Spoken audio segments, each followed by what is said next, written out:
Leon Trotsky. Leon Trotsky, A Revolutionary's Life. Preface. Leon Trotsky haunts our historical memory. A preeminent revolutionary figure and a masterful writer, Trotsky led an upheaval that helped to define the contours of 20th century politics.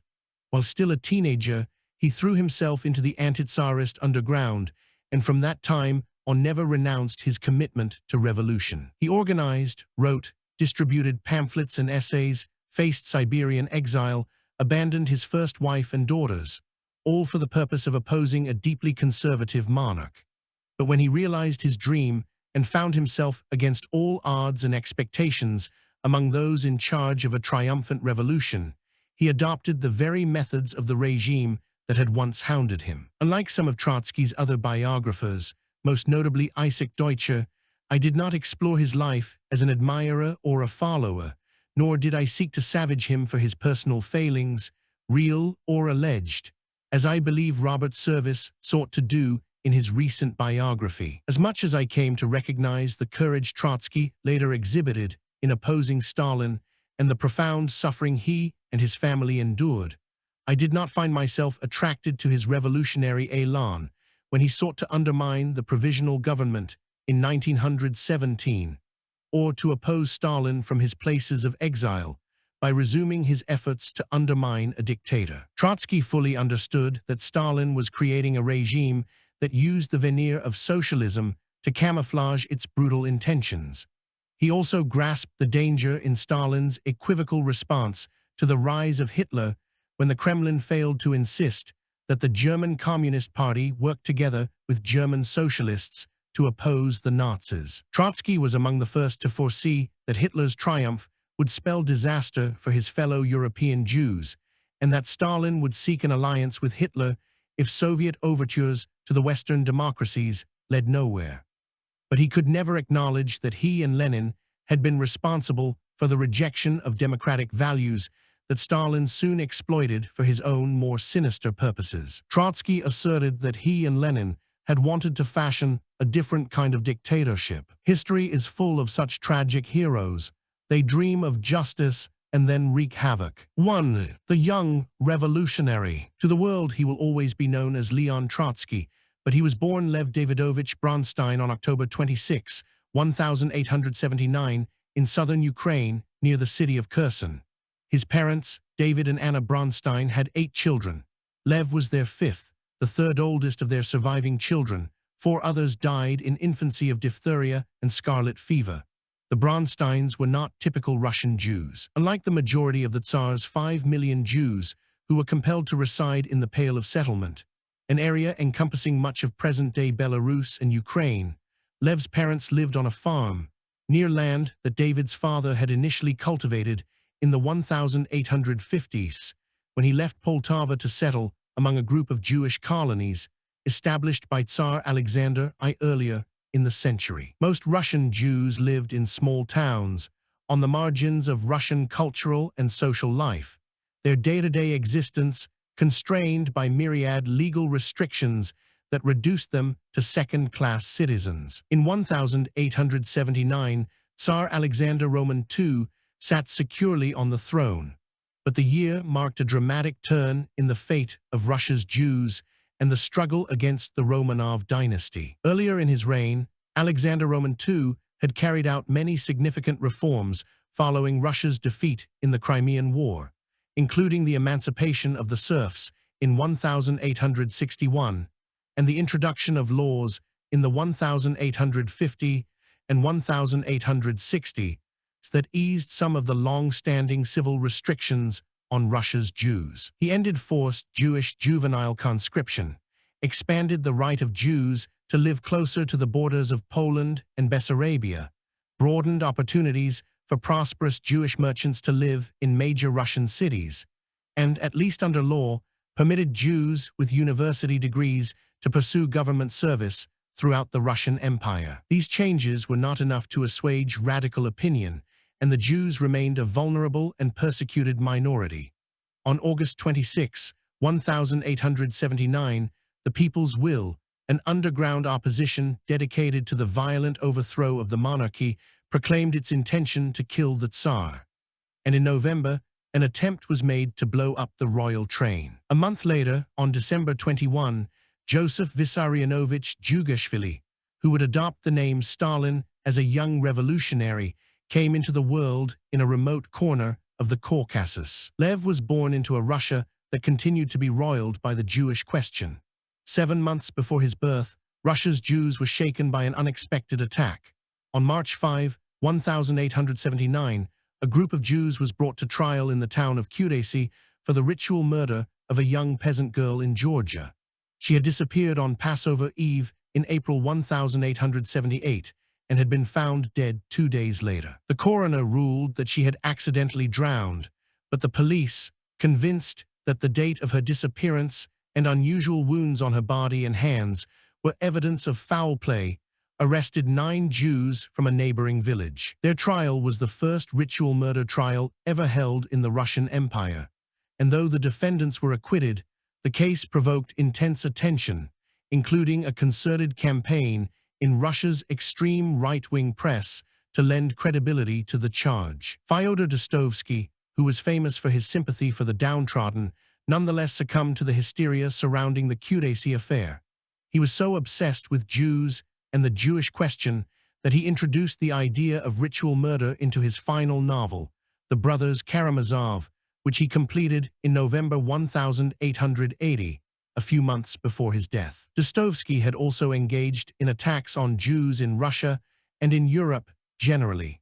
Dostoevsky held the Jews responsible for the abuses of capitalism and the menace of socialism, concluding that Russia should not harbor any forgiving sentimentality toward its Jewish minority. David Bronstein did not allow either anti-Semitic episodes or the general suspicion about Jews to get in his way.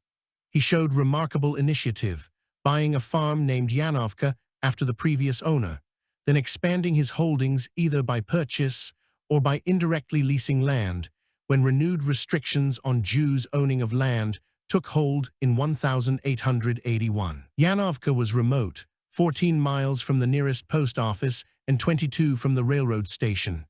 At one point, Bronstein controlled almost 3,000 acres.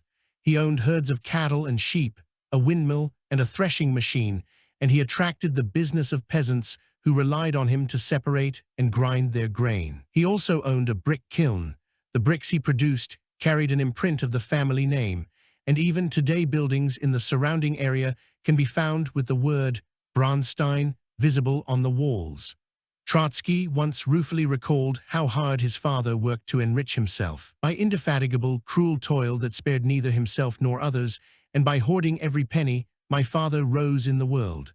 But the parents' focus on work took an emotional toll on their children. The land, the cattle, the poultry, the mill took all my parents' time. There was none left for us. The seasons succeeded one another, and waves of farm work swept over domestic affection. There was no display of tenderness in our family. David was illiterate, and according to Trotsky's memoirs, his parents spoke a broken mixture of Russian and Ukrainian, leaving Lev at an initial disadvantage at school.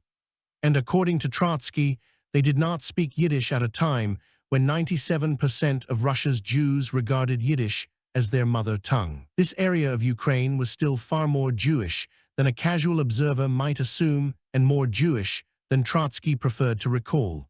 In his memoirs, he estimated that there were 40 Jewish colonies with approximately 25,000 Jewish residents in all.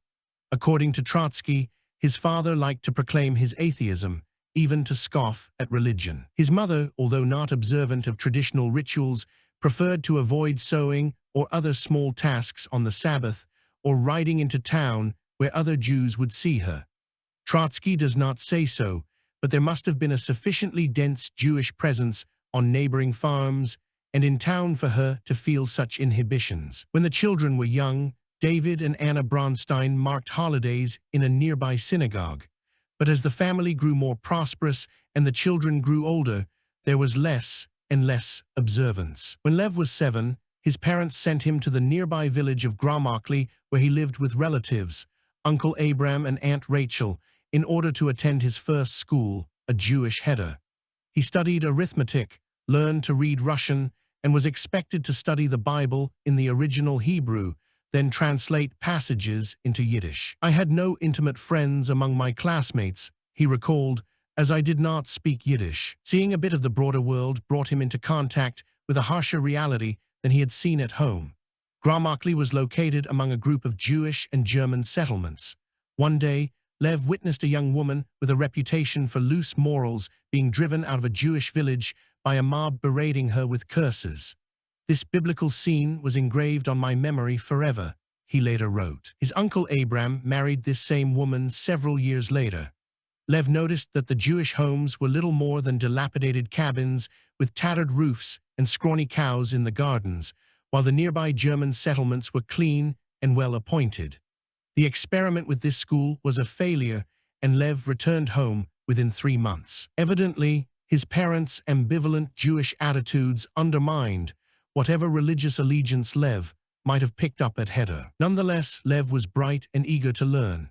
Back at home, he took to reading whatever books lay about, copying passages into a notebook.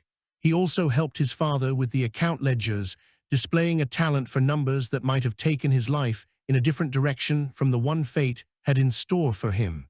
Spending his time around the farm, he came to know farmhands and peasants. One worker in particular, the mechanic Ivan Grebian, fascinated him. Grebian showed him tools and how the machinery worked. Grebian also had the respect of Lev's parents, who invited their mechanic to take lunch and dinner with the family. In his memoirs, Trotsky made a point of recalling Ivan Grebian as the principal figure of his early childhood. This may have been a sincere claim, but we cannot help but wonder whether it suited Trotsky to place a workingman at the center of his upbringing in a household that was otherwise marked by middle-class, bourgeois values, and a father who Trotsky believed was capable of exploiting workers and peasants alike. The direction of Lev's life changed in 1887 when an older cousin, his mother's nephew, Moisey S.H. Pencer, came to visit for the summer. S.H. Pencer was from Odessa. Although he had been barred from the university over a minor political offense, he made a modest living as a journalist and statistician. His wife, Fanny, had a career as headmistress of a secular school for Jewish girls. Lev and S.H. Pencer took to each other. S.H. Pencer must have been impressed by this precocious boy who would not turn 9 until October, because he offered to bring Lev to Odessa to continue his education there under his and his wife's protection. In the spring of 1888, Lev traveled 200 miles by train and steamboat to Odessa. The S.H. Pencers turned the unpolished boy into a refined and well-educated young man. Manya, as Lev called him, taught him how to hold a glass, how to wash, how to pronounce words. Lev began to pay attention to his clothes, adopting a lifelong habit of dressing well. By then, he was assuming the striking physical appearance the world came to recognize: thick, wavy black hair over a high forehead, with pince-nez over blue eyes. The S.H. Pencers worried that young Lev studied too hard. "I devoured books ravenously and had to be forced to go out for walks," Trotsky recalled of that time. He also enjoyed rocking their new baby girl. As she grew up, it was Lev who detected her first smile, taught her to walk, and taught her to read. This girl, under the name Vera Inba, became a well-known Moscow poet.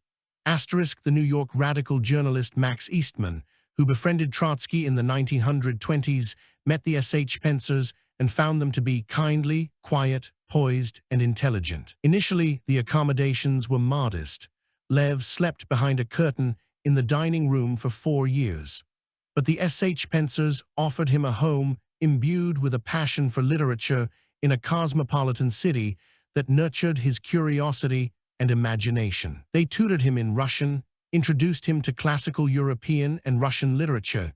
He enjoyed reading Dickens in particular, and were not afraid to have forbidden books on the shelves, like Leo Tolstoy's Play the Power of Darkness, which had just been banned by the Tsar's censors. Lev heard them discussing the play and then read it on his own. When it came to politics, in the S.H. Pencer's home, however, there was dissatisfaction with the autocracy, but the regime was held to be unshakable. The boldest dreamed of a constitution as possible only after several decades. S.H. Pencer himself, in Trotsky's memory, held moderately liberal views, lightly touched by vague socialist sympathies tinged with populist and Tolstoyan ideas. The adults remained cautious in front of Lev, avoiding talk of politics, because they were afraid that I might say something censurable at school and get myself in trouble. For similar reasons, they would not permit him to read newspapers, hoping to shield him from radical ideas. It was in Odessa that official antisemitism got in Lev's way.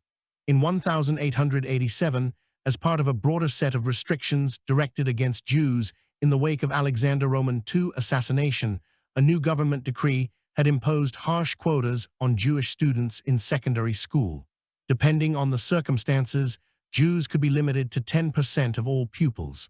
This restriction directly affected Lev. As a Jew, he had to take a competitive examination to enter St. Paul's Realschule, the school picked out for him by the SH Spencers.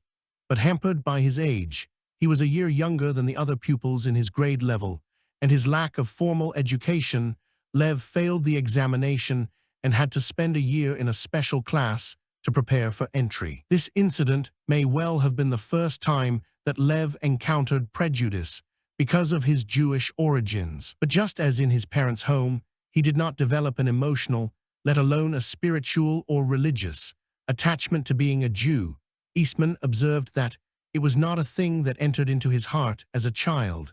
So this episode of official anti-Jewish discrimination did not reinforce a residual loyalty based on being among the empire's most persecuted. Trotsky was sincere when he wrote, "In my life, this national inequality probably was one of the underlying causes of my dissatisfaction with the existing order, but it was lost among all the other phases of social injustice.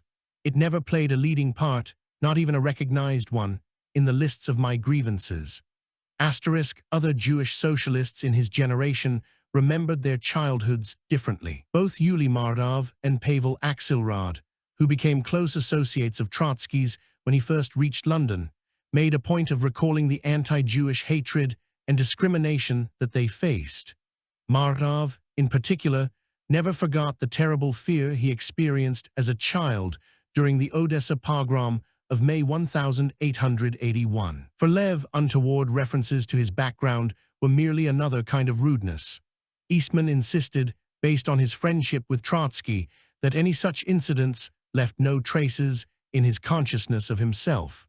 Early on, Trotsky came to regard his upbringing within a Jewish family as a simple accident of birth. Estranged from his parents, he distanced himself from their shared Jewish origins.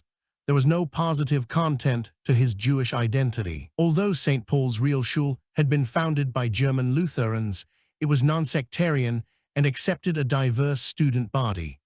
There was no open baiting of nationalities, Trotsky recalled, and the children were given religious instruction according to the faith of their families. A good-natured man named Ziegelman instructed the Jewish boys in the Bible and the history of the Jewish people, Trotsky wrote. But these lessons, conducted in Russian, were never taken seriously by the boys. Lev's father still wanted him to study the Hebrew Bible, this being one of the marks of his parental vanity. Lev was tutored by a learned, older Jewish man, but the lessons, as Trotsky recalled, over the course of several months, did little to confirm him in the ancestral faith. In spite of David Bronstein's avowed atheism, this instruction was probably meant to prepare Lev for his bar mitzvah at the age of 13, a point Trotsky failed to specify in his memoirs. The ceremony never took place. Odessa, with its prominent harbor on the Black Sea, was a distinctly cosmopolitan city. Ukrainians, Russians, Jews, Greeks, Armenians, Germans, Italians, and French lived there, along with more exotic communities of Turks, Tatars, Persians, and Syrians. By the 1830, the city had become famous enough that the character of Pierre Goriot in Honoré de Balzac's novel declares on his deathbed his dream of going to Odessa. For Dostoevsky, Odessa verged on being too cosmopolitan. It was not only the center of our rampant socialism, as he claimed in a letter in 1878, but the city of the Yids as well. As a center for the export of Russian grain, Odessa thrived on commercial relations with Europe, Asia, and the United States. For Jews, life in Odessa offered entry points into Russian society and culture. The city was probably the most modern place where they could live within the confines of the Pale of Settlement. Here again, As in his years in Yanovka, Lev was living among many Jews. Jewish residents numbered well over 100,000 and made up more than a third of the city's population. S.H. Spencer's wife directed a secular high school for Jewish girls, while major Yiddish and Hebrew literary figures like Chaim Nachman Bialik, Sol Tchernichovsky, Ahad Hayam, and Simon Dubno lived in the city in the final decades of the 19th century. None of this touched Lev. He thrived instead within the broader secular culture of Odessa. Lev discovered opera and the theater and began to write poems and stories. Moisey S.H. Spencer opened a liberal publishing business, and soon writers and journalists were stopping by the house, thrilling Lev by their presence and their passion for literature. In his eyes, authors, journalists, and artists always stood for a world which was more attractive than any other, one open only to the elect. Admitted to St. Paul's, Lev was quickly recognized as the best student in his class. Moisey S.H. Spencer eagerly recalled, "No one had to take charge of his training, no one had to worry about his lessons. He always did more than was expected of him." But school had its difficult moments. Lev could be outspoken, and in a candid moment once recalled about himself that he was ambitious, quick-tempered, and probably a hard person to get along with, traits that never left him. He edited a school magazine, but knew enough to stop when a friendly teacher pointed out that such ventures had been expressly forbidden by the Ministry of Education. Another time, in the second grade, Lev joined classmates in booing and hissing an unpopular French teacher. Lev was singled out by cowardly classmates, and the targeted teacher, happy to confirm the identity of the chief miscreant, had Lev expelled for the remainder of the year. Trotsky drew a telling lesson from this incident. He understood that the school was divided among certain groups of moral categories: the talebearers and the envious at one pole, the frank, courageous boys at the other, and the neutral, vacillating mass in the middle. These three groups, Trotsky wrote in 1929, never quite disappeared even during the years that followed.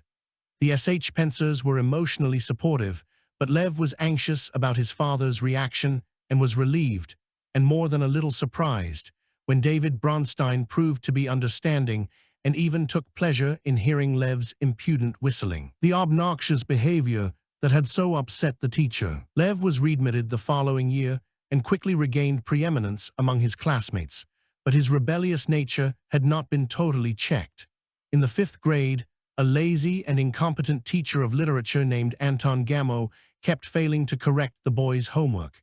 Enraged, Lev and others refused to write new compositions and challenged the teacher to accept his responsibilities. The boys faced punishment for their insolence, but otherwise remained in good standing. Gamow has not been lost to history. His son, George Gamow, was born in Odessa in 1904, studied physics in St. Petersburg, and defected to Western Europe in the 1930s. He reached the United States and became a widely admired theoretical physicist, famous for his work on cosmology and quantum physics, and for his books on science for the general reader. For Lev, growing into adolescence in the sophisticated and intellectually engaged life of Odessa provoked conflicts with his father. When he went back to the farm during vacations, Lev felt estranged, as if something new had grown up like a wall between myself and the things bound up with my childhood. David Bronstein could be a harsh man. Trotsky told Max Eastman that his father had been respected with a good deal of fear by his neighbors. As Lev watched the peasants and his father bickering in the mill over grain and money, he understood that his father did not hesitate to look out for himself. At times, Lev sensed some kind of injustice unfolding and worried that his father was taking advantage of the less well-off. Lev was attentive to all manner of slights. If his father was too stingy about tipping a porter who carried their luggage, if laborers on the farm received their due, but the terms of employment were always interpreted harshly. One day, a cow ran into his father's wheat field. David Bronstein took custody of the animal and vowed to hold it until the owner covered the damages. The peasant objected, begging, his hat in his hand, tears in his eyes, bent over as though he were a little old woman who needed help. Lev broke down in sorrow, disturbed by the peasant's humiliation and his father's implacable attitude. He was consoled only when his parents assured him that the cow had been returned and its owner absolved of any damages. Trotsky was beginning to grasp the social and economic tensions that played out between his prosperous father and the workers and peasants who depended on him for their livelihood. Lev found himself sympathizing with them and began to feel unease with his father's way of life. Something else mattered more to him. The instinct of acquisition, the petty bourgeois outlook and habits of life. From these, I sailed away with a mighty push, and did so never to return. That Trotsky liked to recall such incidents may tell us more about his adult sensibility than his actual childhood experience. As Trotsky's most famous biographer, Isaac Deutscher, observed, many people have seen worse scenes in their childhood without later becoming revolutionaries. In 1894, Lev was in the 6th grade in Odessa when Tsar Alexander Roman III died on November 1. For the students, the event seemed tremendous, even incredible, but very distant, Trotsky remembered, like an earthquake in another country. Alexander Roman III had lived to be only 49, and his son, Nicholas Roman II, had not been adequately prepared to assume the throne. Trotsky was 15 years old, hundreds of miles from the center of Russian political life. He was barely beginning to feel outrage in the face of autocratic oppression that would, in a few years, merge his fate with that of the Tsar, whose accession had unexpectedly taken place. By 1895, Lev had spent 7 years at St. Paul's Realschule, including the initial year to prepare for admission. St. Paul's offered only 6 grades, so Lev needed to choose another high school for a final year of secondary education.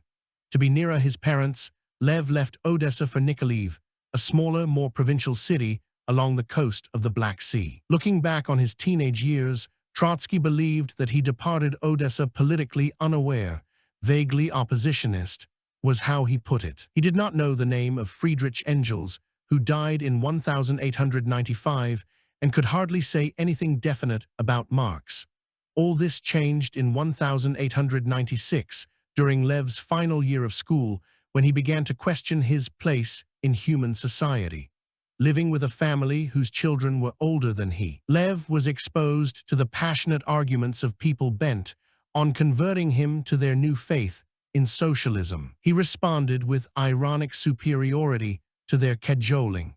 Even the landlady gratefully noted his resistance and held him up to her enthusiastic children as a model of mature judgment. But then suddenly, as if his earlier resistance had been at least partly founded on an underlying attraction for radical ideas, Lev announced his conversion and proceeded to swing leftward with such speed that it even frightened some new friends. His life changed abruptly. He neglected his schoolwork, skipped classes, and began to collect illegal political pamphlets. He swallowed books and began to read newspapers with a political mind.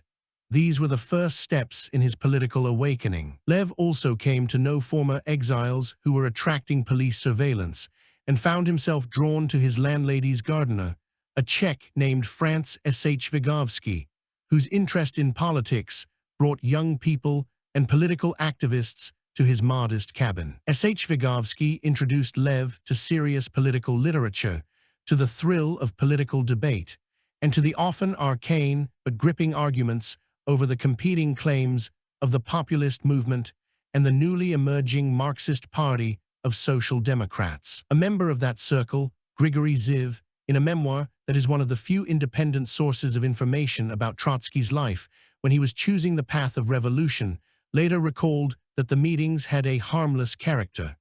S.H. Vygotsky made everyone feel at home.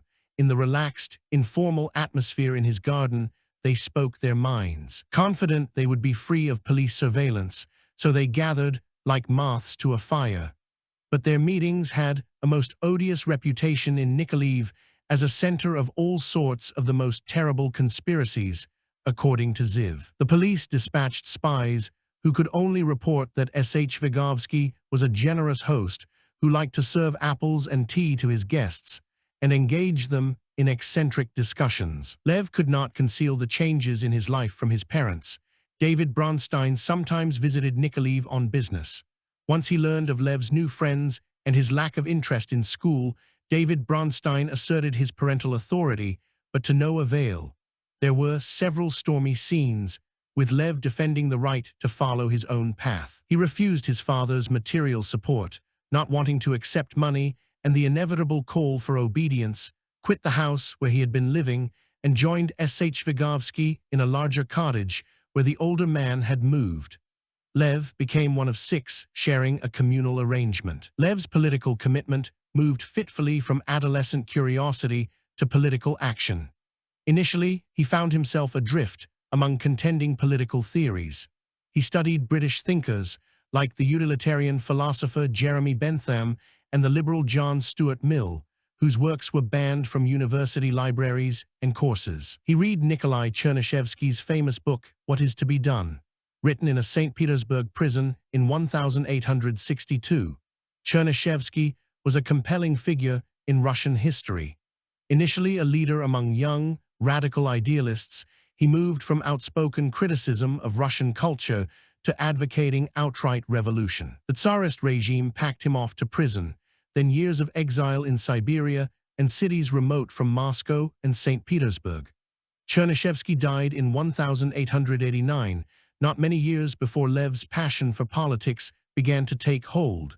Probably, like many of Russia's young radicals, Lev regarded Chernyshevsky as a saint. But as Lev came to realize, Western thinkers like Mill and Bentham, and even a native Russian writer like Chernyshevsky, for all the romantic ideals attached to his name, were increasingly remote from the controversies arising in the 1890 in the wake of Alexander Roman III's death and the accession of Nicholas Roman II.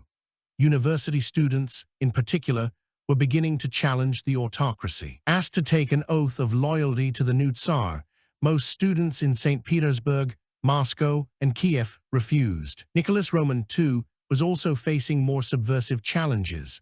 Radical young Russians now confronted 2 competing visions of revolution. The populists saw the overwhelming majority of the population, the peasants, as the most likely avenue to resistance.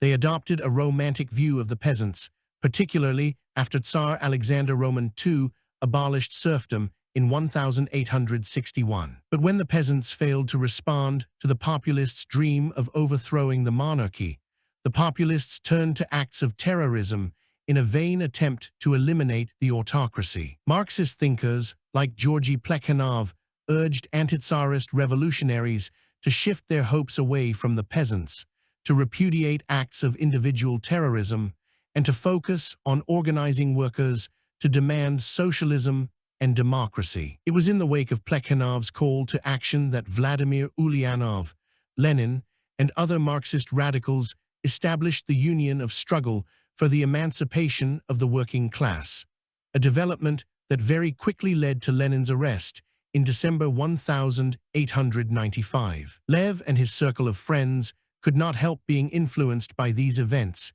even if they were living far from Russia's urban centers, where revolutionaries like Lenin were hoping to organize. Most of those in S.H. Vygotsky's circle thought of themselves as populists. Their sympathies were attached to Russia's romantic revolutionaries who believed that only violent attacks on the Tsar and his ministers could destroy the autocracy. They had succeeded in killing Alexander Roman II in 1881.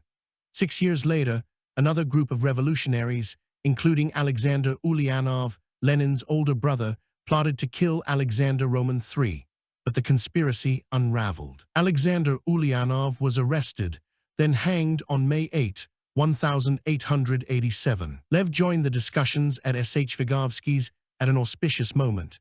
The group was unevenly divided, with almost everyone arguing in favor of the populist position, leaving a young woman named Alexandra Sokolovskaya on her own to defend the theories of Karl Marx.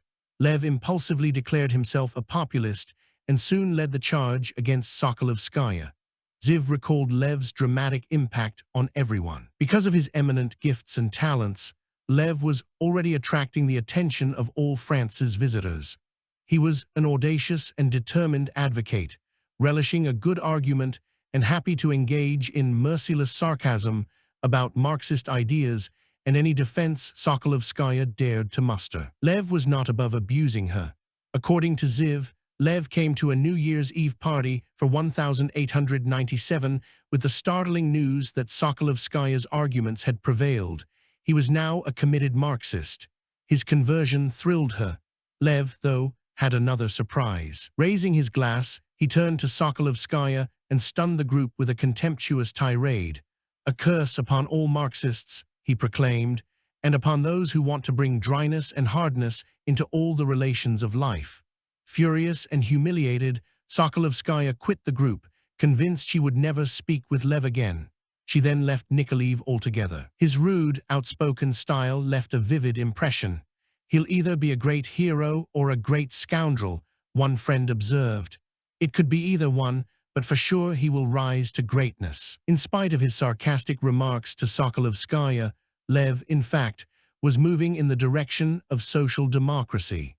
Frustration with the Tsarist autocracy was spreading among young people, and Marxist ideas increasingly inspired their activities. For Lev, it seems likely that he succumbed to the spell of Marxism because it combined a blueprint for action with fierce intellectual debate, the kind of muscular, ideological give and take that would characterize his life for decades. In 1897, Lev finished high school with honors and moved briefly to Odessa, where he lived with an uncle and considered enrolling in the university to study mathematics.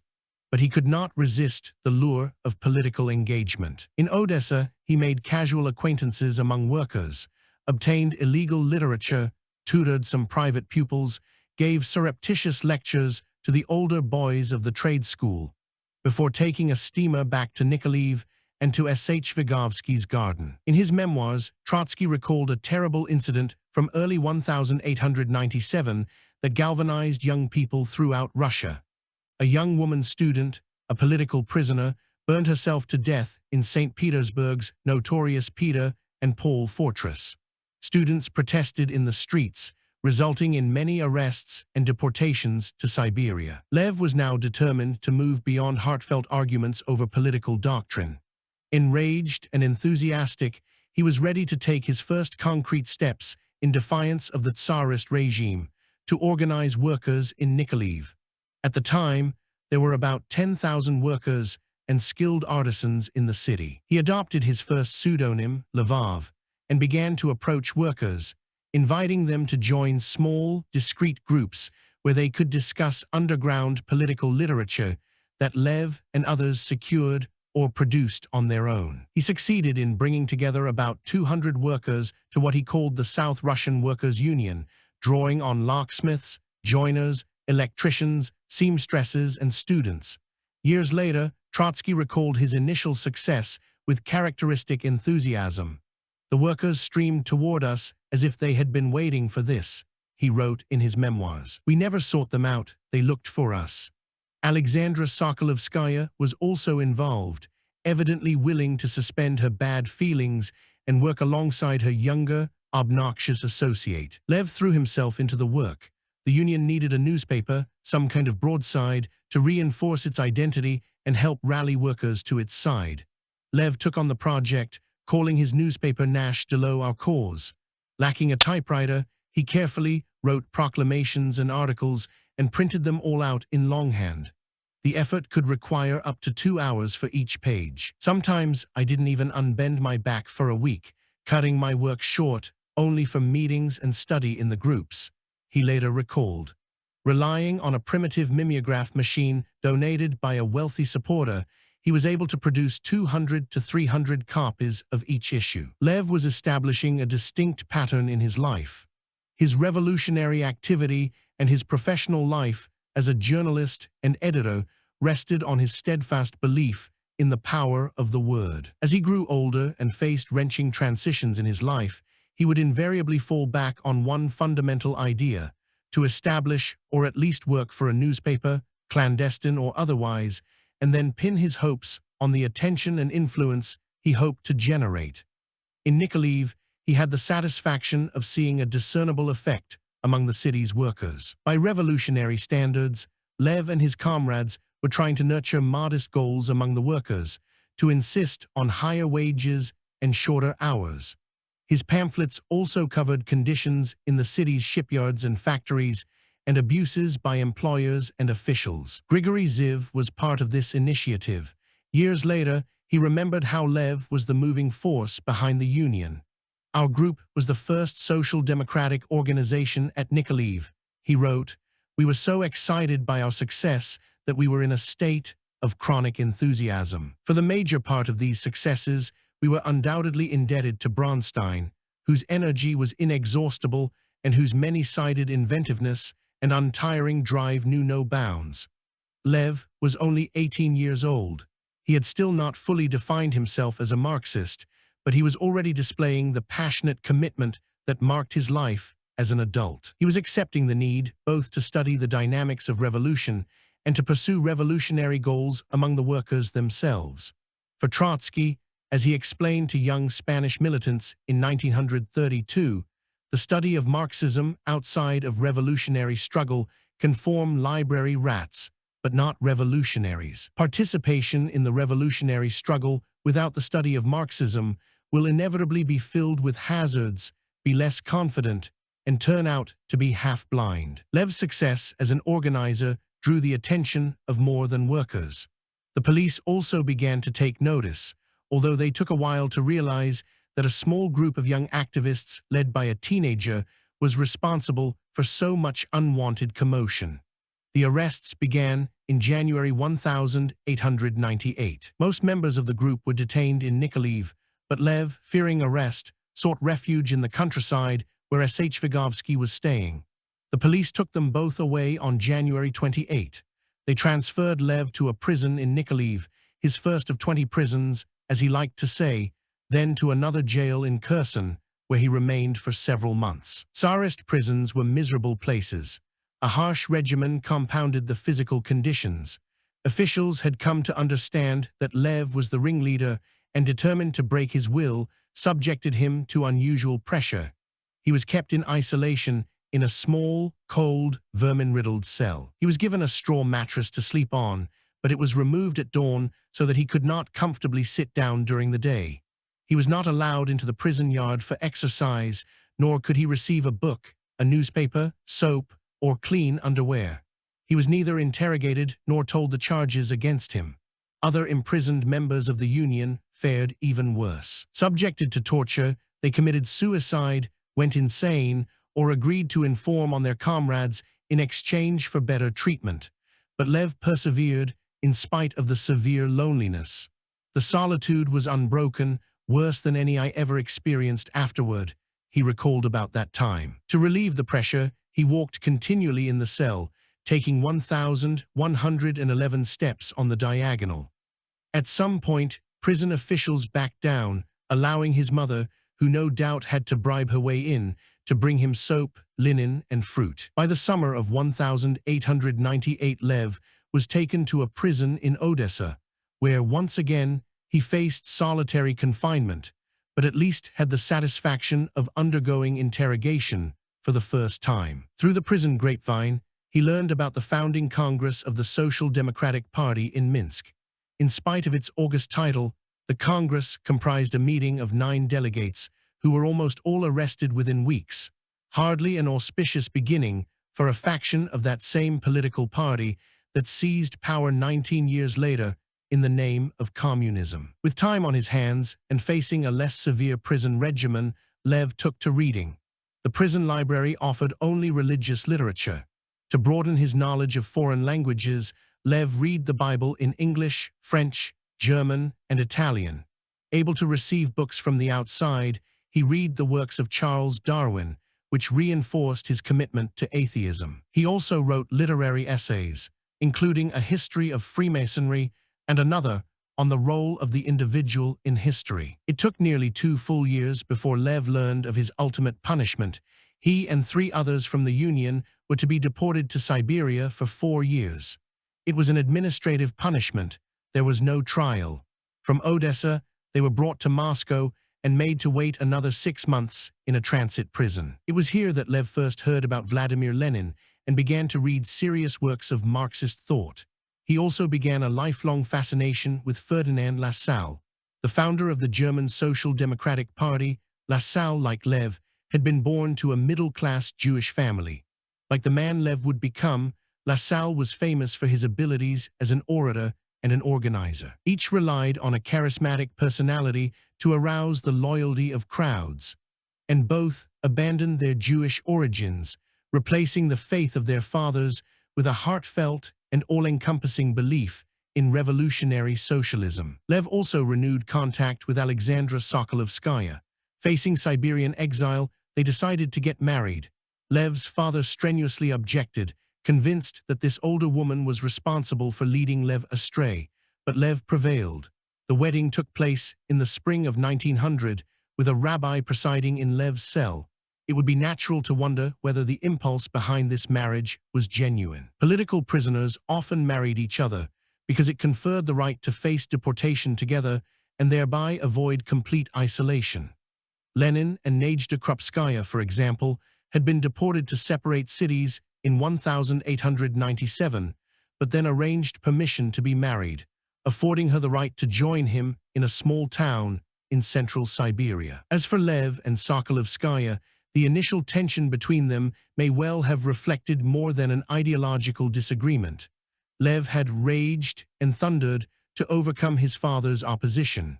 Once married, they were sent off in a large group of convicts. Their journey to Siberia lasted about 3 months, with stops in transit prisons before reaching the Lena River, where they were put on a barge with a group of soldiers, and after 3 more weeks of slowly drifting down the river, reached the village of Ust-Khat. It was a desolate place, 100 peasant huts surrounded by mud in the spring and fall, with annoying midges besetting everyone in the summer and temperatures far below freezing in the winter.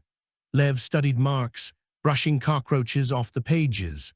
Soon after reaching Ust-Khat, he also began to write for Vostochno Obozrenie, the Eastern Review, a newspaper in Irkutsk. His articles began to appear on a regular basis. Lev proved to be far more than a village correspondent. He wrote about public questions and increasingly devoted himself to literary criticism, a form that made it easier to slip ideas past the censors. He wrote about Russia's classic authors, and being a voracious reader, completed articles about Ibsen, Hauptmann and Nietzsche, de Maupassant, Andreev and Gorky.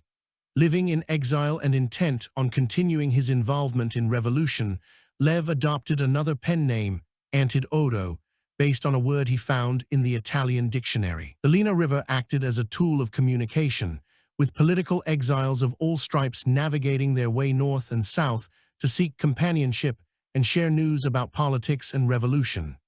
Lev met Felix Dzerzhinsky, later the first leader of the dreaded Cheka, the Bolshevik secret police, and Mikhail Uritsky, who became chairman of the Petrograd Cheka. The exiles debated among themselves, feeling the momentum of revolution move away from populism toward Marxism. They knew about acts of terrorism. Both the Minister of Education and the Minister of the Interior were shot in those years by members of the Socialist Revolutionary Party.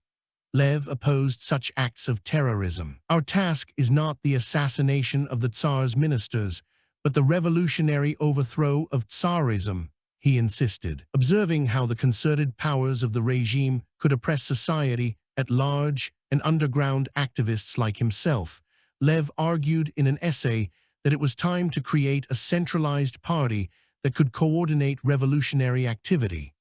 Lev was not alone in advocating this idea. In the summer of 1902, he received his first copy of Iskra Spark, a Marxist newspaper published by Russian Social Democrats in Zurich. Vladimir Lenin was among them. Lenin had been released from exile in 1900 and soon received permission to leave Russia for Europe, where the regime assumed that he would cause less trouble. Lev also received a copy of Lenin's book, What Is to Be Done, named for Chernyshevsky's earlier work. Lenin, in both this book and in Iskra, was trying to rally followers to the cause of Marxism under the banner of a disciplined, professional party of revolutionaries. Iskra was more than a newspaper. It was the central organizing mechanism to help lead the broader social democratic movement.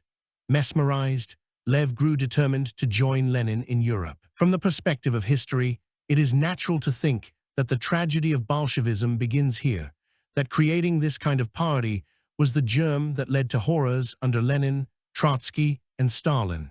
But given the prevailing conditions under the Tsar, it might well have been the only way a socialist movement could challenge the autocracy. It was one thing, however, to challenge power in a clandestine manner under a ruthless monarch. It became quite another to govern with the same single-minded purpose. By the time Lev made plans to reach Europe, he and Alexandra Sokolovskaya had two daughters, Zenaida and Nina, the latter only 4 months old. Despite how hard it would be to raise the girls alone under the stark conditions of Siberian exile, Sokolovskaya understood Lev's need to rejoin the struggle. Sokolovskaya, who rarely saw Trotsky after that, always maintained a respectful loyalty to him. She never renounced him in the face of Stalinist repression, and eventually paid with her life for that devotion. Lev chose to leave at a time when there was an epidemic of escapes, so many that the exiles had to adjust their pace in order to avoid overwhelming the system. Lev had to leave before autumn, when the roads became impassable.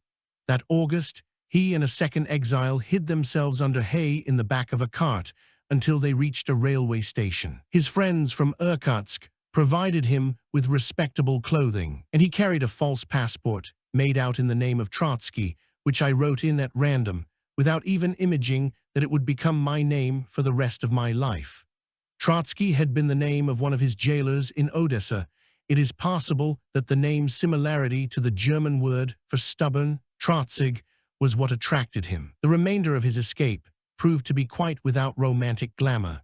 When he reached Samara, local social democrats, who were allied with Lenin and Iskra, took him in, gave him another pseudonym, Piero or the Pen, then asked him to visit major cities in Ukraine to meet with other revolutionaries. The trip proved to be fruitless. What people he found were ineffectual. By then, Lenin had learned of him and his literary and intellectual talents. Straight away, he sent an urgent message that Trotsky should report to Iskra headquarters in Europe. With the help of the Iskra organization, Trotsky smuggled himself out of Russia into Austria. He reached Vienna and was welcomed by Dr. Victor Adler, the leader of the Austrian Social Democratic Party. Trotsky convinced Adler that the interests of the Russian Revolution demanded his immediate presence in Zurich, where Lenin awaited his arrival. Lenin, though, was now in London. With Adler's assistance, Trotsky reached England by way of Zurich and Paris in October 1902. It was early morning when he knocked 3 times on the door of Lenin's apartment, as he had been instructed to do. Lenin was still in bed when Nadezhda Krupskaya opened the door and warmly greeted the young man. "The pen has arrived," she announced to Lenin. Thus Lenin and Trotsky met. Together, 15 years later, they led an armed uprising in Petrograd. 2. The Revolution of 1905. Lenin was always a good listener, and Trotsky had a lot to say. Although he was young and untested, Trotsky had a reputation as a writer and organizer that preceded him into Europe. Lenin and his fellow Iskra editors followed events in Russia as best they could, reading newspapers and underground literature, eager to keep their fingers on the pulse of revolution and reaction. While Trotsky's experiences in Nikolaev and Odessa amounted to a small-bore adventure, they demonstrated to Lenin how Marxist ideas were percolating throughout the empire, inspiring articulate and committed young people who could someday make the revolution succeed. Later on the day they met, Lenin introduced Trotsky to the other members of the Iskra editorial board. They were all veteran revolutionaries who had endured arrest, prisons, and internal exile, and were now unable to return safely to Russia. Among them were Vera Zasulich and Yulia Mardov, who welcomed Trotsky to their rooming house. Zasulich, the only woman among the editors, had made a name for herself in 1878 when she fired a shot at Fyodor Trepov, the Governor-General of St. Petersburg. Caught in the act, Zasulich was tried before a jury, which acquitted her. She then escaped abroad.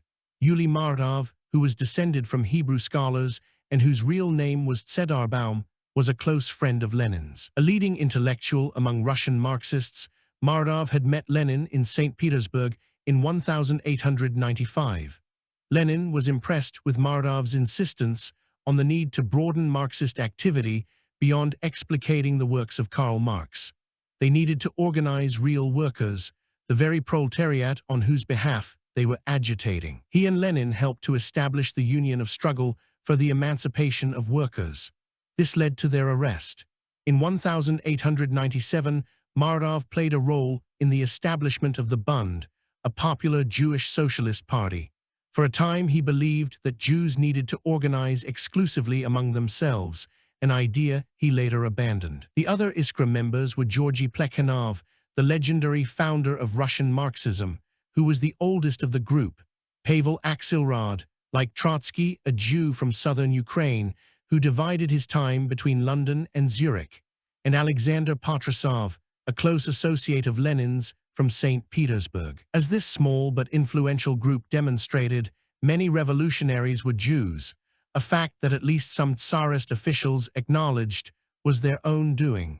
The regime's anti-Semitic policies had pushed these young people to the revolutionary cause. No less a figure than Count Sergei Witte, the Tsarist minister who was among the most forward-looking of Russian officials, acknowledged in his memoirs that Jews came to prominence in the revolutionary movement because of their lack of rights, as well as by the pogroms that were not only tolerated by the government, but in fact organized by it.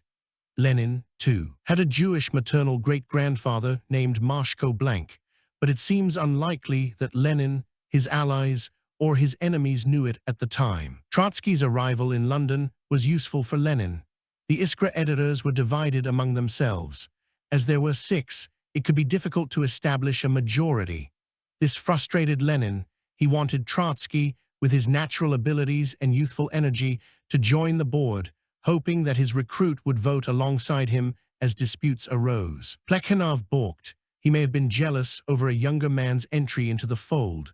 Plekhanov was already feeling threatened by Lenin's determined ascendancy among the editors, and Trotsky was nearly 10 years younger than Lenin. Plekhanov also felt uncomfortable with having yet another Jew in the group. The other editors liked Trotsky and wanted his involvement. In the face of Plekhanov's objections, they did not second Trotsky onto the board, but they welcomed his articles. Trotsky quickly made his mark, impressing Lenin as a man of exceptional abilities. At Lenin's urging, he delivered speeches in London, Brussels, Liège, and Paris. During his visit to France, he met his second wife, Natalia Sedova, who was studying art at the Sorbonne and had the assignment of welcoming political immigrés like Trotsky to Paris, finding them rooms and pointing out cheap restaurants. Trotsky was drawn to her as soon as he saw her come down the stairs in his modest hotel. Although he never legally divorced Alexandra Sokolovskaya, Natalia Sedova became his life companion and the mother of his 2 sons. Max Eastman met her in Moscow in the 1920s and imagined her 2 decades earlier as a strong-hearted, quiet girl with high cheekbones and eyes a little sad, a girl of noble birth, who had been a rebel since childhood. She had been expelled from a girls' boarding school for persuading her class to avoid chapel services and to read revolutionary literature rather than the Bible. She then made her way to Geneva and joined up with Iskra activists. According to Eastman, by the time Sedova met Trotsky in Paris, she had made at least one clandestine trip into Russia to deliver illegal literature. Trotsky also contributed to Iskra on a wide range of topics. He wrote about the 200th anniversary of Tsar Peter the Great's notorious Schlüsselburg fortress, where Lenin's older brother Alexander had been held before his execution. The prison was for Trotsky a symbol of the corruption and illegitimate violence of the autocracy. But even as he castigated the regime, he expressed contempt for its liberal critics. Trotsky had no patience with faint-hearted liberals, that lawful opposition to a lawless government. Another article was about the Tsar's plan to compel the people of Finland to adopt the Russian language. Finland was a semi-autonomous province of the Russian Empire, and naturally enough protective of its cultural and political autonomy. In one piece, Trotsky denounced the expulsion of Maxim Gorky from the Imperial Academy. In another, he dismissed the newly formed Socialist Revolutionary Party, pointing to its advocacy of terrorism as a futile substitute for organizing the proletariat, the only solution to Russia's political impasse. During Trotsky's first months in Western Europe, in early April 1903, terrible news emerged from Russia about a pogrom directed against the Jews of Kishinev, the capital of the Bessarabian province of Moldova. Today, the city is also known as Chisinau. A Christian Russian boy was found murdered 25 miles north of Chisinau, in the city of Dubosari. Local anti-Semitic newspapers fabricated the claim that the boy had been murdered by the Jews in order to use his blood to bake matzo for the impending Passover holiday, the blood libel that had plagued Jewish communities for centuries. Enraged citizens went on a rampage, killing nearly 50 Jews, wounding hundreds, and looting and destroying as many as 700 homes. For 3 days, neither the police nor the military intervened to stop the violence, leaving the inevitable impression that the pogrom had been either instigated or tolerated by the regime. The Chisinau pogrom provoked deeply contradictory reactions. For the Minister of the Interior, Vyacheslav von Plave, the pogrom was nothing less than a vivid warning to the empire's Jews to remove themselves from the revolutionary cause. When Plave granted an audience to a group of Jews from Odessa later that spring, he ignored their pleas for assistance and instead berated them in a threatening tone. Tell the Jewish youth, your sons and daughters, tell your entire intelligentsia, they should not think that Russia is an old, decaying, and disintegrating body. Young and developing Russia will overcome the revolutionary movement. The fear of the Jews is much talked about, but this is not true. The Jews are the most courageous of people. In Western Russia, some 90% of the revolutionaries are Jews, and in Russia generally, some 40%. I shall not conceal from you that the revolutionary movement in Russia worries us, but you should know that if you do not deter your youth from the revolutionary movement, we shall make your position untenable to such an extent that you will have to leave Russia to the very last man. Later that summer, Theodor Herzl, a prominent Viennese journalist and the founder of modern Zionism, visited St. Petersburg, where both Plave and Witt received him. They admitted that Tsarist policies were compelling Jews to press for revolution. If I were a Jew, I too would probably be an enemy of the government, Plave assured Herzl. For Herzl, the Zionist movement could provide a more hopeful avenue for Jewish resistance and would end the defection to the socialists. The Jewish Social Democrats around Lenin rejected Herzl's vision and despised the pleadings of self-appointed leaders of Russian Jewry who regarded Jewish resistance to the Tsar as an act of self-destruction. Mardov denounced any call on the part of Zionists or others for Jews to avoid involvement in Russia's politics. For Mardov, this was detestable reactionary Zionist propaganda, nothing short of an attempt to exploit the devastating impact of the pogroms on the unrefined Jewish masses, as if indifference to politics would protect them. Mardov would have none of this logic. It was a nasty formula, an alliance with autocracy, an alliance with the assassins of Chisinau. For Mardov and Lenin, Zionism and any particularist claims on the part of Jews could only play into the hands of reactionary Tsarist officials. Trotsky adopted a similar attitude. No less a figure than Chaim Weizmann, who later became the first president of Israel, came across Plekhanov, Lenin, and Trotsky among groups of Russian Jewish students in Switzerland. These young Jews, who were compelled to study in Switzerland because of restrictions on their education back home, remained anxious over conditions for Jews in Russia. Weizmann was organizing support for the Zionist cause among them, but these Marxist leaders did not hesitate to express their contempt for Jewish national feelings. According to Weizmann, they could not understand why a Russian Jew should want to be anything but a Russian. They stamped as unworthy, as intellectually backward, as chauvinist and unmoral, the desire of any Jew to occupy himself with the sufferings and destiny of Jewry. Trotsky took this a step further. He followed debates at the 6th Zionist Congress in Basel in the summer of 1903.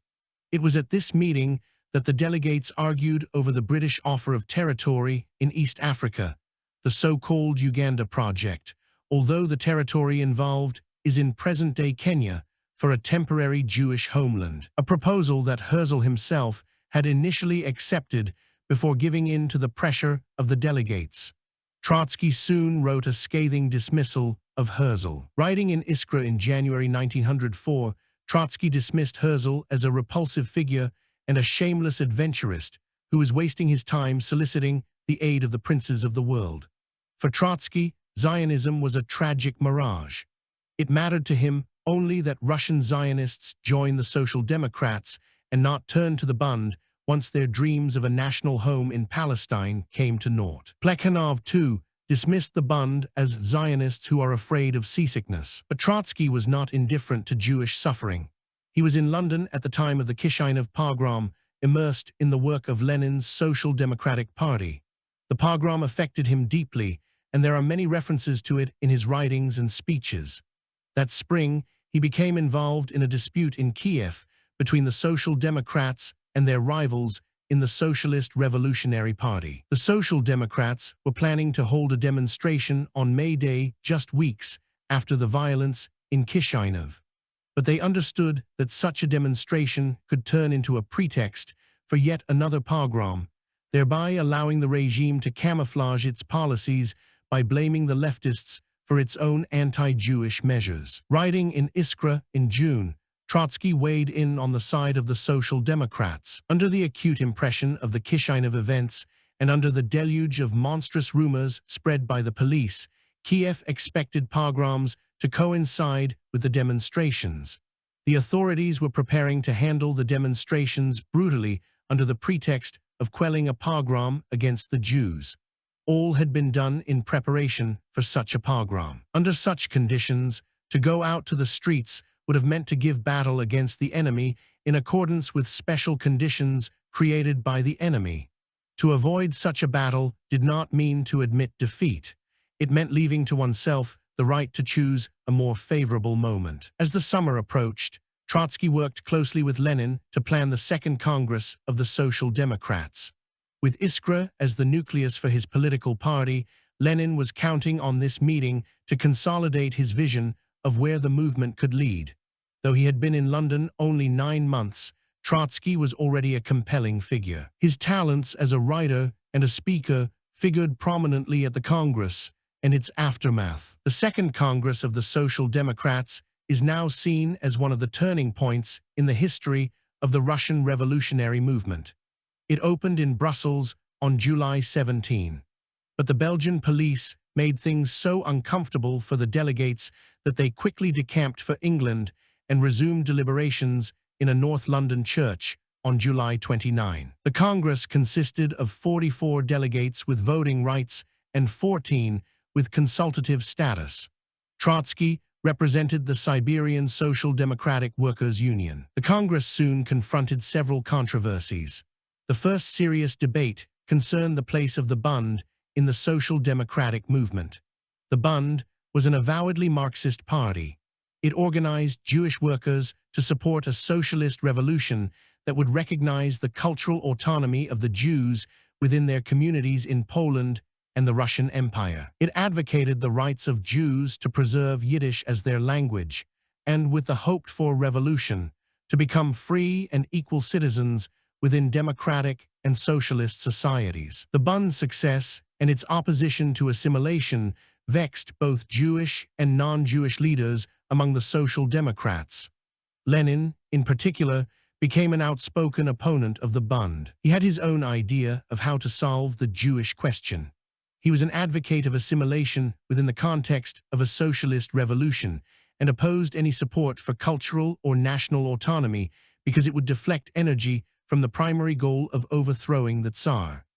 At the same time, Lenin was unnerved by the Bund's successful organizing of Jewish workers. The Bund had attracted the allegiance of tens of thousands, particularly in Poland and the western provinces of the Russian Empire, thereby undercutting support for Lenin's social democratic underground. Lenin felt that he had to launch attacks against the Bund in Iskra. As he asserted in the months before the Second Congress, only a Jewish reactionary middle class strongly interested in turning back the wheel of history can rail against assimilation activities. For Lenin, the fact that the Jews did not inhabit a particular territory of their own and that many were relinquishing Yiddish for the language of the people among whom they lived signaled a willingness to abandon their separate identity. Emancipation meant assimilation and salvation for the Jews, literally. In 1903, the Bund came to the Second Congress insisting that it alone be allowed to represent Jewish workers. Its leaders naively assumed that the Congress would explore how best the Iskra Group and the Bund could work together with a shared respect for the Bund's unique role among the Jewish masses. But Lenin had something else in mind. He knew that the Bund's approach could only undermine the idea of a centralized, disciplined party of professional revolutionaries. If the Jews were allowed a faction of their own, then the party might collapse into an association of parallel or even competing groups, identified by their ethnic or national origins. The Second Congress was meeting soon after the Kishinev pogrom in an atmosphere of profound anguish, an atmosphere complicated by the fact that as many as 25 of the participants were Jews themselves. Lenin and the Iskra Group understood that it would be better to have Jewish comrades like Mardov and Trotsky speak against the Bund's demands. Trotsky was particularly outspoken, taking the floor many times to answer the Bund and its arguments. Identifying himself and others as members of the Jewish proletariat asterisk, a strategic move designed to make his arguments more credible, Trotsky defended the integrity of the party's program and asserted that if the Bund had its way, it would undermine the effectiveness of a united, centralized party. Do we want to physically destroy those comrades who belong to the Bundist organization? Trotsky asked rhetorically. Do we want to destroy its fruitful work in developing the consciousness of the Jewish proletariat? Or is what we want to destroy in the Bund only its special situation in the party? The Bund, as the sole representative of the interests of the Jewish proletariat in the party and before the party, or the Bund as the special organization of the party for agitation among the Jewish proletariat? That is how the question must be put. The statute proposed to us has as its goal to raise a wall between us and the Bund. Against that wall, the Congress must come out in total unanimity. For Trotsky, the Bund's insistence that it alone should have the right to organize among Jewish workers implied an underlying suspicion of the non-Jewish members of the party, as if their avowed hatred of antisemitism could not be trusted. The Bund, Trotsky declared, is free not to trust the party, but it cannot expect the party to vote no confidence in its own self.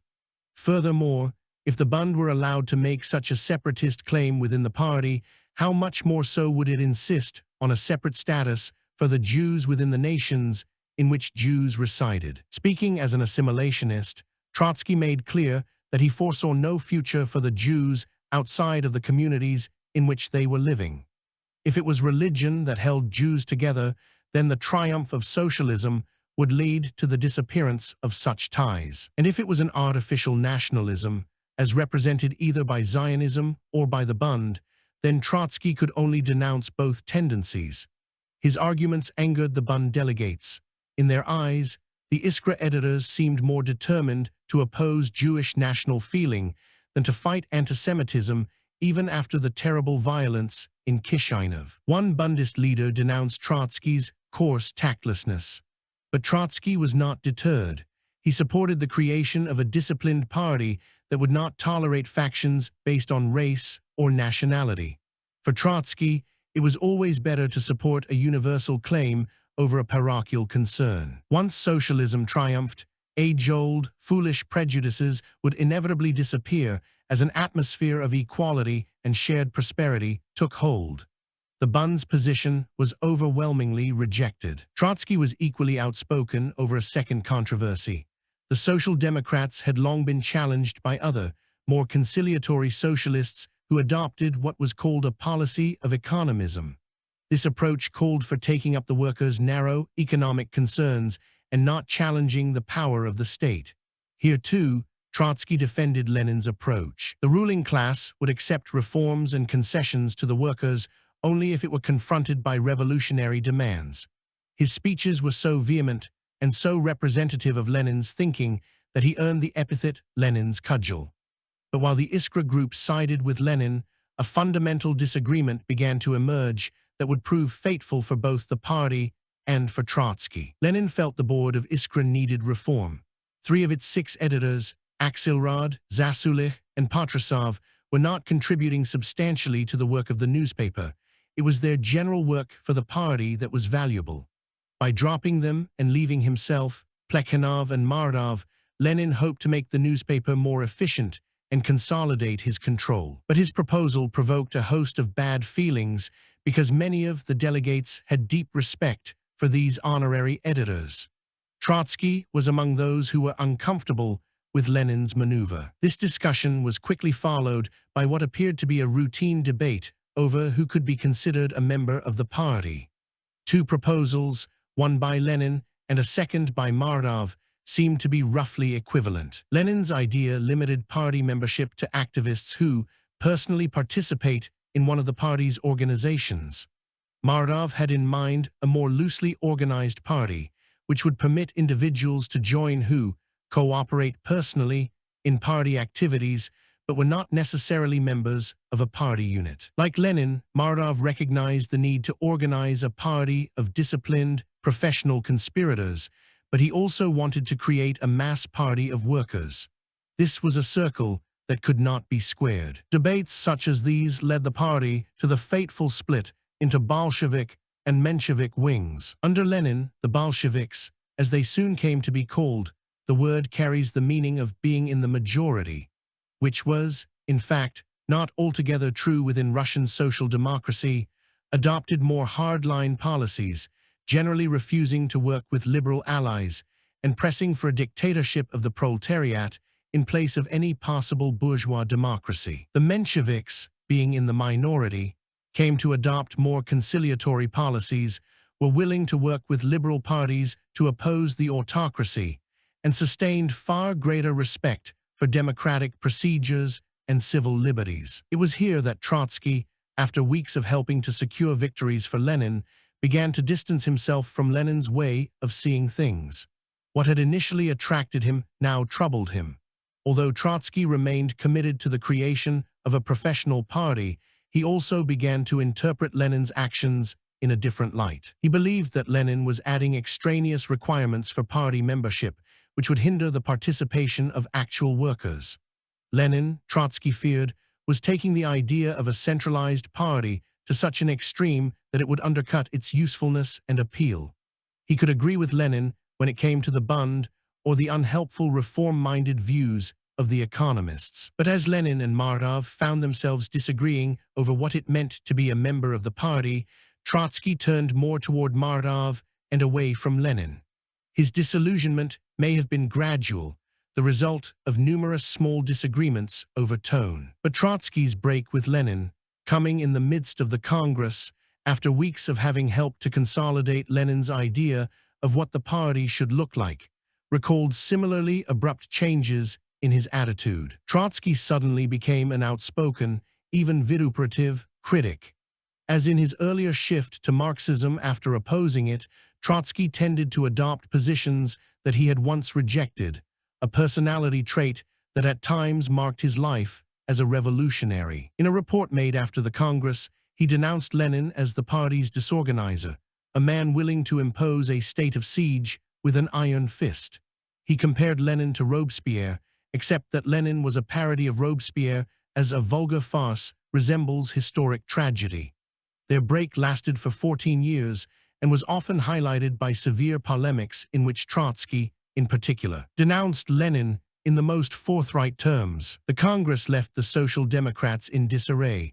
For Trotsky, the split in the party was nothing short of sacrilegious.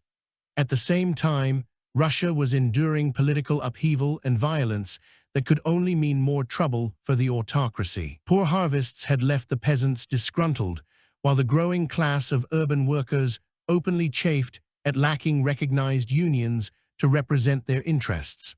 The regime dismissed reports of unrest. As Plave commented, "My police are adequate to the situation." London's Daily Mail reported that Plave dismissed the energy and courage of the revolutionary organization in Russia, which he thought contented itself with spreading literature and did not dare to resort to violence. Plave paid for his complacency. In July 1900, 4 socialist revolutionaries assassinated him in St. Petersburg. Newspapers throughout Europe prominently covered the incident. In Brussels, L'Indépendance Belge could not help reminding its readers who the victim was, the malicious genius of the Russian Empire. Mr. de Plehve was the inspirer of a politics of intransigent reaction. We remember his attitude toward the massacre of the Jews in Kishinev and the scandalous process which followed. Throughout Europe, public opinion deplored the crime without mourning the victim. As Trotsky followed political developments in Russia, he wrote articles and pamphlets that commanded the attention of other revolutionaries. In August, he published Our Political Tasks, a pamphlet dissecting Lenin's approach to power with an intuitive grasp of where it would lead. In just over 100 tightly argued pages, Trotsky assailed Lenin both personally and politically, dismissing him with unprecedented invective.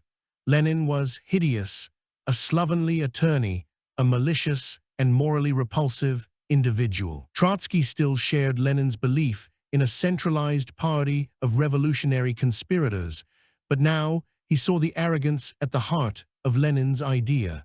Lenin did not trust the working class. The movement was dominated by a cold-hearted intellectual who believed his orthodox theocracy could substitute itself for the workers, taking them where they needed to go whether or not they agreed with the party's intentions. Trotsky offered a prescient nightmare that would engulf the country they were trying to redeem. Lenin's methods lead to this, he concluded. The party organization at first substitutes itself for the party as a whole, then the Central Committee substitutes itself for the organization, and finally, a single dictator substitutes himself for the Central Committee. It was only 1904, but Trotsky discerned how the Bolshevik theory of revolution could inevitably lead to a personal dictatorship. Isaac Deutscher observed that this was the most strident bill of impeachment that any socialist had ever drawn up against Lenin. It was hard to see how the two men could overcome such a divide. Trotsky's critique of Lenin and the Bolsheviks underscored his status as an independent Marxist. He inhabited a middle ground between the Bolsheviks and the Mensheviks, leaving him open to either side and giving him freedom to form his own ideas and to react to events as they unfolded without needing to defer to party discipline or to a single-minded leader like Lenin. The events of 1905 made this plain. The previous year, Japan and Russia had gone to war over their competing interests in the Pacific. Japan was a smaller empire, and Russia was expected to prevail. But the Russian army and navy were not up to the task. The disastrous climax at Port Arthur in January 1905, when the Russian fleet was sunk, marked Russia's humiliating defeat. Lenin had called for support of Japan, arguing that revolutionaries needed to welcome any force that could undermine the authority of the Romanovs. A decade later, he again invoked a defeatist call at the outbreak of World War I. The war with Japan had dramatically weakened respect for the monarchy. Even so, Lenin was not prepared for the drama soon to unfold in St. Petersburg. Trotsky was. On Sunday, January 9, 1905, a peaceful procession of men, women, and children, led by an Orthodox priest named Father Georgy Gapon, made its way to the Winter Palace.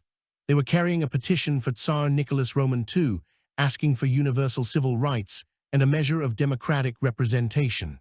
Some carried portraits of the Tsar, icons, and church banners to demonstrate their loyalty. The Tsar, though, was not in the palace.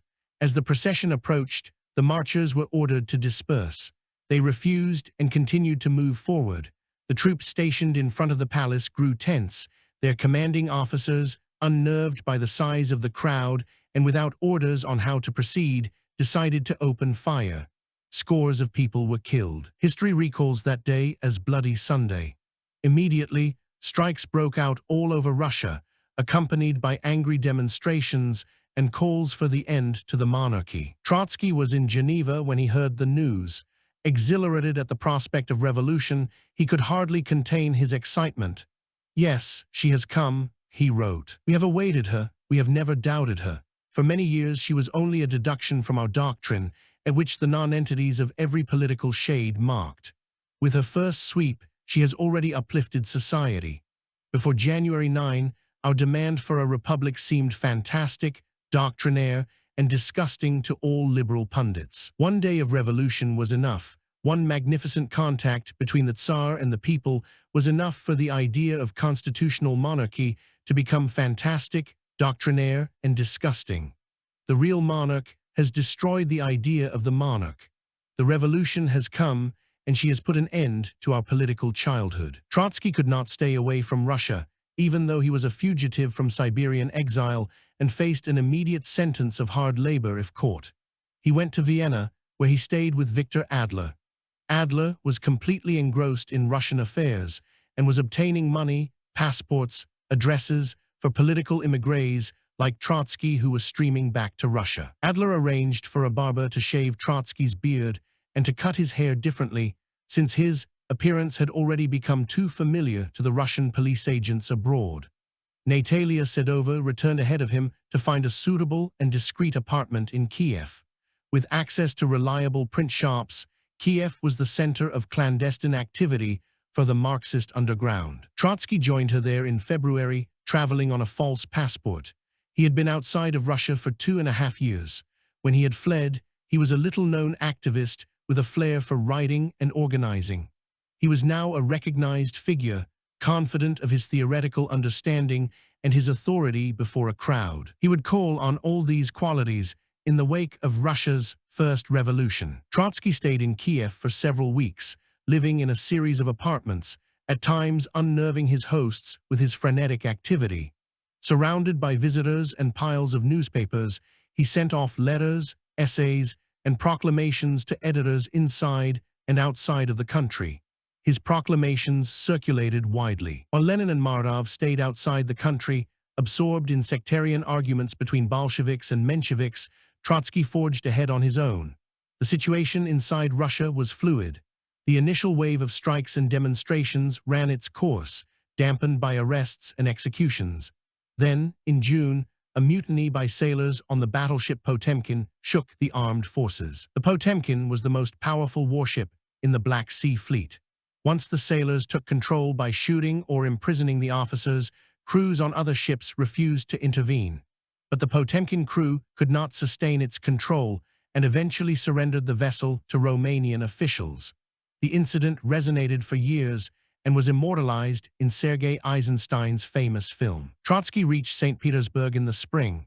He continued to write, while Sedova was arrested during a cavalry raid on a May Day meeting in the woods, as Trotsky once recalled. She was in jail for about 6 months and then sent to Tver to live under police supervision. Trotsky was not safe either. Feeling pressure from the secret police, he left St. Petersburg for Finland later that summer. As the unrest continued, the Tsar was compelled to offer a compromise, a consultative assembly referred to as the Bulygin Duma in honor of the Tsar's minister, Alexander Bulygin, who drafted the proposal. It would not be elected based on universal suffrage and would not have the power to enact laws. In his memoirs, Count Witt called the proposed Duma a monstrosity. It would be a body that would permit those in power to say, in effect, "We will always listen to what you have to say, but then we will do as we please." For Witt, a parliament with no more than consultative power is the invention of bureaucratic eunuchs. The government's proposal confused the opposition. The historian Pavel Milyukov, leader of the liberals, accepted the new Duma and urged his followers to vote in the forthcoming elections. The liberals, who coalesced around the party of constitutional democrats, known as the Cadets, saw the Duma as the first step toward a constitutional monarchy, akin to the British model of government. Mordov and the Mensheviks initially accepted the Duma as well. Lenin and Trotsky both urged a boycott. Trotsky was scathing in his critique, directing his sarcasm at Milyukov and the liberals. He understood that Tsar Nicholas Roman II had no intention to institute genuine reform. He dismissed half-hearted gestures by the Tsar and well-meaning compromises by the liberals. Trotsky denounced Milyukov for declaring that the Bulygin Duma signified the crossing of the Rubicon into constitutional government. "Such things, Professor," he wrote, "are never achieved with the signing of a parchment. They take place on the street and are achieved through struggle. You are afraid of breaking with the Duma, because to you this constitutional mirage seems real in the dry and barren desert through which Russian liberalism has been wading." The liberals were looking to reform the system. Trotsky was looking to overthrow it.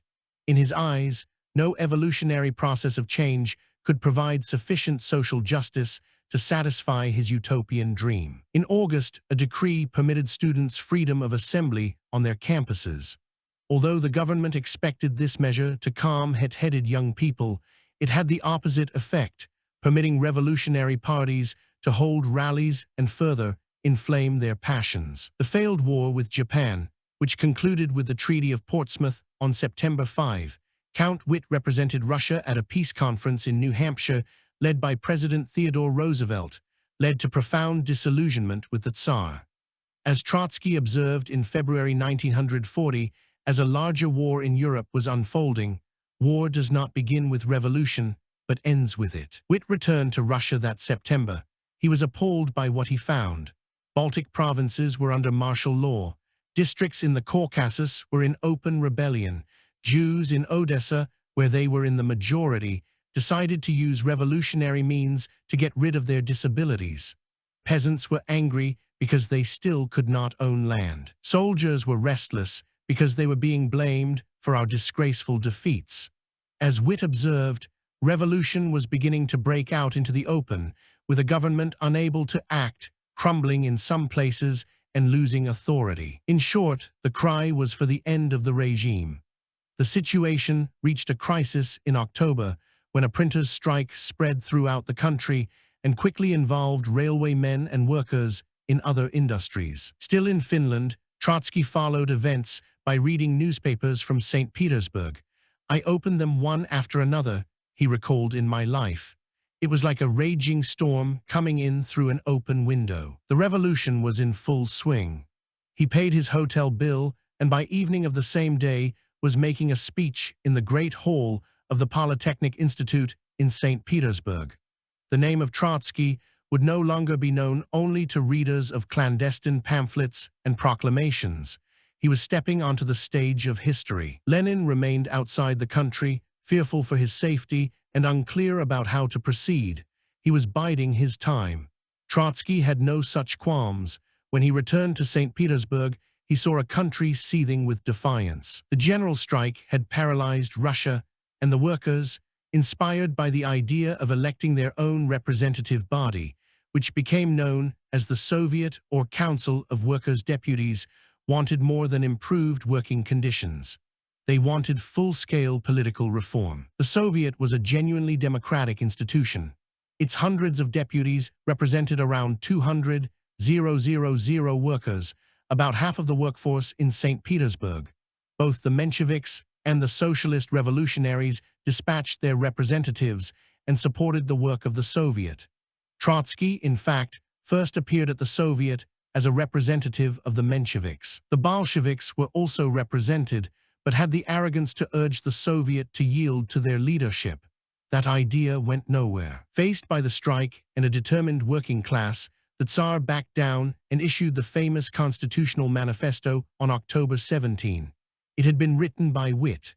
The manifesto overturned political life. According to the manifesto, Russia would soon have a genuine parliament, while the government pledged to honor personal freedom, civil liberties, and universal suffrage. If the Tsar and his ministers expected that this concession would calm things down, they were soon cured of their naivete. The Soviet quickly recognized Trotsky's authority and made him vice-chairman. Although the chairman was a young, little-known attorney named Grigory Krustal of Nassau, Trotsky was the moving force behind the Soviets' appeal. He wrote the manifestos, edited its bulletin, and was the most recognized orator in the city. At one point, he was editing and writing for 3 newspapers. Lenin, by contrast, was stuck in Europe and had yet to address a real crowd. The Bolsheviks in the capital and Lenin in Europe remained wary of the Soviet, fearing that an elected non-party organization would offer competition with the party. Trotsky saw things differently. For him, the Soviet could be more than a vehicle to promote the rights of the workers or issue calls for dramatic reform. It could be turned into a shadow government, an alternative to the autocracy itself, at least in the capital. Led by Trotsky, the Soviet also recognized the need to defend the Jews from pogroms. In response to the wave of strikes, the government had encouraged pogroms throughout the Pale of Settlement, led by the Black Hundreds, an extreme reactionary movement that emerged at the outset of the 20th century to support the Tsar and to carry out violent propaganda and murderous attacks on revolutionaries and Jews. What better way to divert the energy and anger of the population? The scale of the violence was unprecedented. In less than 2 weeks, immediately following the October Manifesto, pogroms broke out in nearly 700 communities. In one day in Odessa, 800 Jews were murdered. Extending into September 1906, the attacks claimed more than 3,000 Jewish lives. For Trotsky, the Tsar was a tireless hangman. Nicholas Roman II, in fact, believed that 9/10 of the troublemakers are Jews, as he wrote to his mother that fall.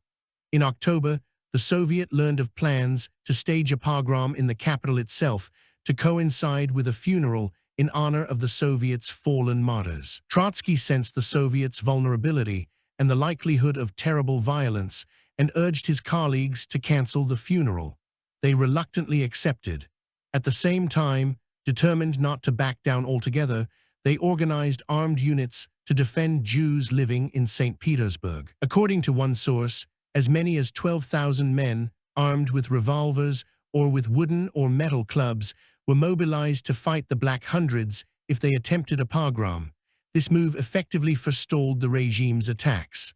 The general strike was now over, but inspired by Trotsky, the Soviet issued new demands: that the government declare an amnesty for political prisoners, remove army detachments from St. Petersburg, allow the creation of a people's militia, and recognize an 8-hour workday. Again, the Tsar backed down, granting a political amnesty with the hope that yet another concession would guarantee his authority. Only then did Lenin feel safe returning to Russia. Back in the capital in November, Lenin understood that the Bolsheviks had to accept the Soviet and find a way to work with it. And when he saw Trotsky's dynamic leadership, Lenin was man enough to concede his preeminence. "Trotsky has won this by his tireless and striking work," he said to a colleague. With the granting of personal freedom, revolutionaries like Trotsky were speaking before huge crowds, while the police, obliged to honor the Tsar's promise, stood helplessly by. The opposition press flourished. As leader of the St. Petersburg Soviet, Trotsky led the takeover of a small newspaper, Russkaya Gazeta, Russian Gazette. Within a few days, he recalled, the circulation rose from 30,000 to 100,000. A month later, it had reached the 500,000 mark. Both the Bolshevik Novaya Zhizn New Life and the Menshevik Nachalo, beginning, enjoyed circulations of more than 50,000, their publications supported by wealthy businessmen who accepted the stark reality that Russia could no longer live as before. The Soviet challenged the Tsar and appeared to threaten his throne. Max Eastman, who for a time promoted Trotsky's image in the West, wrote about 1905 that Trotsky actually wielded for some days an authority in Russia exceeding that of the Tsar. This was a gross exaggeration. The Soviet remained in place for 52 days. Count Witt, now serving as the Tsar's prime minister, patiently waited for the workers and their allies to lose their resolve. He began to reimpose censorship. Calls for another general strike drew little response. Army units stopped paying attention to revolutionary appeals. On December 3, Witt ordered troops to surround the Soviet. Trotsky, in an act of political and moral clarity, shouted to his followers not to resist, but to dismantle their revolvers rather than surrender them. He and other leaders were taken into custody. But the revolution was not yet over. The Moscow Soviet, which had been established in October, remained determined to resist. Joined by high school and university students, rebellious workers constructed barricades in the streets. Their defiance lasted for 10 days before the Tsar dispatched loyal army units. Equipped with heavy weapons, they killed more than 1,000 people, including prisoners and unarmed civilians. Trotsky looked back on the 1905 revolution as a dress rehearsal, full of grim lessons that would serve him well in 1917. In his eyes, it was not the opposition of the liberal bourgeoisie, not the elemental risings of the peasantry or the terrorist acts of the intelligentsia, but the strike of the workers that for the first time brought Tsarism to its knees. His theoretical claims and intuitions as a Marxist were confirmed. It would be the proletariat that would have to seize power.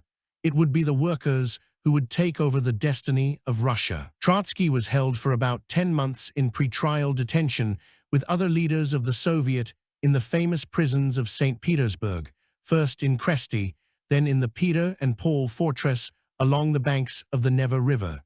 He and his comrades were treated with a good deal of deference. Their cell doors were not locked, and they were permitted to read books delivered from outside the prison, to meet with each other, even to discuss the political challenges that lay ahead.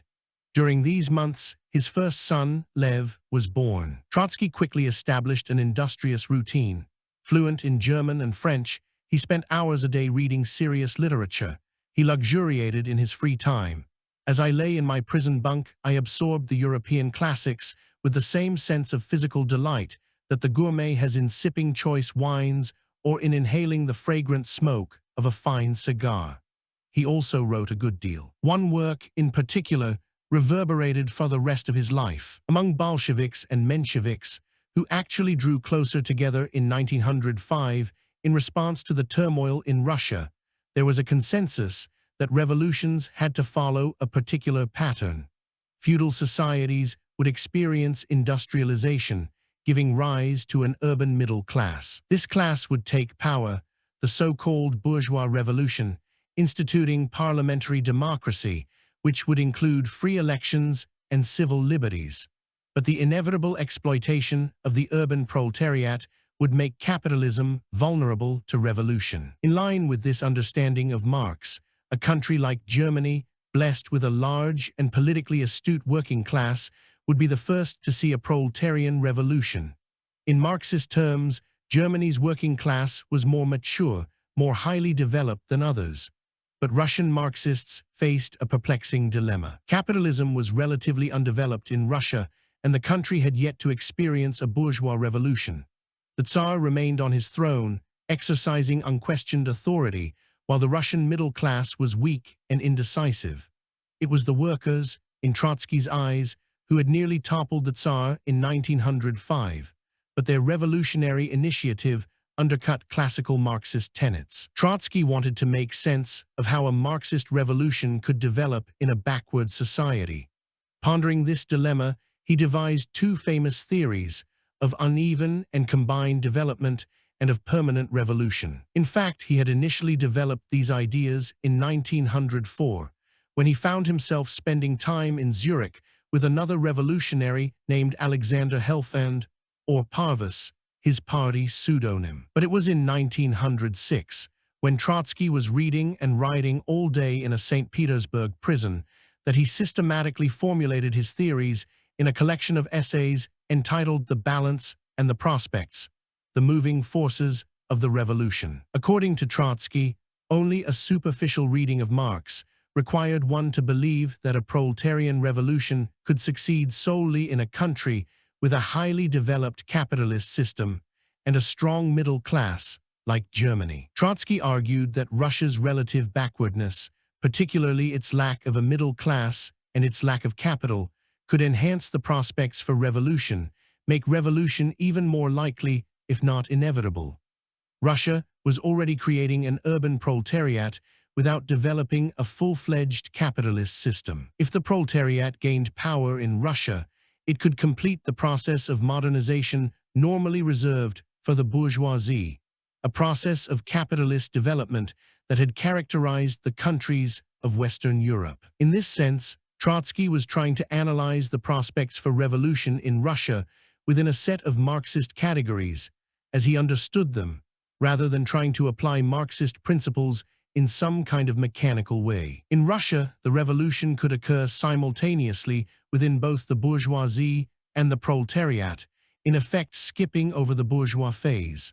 The workers would take power themselves, then declare a dictatorship of the proletariat. With power consolidated in their hands, this new government, by and for the benefit of the workers, would initially be isolated and face the wrath of capitalist countries. Trotsky's idea of permanent revolution meant that socialism could not succeed in one country, particularly a country like Russia, whose economic development lagged so completely behind other more advanced countries. To sustain power, the government of Russian workers would have to inspire revolutions in more economically developed European countries, which would then come to its assistance. The theory of permanent revolution lent Trotsky's name a particular allure. It provoked endless debate and controversy within social democratic circles and helped separate him from Lenin. But sitting in jail, Trotsky had more to do than explore European literature and develop a new theory of revolution. All the defendants needed to prepare for their appearance before a Tsarist court. Menshevik's leaders who remained at liberty, led by Yuliy Martov, wanted them to defend themselves within the framework of the October Manifesto. The Tsar had guaranteed civil liberties, and their actions as leaders of the Soviet did not violate either the letter or the spirit of the manifesto. It was the Tsar who had violated the law by arresting them. But Trotsky could not accept Martov's approach. It would deny that the Soviet had been willing to seize power through an armed insurrection and would lend legitimacy to Tsarist rule. Trotsky was not interested in defending himself in the ordinary sense. He intended to appeal to a higher authority, the revolutionary masses. He wanted to put the regime on trial. Lenin and the Bolsheviks supported his intention to confront the court. His longtime comrade Grigory Ziv, who was also in prison in St. Petersburg, later recalled that Trotsky was full of warm sympathy for the Bolsheviks, to whom he was spiritually akin, and of a hardly suppressed antipathy to the Mensheviks. In prison together, the defendants worked out a shared legal strategy, assigning Trotsky the task of explaining their political preparations for an armed uprising. The trial began on September 19, 1906. Charged with planning an armed insurrection, the defendants faced a civilian court rather than a military tribunal. The difference was not trivial. Under Russian law, they could not face the death penalty. Trotsky's parents were in the courtroom. Anxious for her son's future, his mother seemed confused by the proceedings. His father, more appreciative of Trotsky's stature and eloquence, sat pale, silent, happy, and distressed, all in one, as Trotsky himself recalled. The trial did not unfold as the regime intended. Mindful of the defendants' popularity in the capital, the government turned the court building and the adjoining streets into a military camp. But the public was not intimidated and flooded the courtroom with flowers and other gifts for the defendants. There were 40 attorneys on the defense team. More than 200 witnesses offered evidence. Trotsky wrote, among them workers, manufacturers, members of the secret police, engineers, servants, citizens, journalists, post office officials, police chiefs, gymnasium students, municipal councillors, janitors, senators, hooligans, deputies, professors, soldiers. They were all subjected to cross-examination, especially by the defendants, who had nothing to hide and were eager to detail the work of the Soviets. Trotsky took the stand on October 4. His testimony was the high point of the trial. Undeterred by the advice of his defense counsel, Trotsky spoke explicitly about two of the most volatile issues on everyone's mind: the question of armed insurrection on the part of the Soviet and the government's use of pogroms. He did not mince words. Did the Soviet consider itself justified in using force and repressive measures in certain instances?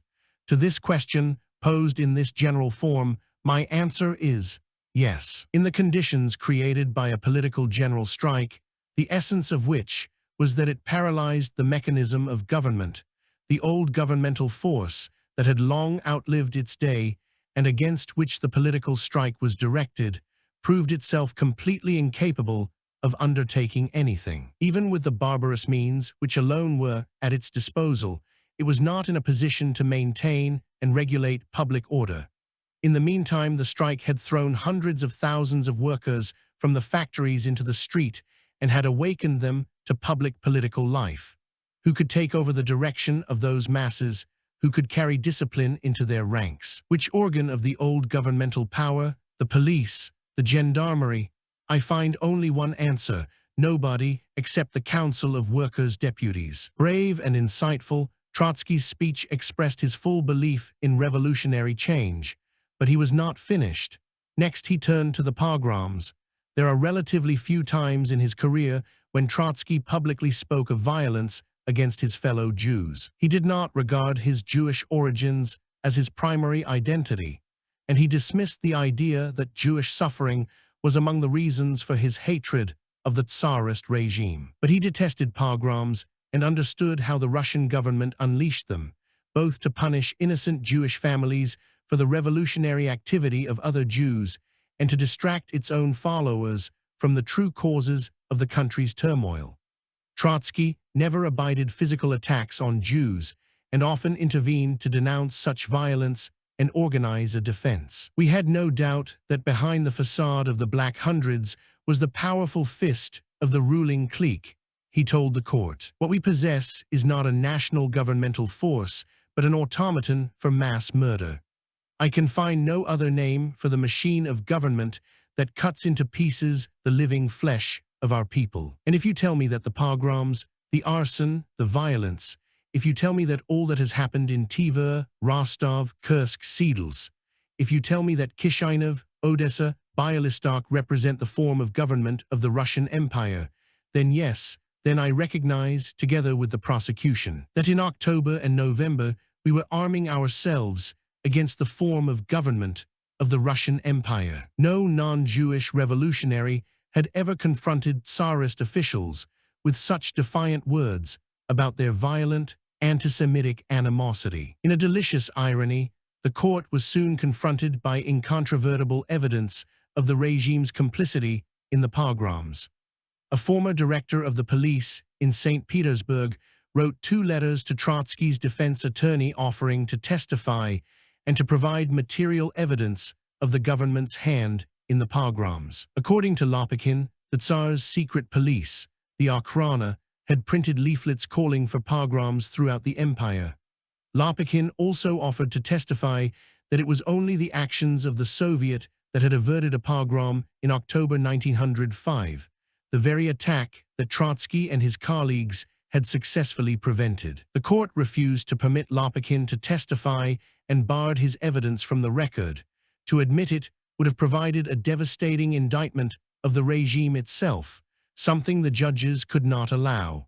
Faced by this adamant refusal, the defendants left the courtroom and boycotted the remainder of the proceedings. The guilty verdict was delivered before a virtually empty courtroom on November 2. Although the defendants were acquitted of the principal charge of insurrection, they were convicted of numerous other crimes, then sentenced in absentia to Siberian exile for life. Just 2 months later, the convoy of prisoners, some accompanied by wives and children, was hurried to the railroad station and put on a train headed eastward. Once across the Urals, they reached Tyumen, where they were transferred to a convoy of 40 horse-driven sledges and taken to Tobolsk. Only here were they told their final destination, the penal colony at Obdorsk, a remote location on the Arctic Circle nearly 1,000 miles from any railroad station. Trotsky now understood that the farther they traveled, the more difficult escape would become. "Every day we moved down one step into the kingdom of cold and wilderness," he wrote in a notebook. He was not sure what to do. He sent instructions to his wife, asking her to send him books and assuring her that, with 1,000 residents, Obdorsk would provide a place for them to live together with their infant son. But his fortunes changed when the convoy reached the small town of Berezov. Able to walk about, Trotsky met another political exile, a doctor, who suggested that he could avoid continuing on the journey northward if he were to simulate sciatica. The police would place him under surveillance in a hospital, but from there, with some luck, he could find a peasant to help him escape. Within days, Trotsky evaded the local police and set off, wrapped in warm furs, in a sleigh drawn by reindeer and driven by an astute but constantly drunken guide. Trotsky came to love and admire the reindeer. "I had the same feeling for these animals that an aviator must have for his motor when he flies over an ocean at an altitude of several hundred feet," he wrote in his memoirs. It took them a week to cross hundreds of miles of tundra in the dead of winter with little to eat. They would boil snow to make water, sit on the snow, and drink tea. Trotsky carried a few bottles of liquor, thinking he could use them to barter for food or other necessities. Finally, they reached a small settlement in the Urals, with a train station from where he was able to reach Perm. From there, he headed to St. Petersburg and a reunion with his wife and son. Stepping outside on the train platform, where he could feel the wind in his face, Trotsky suddenly experienced a profound sense of liberation, and a loud cry burst from me spontaneously, a cry of joy and freedom.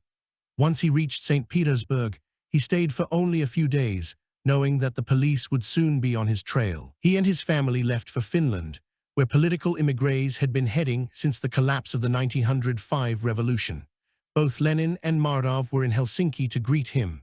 Lenin, Mardov, and Trotsky did not return to Russia until the spring of 1917. By that time, Tsar Nicholas Roman II was no longer on the throne, and Lenin and Trotsky would complete the revolution. 3. An independent Marxist. Although the revolution of 1905 compelled the Tsar to make substantial concessions, these reforms were quickly reversed as the autocracy regained control of the country and ruthlessly asserted its revived power. By June 1907, Tsar Nicholas Roman II had dispersed the Second Duma, arrested Bolshevik representatives. Both Lenin and Trotsky had shifted their strategies and supported the idea of social democrats standing for the Second Duma, thinking it could prove useful for spreading their ideas, and dispatched them to Siberia. The regime also hunted down several thousand would-be revolutionaries and executed them after summary trials. Trotsky was safe in Europe, hailed as the legendary head of the St. Petersburg Soviet who had defied the Tsar in the streets and in the courtroom. He arrived in London at the end of April 1907 to attend the Fifth Party Congress. A host of major figures were there. The writer Maxim Gorky sought out Trotsky and made a point of praising his political pamphlets. Trotsky discussed revolutionary theory with the German militant Rosa Luxemburg, who shared many of his views. Years later, after her brutal death at the hands of German reactionaries in 1919, he recalled her with genuine tenderness. She was a little woman, frail and even sickly looking, but with a noble face and beautiful eyes that radiated intelligence. She captivated one by the sheer courage of her mind and character. On the face of things, the party seemed full of dynamic possibilities. 350 delegates crowded into a church hall, 10 times as many as had attended in London 5 years earlier. Meeting as a united party for the last time, Bolsheviks and Mensheviks argued over how best to participate in the Second Duma and over the role of the peasants and Russian liberalism in the struggle against the autocracy. Trotsky also continued his dispute with Lenin. Lenin hoped to bring him back into the fold, and there were moments when their views coincided. For example, Lenin welcomed Trotsky's statement about the need to organize both workers and peasants. But Trotsky continued to keep his own counsel, eager to encourage reconciliation between Bolsheviks and Mensheviks, even as he found himself siding more with the Mensheviks than with Lenin. Like Mardov, Trotsky joined in the criticism of the Bolshevik expropriations, the bank robberies in the Caucasus that many suspected Lenin had supported to secure needed funds for party activities. Joseph Stalin was at the Congress as well. He listened to the debates but offered no opinion, even though he was heavily involved in the expropriations. The Congress insisted that Lenin stop the bank raids. Trotsky did not meet or even notice Stalin, but Stalin took note of Trotsky. Shortly afterward, in a report on the Congress, he referred to Trotsky's beautiful uselessness, as though he were little more than an overrated windbag. The reality was that Bolsheviks and Mensheviks alike were facing a period of dispiriting reaction during which they grew farther apart. A decade passed before World War I unlocked the gate to revolution. With the Congress behind him, Trotsky had to find a place for himself and his family in both the revolutionary movement and European society. He wanted to live in Berlin, where he could observe Europe's strongest Marxist party, the German Social Democrats, but the police made it clear that he was not welcome. By the fall of 1907, he and Sedova and their son, Lev, had settled in Vienna. He relied on his wits and his pen to earn a living. He wrote for socialist newspapers in Europe and for the Bolshevik Proletarian, and the Menshevik Luch, the Reich, which were permitted to circulate in Russia. He also contributed articles to a small newspaper edited by his mother's relative, Moisey Spencer, in Odessa. But he earned most of his living as the Vienna correspondent for the liberal Kievskaya Missal, Kievan Thought, which had a large, enthusiastic following throughout southern Russia. I wrote there on the most diverse subjects, sometimes very risky as regards censorship. Of course, I couldn't say all that I wanted to in a legally published, non-partisan paper. But I never wrote what I did not want to say, Trotsky recalled in My Life. Trotsky came to know the cream of European radicalism, August Bebel of Germany, who had once confronted Otto Bismarck, the imposing Chancellor of Germany, Jean Jaurès, the famous socialist leader of France, and Karl Kautsky, a revered figure among Marxists in Austria and throughout Europe. Trotsky also worked closely with Adolf Joffe, a fellow revolutionary who had been born and raised in St. Petersburg. Joffe suffered from nervous breakdowns and sought help from one of Freud's disciplines, Alfred Adler. Adler was among the founders of the psychoanalytic movement and had originated the concept of the inferiority complex. Trotsky came to know Adler as well and grew intrigued by Freud's theories. Trotsky never lost his fascination with Freud and later did not hesitate to encourage fellow Bolsheviks to study Freud and consider how Marxism and psychoanalysis might have more in common than Marxists in particular would care to recognize. As the prospects for revolution in Russia waned, Trotsky created a life for himself and his family that was far broader than the cramped, inward-looking existence of his fellow revolutionaries. He read widely in European literature, visited museums, and traveled throughout the continent to speak at socialist conferences. He and his wife had a second son, Sergei, in 1908. When the boys grew old enough to enter public elementary school in Vienna, regulations required religious instruction in the faith of their parents. Trotsky had been born a Jew, Sedova Greek Orthodox. Both were militant atheists and would have been happy to ignore the school regulations. But they had little choice, and so decided to designate the Lutheran faith, which was common among Jews who chose to convert in Russia and Eastern Europe. As Trotsky wrote, it was easier on the children's shoulders as well their souls. Within a year, Trotsky was editing a newspaper of his own, called Pravda Truth. It had been founded in 1905 by a small Menshevik group in Ukraine. Trotsky took over the newspaper in October 1908. His work with Pravda involved more than editing and writing. The newspaper had to be smuggled into Russia, and Trotsky, with the help of assistants, pasted copies into cardboard tubes, then packed art posters inside so they could be safely sent into Russia by mail. He also grew friendly with Russian sailors who helped smuggle copies through the Black Sea. Strapped for funds, he coaxed support from other socialists to sustain the venture and often relied on his wife's willingness to pawn family valuables. At times, he sold his own books for the extra cash. Pravda built an audience and engaged readers inside and outside of Russia. Using it as his base, Trotsky tried to unite the two wings of the social democratic movement, but neither the Bolsheviks nor the Mensheviks warmed to his position.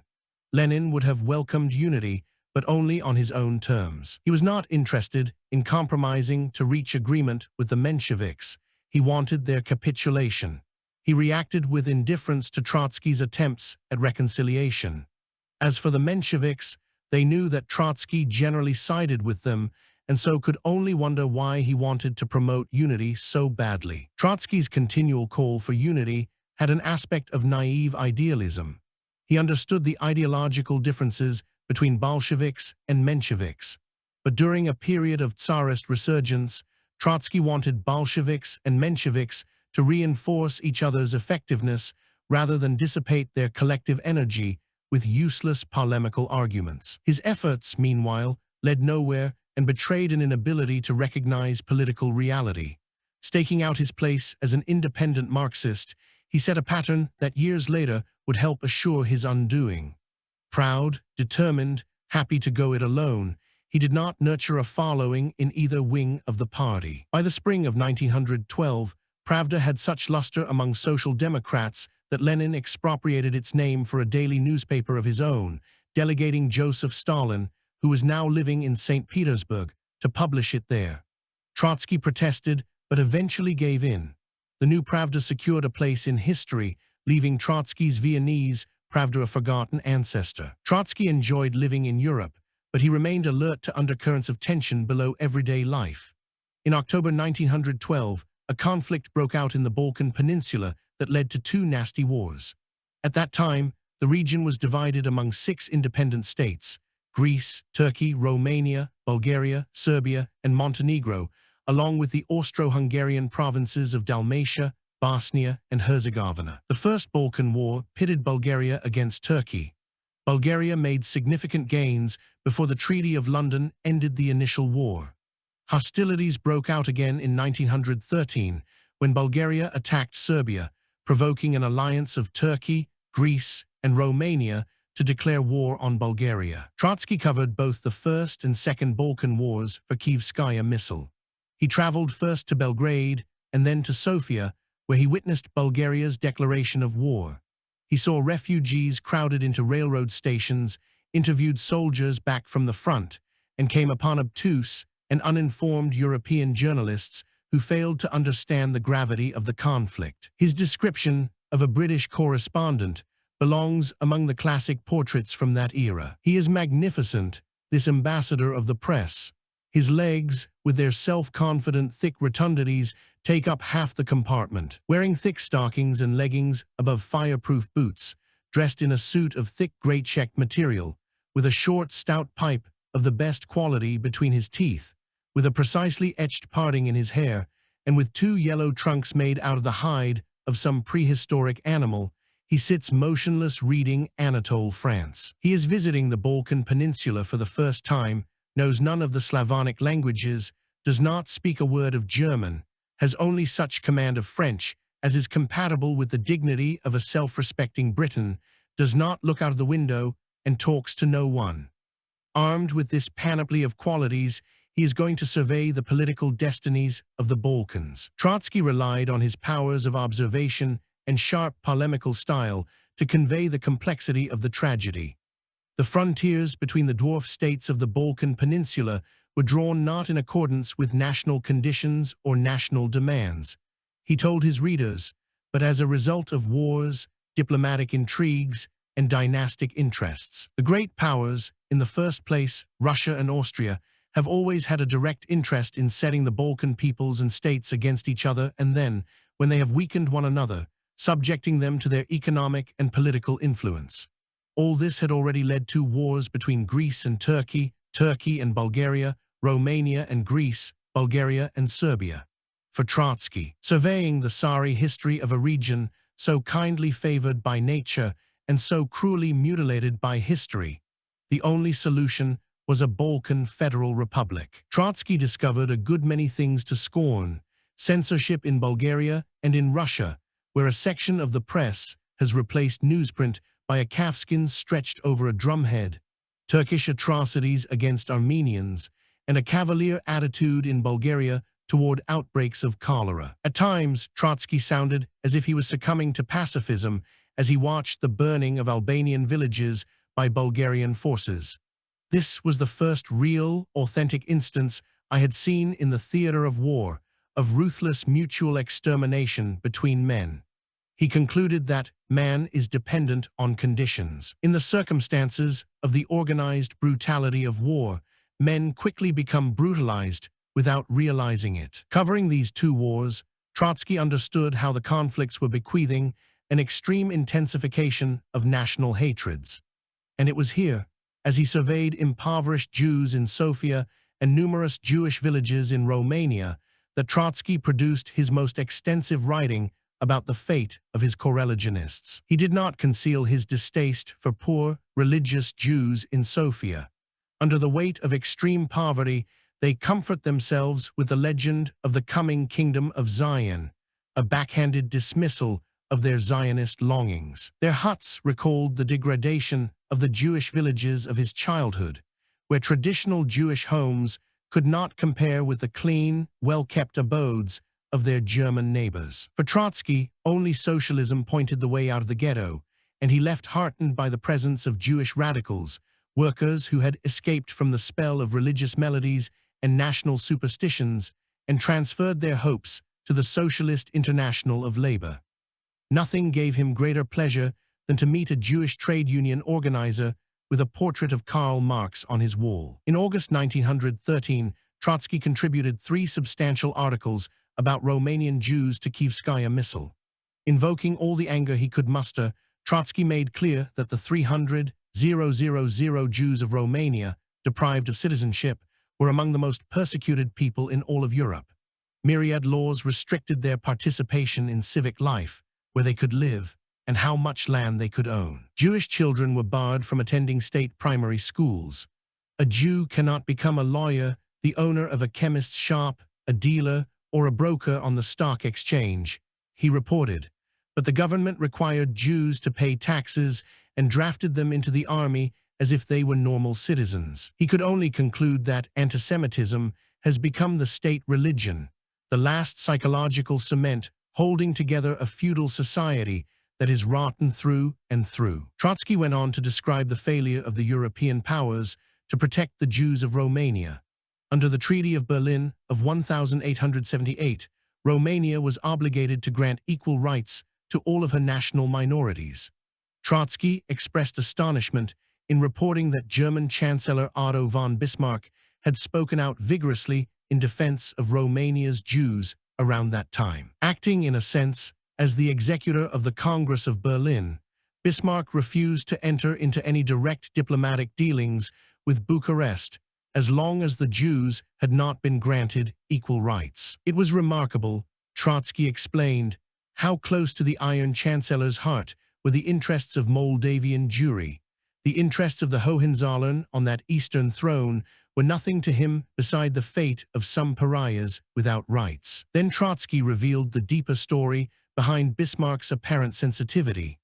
The Chancellor was engaging in a complex maneuver to pressure the Romanian government to buy shares of the Romanian Railroad, which had been generously financed by German bankers, who then went bankrupt as the project foundered. And the Jewish banker Baron Gerson von Bleichroeder, who was personally close to Bismarck and Kaiser Wilhelm I, was among the leading financiers looking to recoup his losses. It gradually became clear that this was Bismarck's main condition. The lean abstractions of Jewish equality of rights were eaten up by the fat shares of Bleichroeder's banks. Bismarck had his way. The matter amounted to a colossal piece of financial and political blackmail in which what was at stake was the 100 million marks invested by the Prussian nobility, while the rights of Romania's Jews served as the means of extortion. Once the deal was closed, the settlement of the Jewish question was reduced to an empty formality with the naturalization of 900 Jews who had served in the Turkish campaign of 1876–78. The remaining 100 Jews were left in the same situation as before the Congress of Berlin. When you read the diplomatic documents concerning this affair and the private correspondence of the parties involved in it, you are never free from a feeling of profound disgust, Trotsky concluded. But he was not finished. After detailing the plight of Romanian Jewry and the sordid diplomatic maneuvering that exploited it, Trotsky went on to criticize the newly formed Union of Romanian Jews for refusing to undertake vigorous agitation among the masses, to fraternize with the democratic elements of the Romanian people, to make an open appeal to the public opinion of the working people of Europe. Instead, these Jewish leaders took pride in their temporizing passivity, hoping to gain credibility with the enlightened discretion of the ruling oligarchy by proclaiming their patriotism and fighting alongside Romanian anti-Semites for a piece of someone else's land. These articles have a surprising, almost novel quality. Faced with the reality of Jewish suffering at the hands of a reactionary regime, whose repressive measures bore a striking resemblance to the Tsar's, Trotsky called for emancipation and equal rights. He did not revert to calling for class struggle or a proletarian revolution. He almost sounded like an old-fashioned liberal out to promote civil liberties. While Trotsky was in the Balkans, the case of Mendel Baileys commanded the attention of Russian society. The case had started in March 1911, when a 12-year-old boy named Andrei Yushchinsky was murdered in Kiev and his body thrown into the Dnieper River. The likely perpetrators were ignored while the police, under instructions from the Ministry of Justice, framed a Jew for the crime. They chose Baylis, a modest worker in a brick factory, and accused him of killing the boy in order to use his blood in the preparation of matzo for the Passover holiday.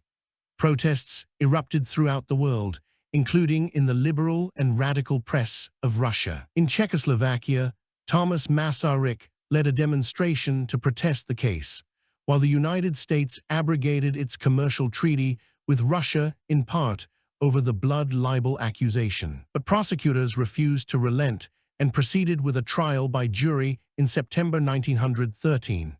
Trotsky was back in Vienna and able to follow the case in a daily verbatim account in Kievskaya Missal. It is notable that at least 3 attorneys associated with Baylis's defense had some connection to Trotsky. Oskar Grusenberg and A.S. Zarudny had participated in his defense during the case of the St. Petersburg Soviet in 1906, and Alexander Kerensky later led the provisional government after the abdication of Tsar Nicholas Roman II. It was Kerensky's government that Lenin and Trotsky overthrew in the fall of 1917. Trotsky portrayed the Baylis case as a deliberate attempt by the autocracy to stir up hatred of the Jews. Most of the initiative came from the notorious Minister of Justice, Ivan S.H. Cheglevirov, who was behind the indictment, as well as from local officials.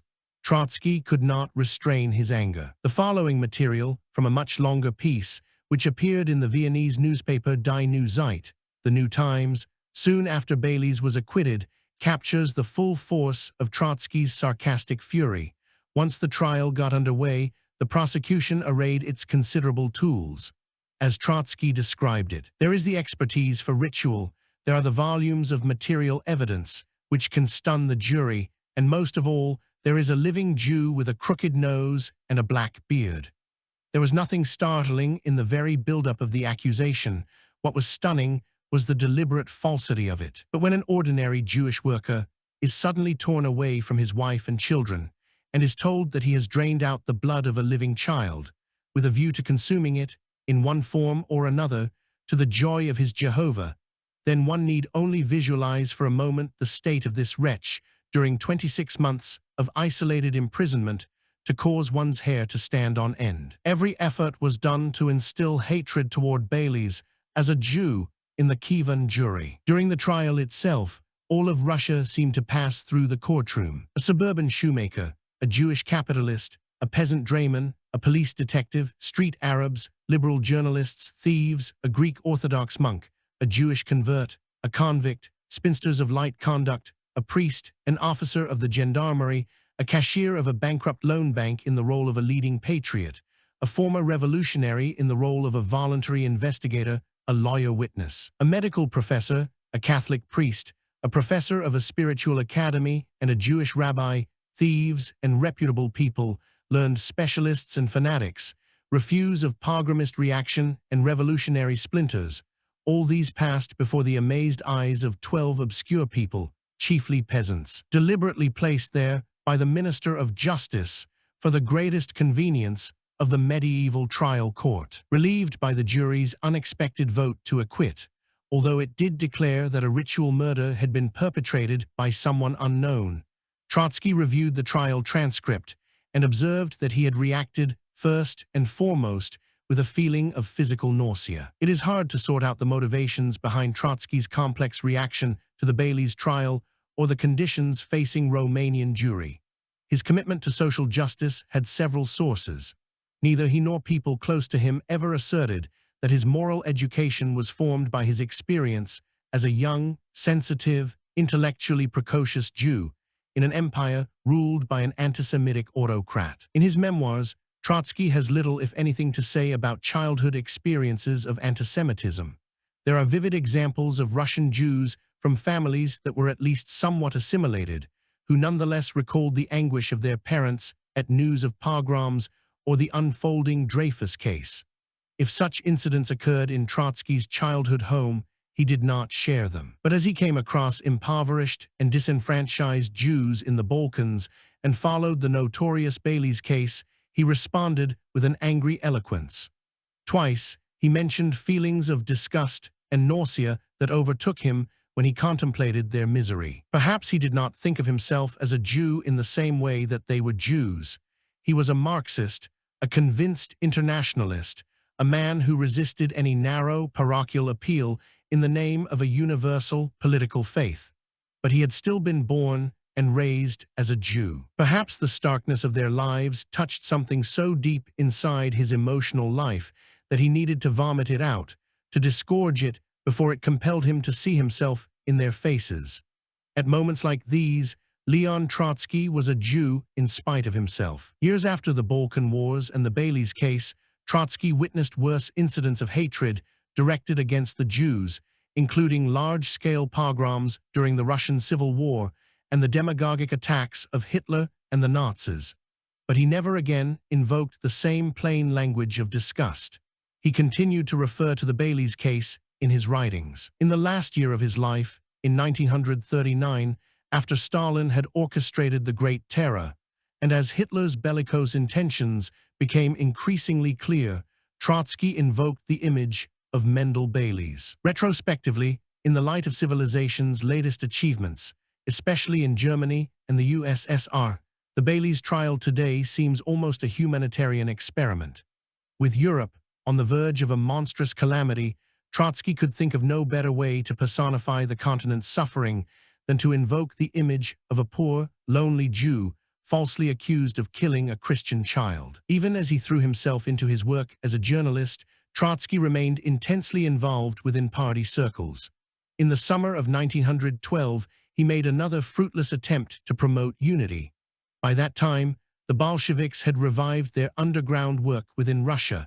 The Mensheviks were weak, their ranks split among various marginalized groups. Trotsky invited followers of Lenin and of Mardov to a conference in Vienna, hoping to initiate a productive dialogue. But Lenin and the Bolsheviks refused to attend. So Trotsky assembled a disparate group of Mensheviks, disaffected Bolsheviks, members of the Jewish Bund, and followers of his own. They called themselves the August Bloc. Here again, Trotsky misread the mood within the ranks of social democracy. Lenin was happy with the split in the party.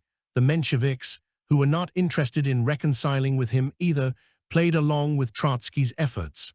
They feigned interest in dialogue and unity, leaving it to Trotsky to complain about Lenin's stubborn arrogance. The episode reinforced his frustration with Lenin, with émigré politics in general, and his isolation within the movement. But he was not about to quit the cause of revolution. In early 1913, in Vienna, Trotsky crossed paths with Joseph Stalin for the first time. Trotsky was visiting a friend from his Viennese Pravda days, Matvey Skoblev, a Menshevik who had been elected to the Duma shortly before.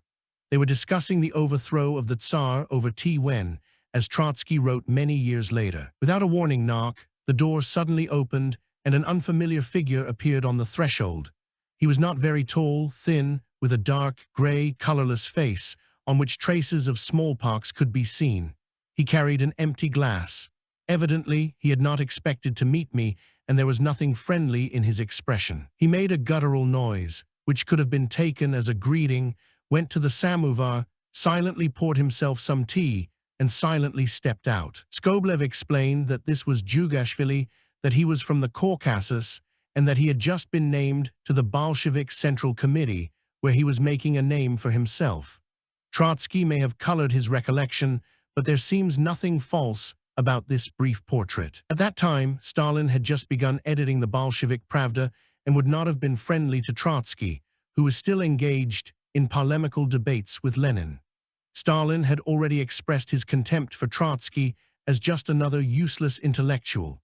It was also not in Stalin's nature to be solicitous of another figure in the party unless he believed that he could gain something. Knowing his role in the 1905 revolution, and having seen Trotsky debate at the party congress in 1907, Stalin could well have sensed that this was a man he would have either to charm or to challenge.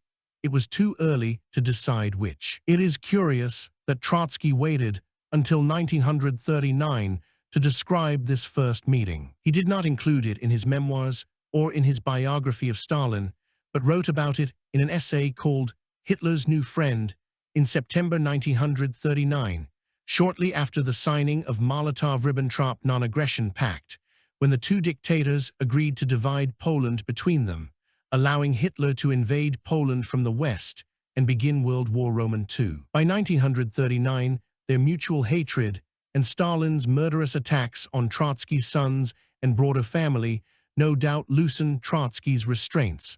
Trotsky never liked to ascribe historical events to the personalities of major figures.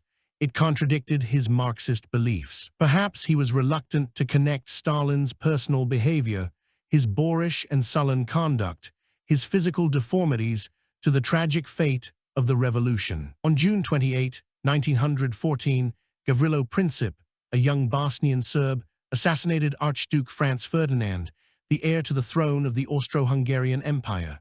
6 weeks later, Europe was at war, entangled in alliances that brought Italy, Germany, and the Austro-Hungarian Empire into conflict with Russia, France, and England.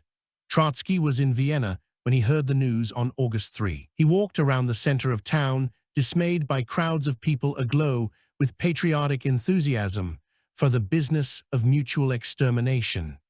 Their mood reminded him of St. Petersburg during the general strike of 1905. "No wonder," he wrote in My Life, "that in history war has often been the mother of revolution." Other news was equally disheartening. Jean Jaurès had been assassinated in a Paris café by a French nationalist at the end of July. Jaurès, the eloquent defender of Dreyfus, the intellectual champion of French socialism, the founder of El Humanité, and a determined anti-militarist, had worked to avert the war, trying to organize strikes in Germany and France to prevent the conflict. Trotsky had come to know and admire Jaurès. Now his voice was gone. Trotsky had little time to mourn. As a citizen of Russia living in Austria, he was an enemy alien. Alerted to the likelihood of internment, he and his family fled within 3 hours to Zurich in neutral Switzerland, leaving behind 7 years' worth of books and unfinished writings. The next day, Trotsky received another shock. By a vote in the Reichstag, the German Social Democrats dropped their opposition to war. Their previous commitment to peace and internationalism was over. Trotsky was not exaggerating when he wrote that the capitulation of the German Social Democrats was one of the tragic experiences of my life. It set the stage for much of his thinking and action, pitting him against so-called social patriots who supported their own governments in the war. Many of them were longtime colleagues in the ranks of Europe's socialist parties. Once again, Trotsky was not afraid to go it alone. He stayed in Switzerland for 2 months. It was a natural refuge for Russian revolutionaries. Nikolai Bukharin and Lenin made their way there, and Trotsky first encountered the German communist Karl Radek in Zurich. Radek had been expelled from Germany for his outspoken anti-militarist views. Trotsky made a vivid impression in Zurich, where Swiss socialists welcomed his denunciation of other European socialists who were now supporting one side or the other.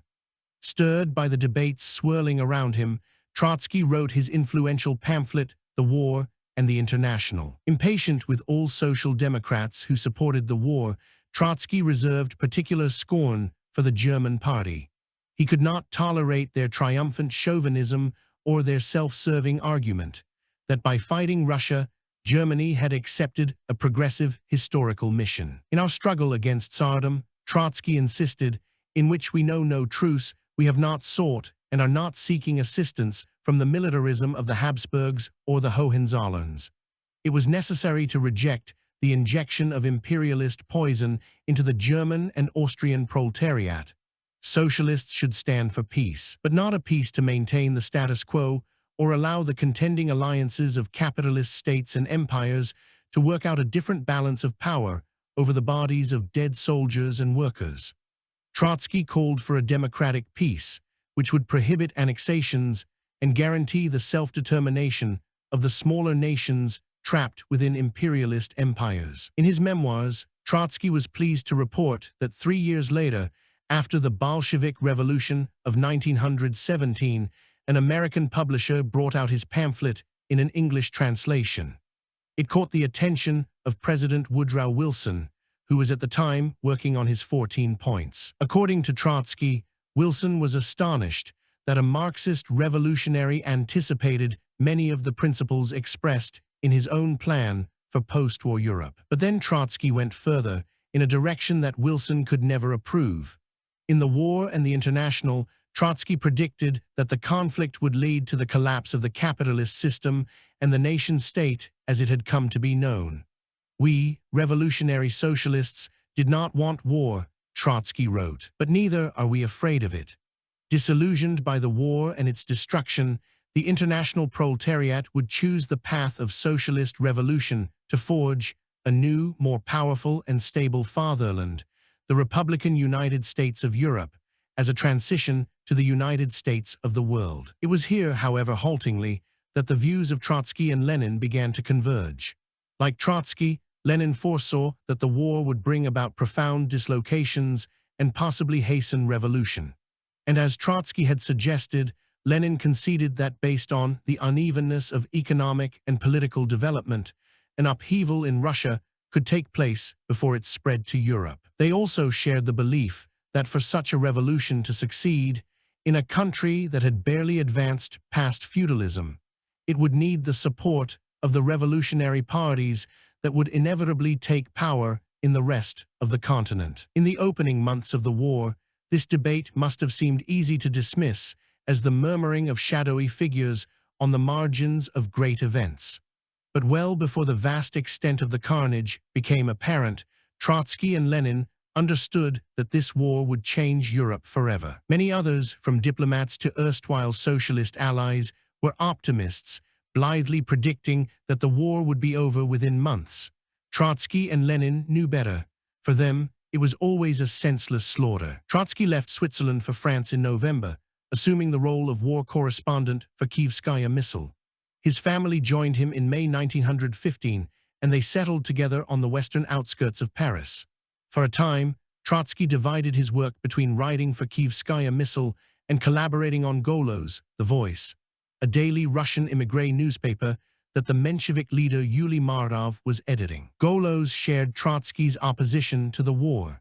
Even Lenin made note of the newspaper's refusal to tolerate the social patriotism of other social democrats. Seeing Lenin and Mardov in agreement, both angry with Georgy Plekhanov, who supported Russia against Germany, claiming that German and Austrian monarchs were the true enemies of democratic progress and socialism, Trotsky hoped that unity could finally be established within Russian social democracy. But opposition to the war proved not to be a sufficient reason for Bolsheviks and Mensheviks to unite. Mardov, for one, did not share Lenin's belief that socialists should call for the defeat of their own countries. Lenin was calling for civil war. Mardov was hoping for peace. As they debated among themselves, Golos was closed in early January 1915, only to be reborn under the name Nash Slovo, Our Word, 2 weeks later. This time, Trotsky joined Mardov as joint editor. At first glance, Nash Slovo was not an imposing newspaper. Rarely more than 4 pages long, its pages frequently marred by blank spaces, indicating the work of French military censors, the newspaper had an outsized influence nonetheless. Trotsky and Mardov lent its pages to figures who would soon play substantial roles in Russia's fate. Vladimir Antonovov-Sinko is credited with founding the newspaper. He later led the assault on the Winter Palace in October 1917 and the arrest of the provisional government. Solomon Lazovsky headed the Soviet trade union movement during the 1920s and served as deputy foreign minister during World War II. Anatoly Lunacharsky became the first Soviet Commissar of Education. Alexandra Kollontai became Commissar of Social Welfare, and Ivan Maysky had a distinguished career as a diplomat, serving in London as Soviet ambassador at the height of World War II. Once Stalin took power, several of them, whether they had been Bolsheviks or Mensheviks, were arrested and destroyed. Strong personalities, they debated how, as socialists, they should respond to the conflict. Trotsky solicited their views, weighed his own options, and found himself increasingly drawn to Lenin's consistent anti-militarist position. He did not join the Bolsheviks, but he could not conceal from himself that the Bolsheviks came the closest to expressing his own views. A year into the conflict, socialists were still debating how to proceed against the war. In early September 1915, 38 delegates from 11 countries in Europe gathered in the small Swiss village of Zimmerwald, outside of Bern, for the first international socialist conference since the outbreak of fighting. Swiss laws prohibited citizens of belligerent countries to be in contact, so it required some courage for them to organize the meeting. Trotsky and Lenin both attended, and each played major roles. Lenin, as expected, insisted that socialists should call for the defeat of their own governments and struggle to turn the imperialist war into a civil war in which the proletariat would triumph. Trotsky again found himself leaning in Lenin's direction, and as the delegates debated, they turned to Trotsky to summarize their conclusions. In the end, though, Lenin's position remained in the minority, and the Zimmerwald Manifesto, which Trotsky composed, reflected his remaining differences with the Bolshevik leader. It did not appeal for a civil war, for example. But the Zimmerwald Manifesto did call on workers throughout Europe to abandon support of their own governments and work for a peace without annexations or war indemnities. As the manifesto declared in Trotsky's words, "The war has lasted for more than a year. Millions of corpses lie upon the battlefields. Millions of men have been crippled for life. Europe has become a gigantic human slaughterhouse. All science, the work of many generations, is devoted to destruction. The most savage barbarity is celebrating its triumph over everything that was previously the pride of mankind." Lenin and Trotsky both signed the manifesto, but Lenin then issued a statement criticizing the manifesto for failing to clarify the methods of fighting against the war. Even as it stood, the Zimmerwald Manifesto stirred opposition. The governments of France and Germany suppressed news coverage of the conference, fearing that its appeal could undercut support for the war and its sacrifices. It took another 3 years of fighting before Germany sued for peace. Following the conference, Lenin remained in Switzerland and Trotsky returned to France. Their reconciliation was still not complete. Trotsky resumed writing for Nash Slovo and began to devote more time to covering the fighting on the Western Front for Kievskaya Missile. He traveled throughout France, interviewed wounded soldiers, mingled with French and British troops in the squares and cafes of small towns. In descriptions of trench warfare, portraits of individual soldiers, and prescient analyses of how the French thought they could rely on massive defense battlements to safeguard a border, Trotsky conveyed his true feelings about the futility of the war. In spite of his caution, though, Trotsky was a marked man in France. Nash Slovo continued to appear, although because of French censorship, nothing published could offend official sensibilities. But as Russia dispatched soldiers to the Western Front, it solicited assistance from France. Having a revolutionary like Trotsky, there was incompatible with the presence of Russian troops on her soil. Right-wing newspapers denounced the editors of Nash Slovo as pro-German. Trotsky was convinced that the articles were planted by Russian diplomats. In September 1916, the French government ordered Trotsky out of the country. He was able to extend his stay while looking for somewhere willing to accept him. He feared being detained and deported to Russia, where his escape from Siberia a decade earlier made him vulnerable to life imprisonment. But after 6 weeks, the French police lost their patience. Trotsky was physically expelled to Spain. Accompanied by 2 policemen, he was taken to the southwest corner of France, past Biarritz, and allowed to slip into Spain. From San Sebastián, he took a train on his own to Madrid. Trotsky did not speak Spanish, and he knew no one in Spain. As he recalled in his memoirs, "I could not have been lonelier even in the Sahara or in the Peter and Paul fortress." He passed the time visiting museums and reading Spanish newspapers with the aid of a dictionary. Spanish officials proved equally fearful. Alerted to Trotsky's presence by their counterparts in Paris, the police detained him. Convinced that his ideas were too advanced for Spain, they dispatched him under guard to Cadiz with a promise to send him to Havana on the next boat. But Trotsky had resources of his own. He was allowed to send telegrams to his supporters, and he managed to get permission for his family to join him in Barcelona, whence they would embark for New York. After 7 weeks in Spain, he left for the New World on the rickety steamer Montserrat. The sea was very rough, and our boat did everything to remind us of the frailty of human life," he wrote years later. But at least it carried the neutral flag of Spain, lending it a modicum of protection from German submarines. His fellow passengers included wealthy deserters from various countries, along with a mix of undesirables who were being thrown out of Europe just as he was. The trip took 17 days. They landed in New York, a wet mountain of buildings. He called it, on a cold, rainy Saturday.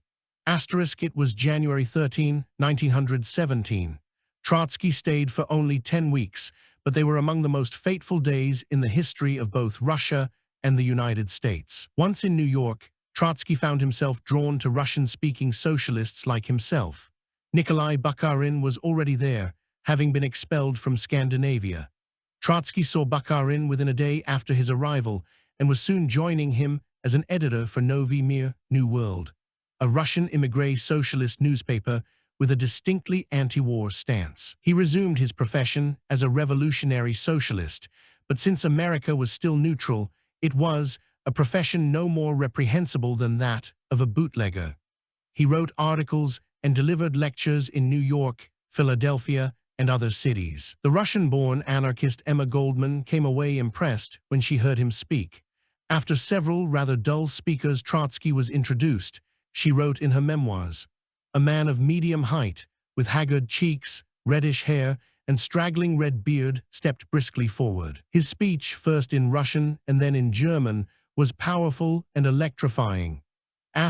This was the common reaction to a speech by Trotsky. Living in a small apartment in the Bronx, on East 164th Street and Stebbins Avenue, Trotsky and his family came to enjoy conveniences unheard of for a working-class home in Europe. Electric lights, a gas oven, a bath, an automatic elevator, even a chute for the garbage. His sons especially enjoyed the telephone, a device that had not existed in their homes in Vienna and Paris. As part of his daily routine, Trotsky liked to frequent the Triangle Dairy restaurant on Wilkins Avenue in the East Bronx, where most of the waiters were Russian Jewish immigrés like himself. As they soon learned to their chagrin, Trotsky had a peculiar view about their profession and its rewards. Trotsky was convinced that tipping was demeaning to the dignity of a workingman, and that a person should get a regular salary, enough to live on, and not have to depend on tips. As a matter of principle, he refused to leave a tip himself and would harangue other customers to do the same. Such behavior did not endear him to the waiters. They all tried to avoid serving him. They also took to calling him Leo Fanfach, a play on the Yiddish word for speaking through one's nose, fanfend. The way Trotsky spoke, they thought he suffered from sinus trouble or adenoids. The waiters conspired against him. As one after another refused to serve him, he was shifted from one waiter's station to another, abused, shouted at, ignored, even had hot soup spilled on him. Finally, a new waiter took pity on Trotsky. He would serve him promptly, and Trotsky, out of appreciation, would eat quickly, then leave, allowing a more generous customer to sit down. Still, he refused to leave a tip for his benefactor. This same waiter tried to dissuade Trotsky from returning to Russia, to forget his Meshugana dreams of overthrowing the Tsar. Trotsky saw things differently. This modest episode highlights a paradox at the heart of Trotsky's attitude toward his Jewish identity. Although he was estranged from a sense of himself as a Jew, he still gravitated to Jews wherever he lived. Perhaps it was a matter of convenience. If they were from Russia, they spoke his mother tongue, or perhaps it was a matter of familiarity. Once outside of Russia, he sought the company of people like himself. Soon after arriving in New York, Trotsky was welcomed by Abraham Cahan, the legendary editor of the Vorwärts Forward, a Yiddish-language daily with a wide readership in the Jewish immigrant community. Cahan and his colleagues were socialists. They were thrilled to meet Trotsky. The Vorwärts ran an interview with him on January 16. Soon after, it ran 4 columns by Trotsky. All the pieces reflected his internationalist stance and his criticism of the war and the Allies.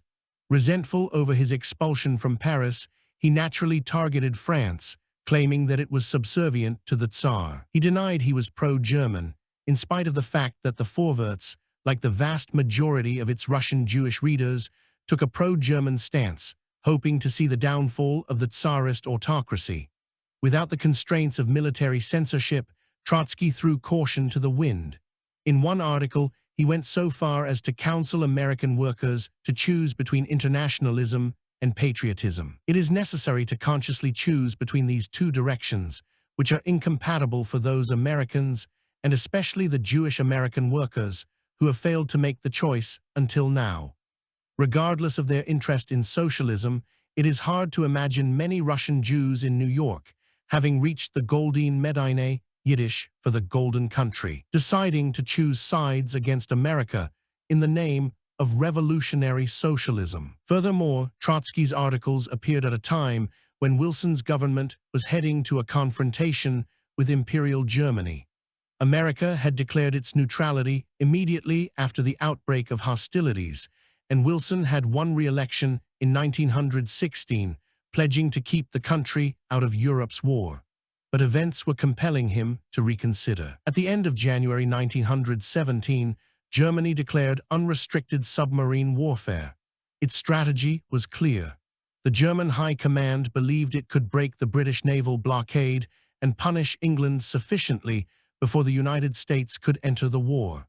But then Germany made a foolish miscalculation. That same January, British cryptographers deciphered a telegram from the German Foreign Minister Arthur Zimmermann to the German ambassador in Mexico. He was offering Mexico an audacious proposal. In return for a Mexican declaration of war against the United States, Germany would encourage Mexico to reconquer lost territory in Texas, New Mexico, and Arizona. In order to protect their intelligence methods from detection, the British waited until February 24 to inform the White House. The American press covered the story on March 1. The Zimmermann telegram marked a turning point in the war. Anti-German feeling, which was already growing after the sinking of the American passenger ship Lusitania in May 1915, came to a boil. Neutrality was no longer possible, and any pro-German feeling on the part of Russian Jews in New York came to an end. The Vorwärts responded accordingly. It carried a front-page announcement that, if Germany can really commit such an idiotic move of diplomacy, then every citizen of America will fight to the last drop of his blood to protect the great American Republic. Trotsky could not abide such a bellicose stance. He was opposed to the war and any hint of American entry. Trotsky continued to believe that faced with the choice of supporting an anti-militarist stance or defending the United States, American Jews and Russian immigrants in particular should resist any patriotic appeals. History, though, had another surprise. As strikes and urban unrest spread in Russia, fueled by food shortages and the ongoing disastrous war, word reached Europe and America that Tsar Nicholas Roman II had abdicated on March 2. Begun in 1613, the Romanov dynasty was finished. The provisional government, led by Western-oriented liberal parties, took power hoping to resolve Russia's urgent dilemmas. Trotsky was determined to return to Russia. He followed events as best he could. Seeing liberals in charge, he denounced the Mensheviks for lending their support. Trotsky was sure that the end of the autocracy and the ensuing power struggle would be matched by revolutions in Europe, most probably in Germany. He could not envision a different future. On March 20, he addressed a gathering at the Harlem Casino in Upper Manhattan. A Russian-language notice in the Vorwärts announced a mass meeting about revolution in Russia. Speakers in Yiddish, Russian, English, and other languages. L.N. Trotsky will speak in Russian. Admission is free. America, too, would have to be challenged. On the night of March 26, just as he was preparing to leave, he addressed a rally in Manhattan, stirring the crowd with a call for revolution. I want you people to organize and keep on organizing until you are able to overthrow the damned, rotten, capitalistic government of this country. 2 years later, during a Senate hearing about Bolshevik propaganda, a witness to Trotsky's speech in New York described him as a typical Russian, black, bushy, curly hair, and very radical-looking in appearance as well as in speech. His departure the next day seemed uneventful. Trotsky and his family left New York aboard the Norwegian liner Christianiafjord. His papers were all in order. He had a British transit visa and an entry permit issued by a compliant Russian consul. He left America with the feeling of a man who has had only a peep into the foundry in which the fate of man is to be forged. America had placed its mark on him, but as hard as he tried to return, destiny and recalcitrant American officials prevented that from happening. Just days out of New York, the ship was stopped and boarded by British officials in Halifax, Nova Scotia. Trotsky and his family were removed. He was arrested and sent to a camp for German prisoners of war in nearby Amherst, while his wife and children were allowed to stay in Halifax. The British, anxious to keep Russia in the war, were acting under instruction from nervous officials in Petrograd, as St. Petersburg had been renamed at the beginning of the war. It would be imprudent to permit a revolutionary like Trotsky to return home. Other passengers protested on his behalf to the British, but Trotsky, true to his principles, refused to do so. He did not see the point of complaining to Beelzebub about Satan. The British held him for more than 3 weeks. As might be expected, Trotsky proved a difficult prisoner.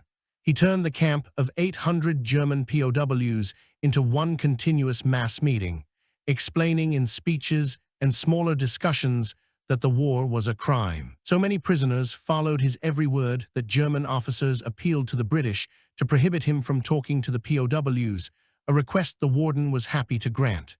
In Russia, meanwhile, word of his arrest provoked indignant protests and led to his eventual release. Trotsky was let go on April 29, as exultant German sailors and the sounds of the Internationale accompanied him to the gates. It took Trotsky and his family almost 3 weeks to reach Sweden. From there they traveled to Finland and then on to Russia, reaching Petrograd on May 17. The Tsar had stepped down 10 weeks before. Lenin had returned on April 3, and like Lenin, Trotsky arrived by train at the Finland station. A crowd was there to greet him. He called for a second revolution in the name of the workers, but could barely finish his thoughts when hands lifted him in the air. He had returned once before to St. Petersburg in 1905, led a failed revolution, and then escaped the country, not knowing when or how he would go back. Now he was home. Another revolution was at hand. For the revolution of 1917. Speaking before Tsarist judges in 1905, Trotsky declared, "A popular insurrection cannot be staged. It can only be foreseen." 25 years later, in forced exile and anxious to defend the role he had played in the Bolshevik takeover, Trotsky wrote his history of the Russian Revolution. Caught between the urge to sustain the Bolshevik claim that the masses had inspired the seizure of power and the unavoidable truth of his and Lenin's fundamental roles, Trotsky wavered. He emphasized the inevitable momentum of events. Revolution is the inspired frenzy of history, he wrote in My Life, and the contingent need for Bolshevik leadership. He could not claim otherwise. History, in the end, will have to agree with the more candid admission in his diary of 1935.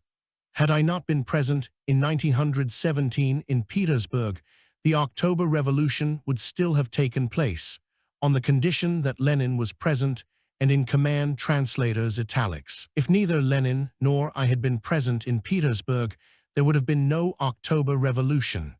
The revolution might have been made without Trotsky, but it needed both Lenin and Trotsky to succeed. In May 1917, Trotsky returned to a Russia in turmoil.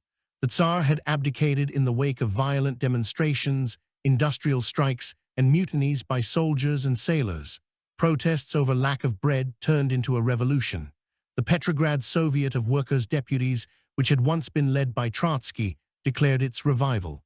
On March 1, the Soviet issued its famous Order No. 1, granting soldiers democratic rights and calling on officers to treat them with greater respect. The next day, the provisional government assumed power in Petrograd, leaving Tsar Nicholas Roman II no choice but to abdicate. Russia seemed poised to establish a parliamentary republic. The provisional government represented the coming to power of a potentially democratic Russia. It guaranteed civil liberties and removed all restrictions on Russia's minorities, most notably by abolishing the Pale of Settlement and granting Jews equal status before the law. Its first prime minister was Prince Georgy Lvov, a member of a noble family with deep roots in the country's history. Like other cadets, he had a strong regard for liberal Western values.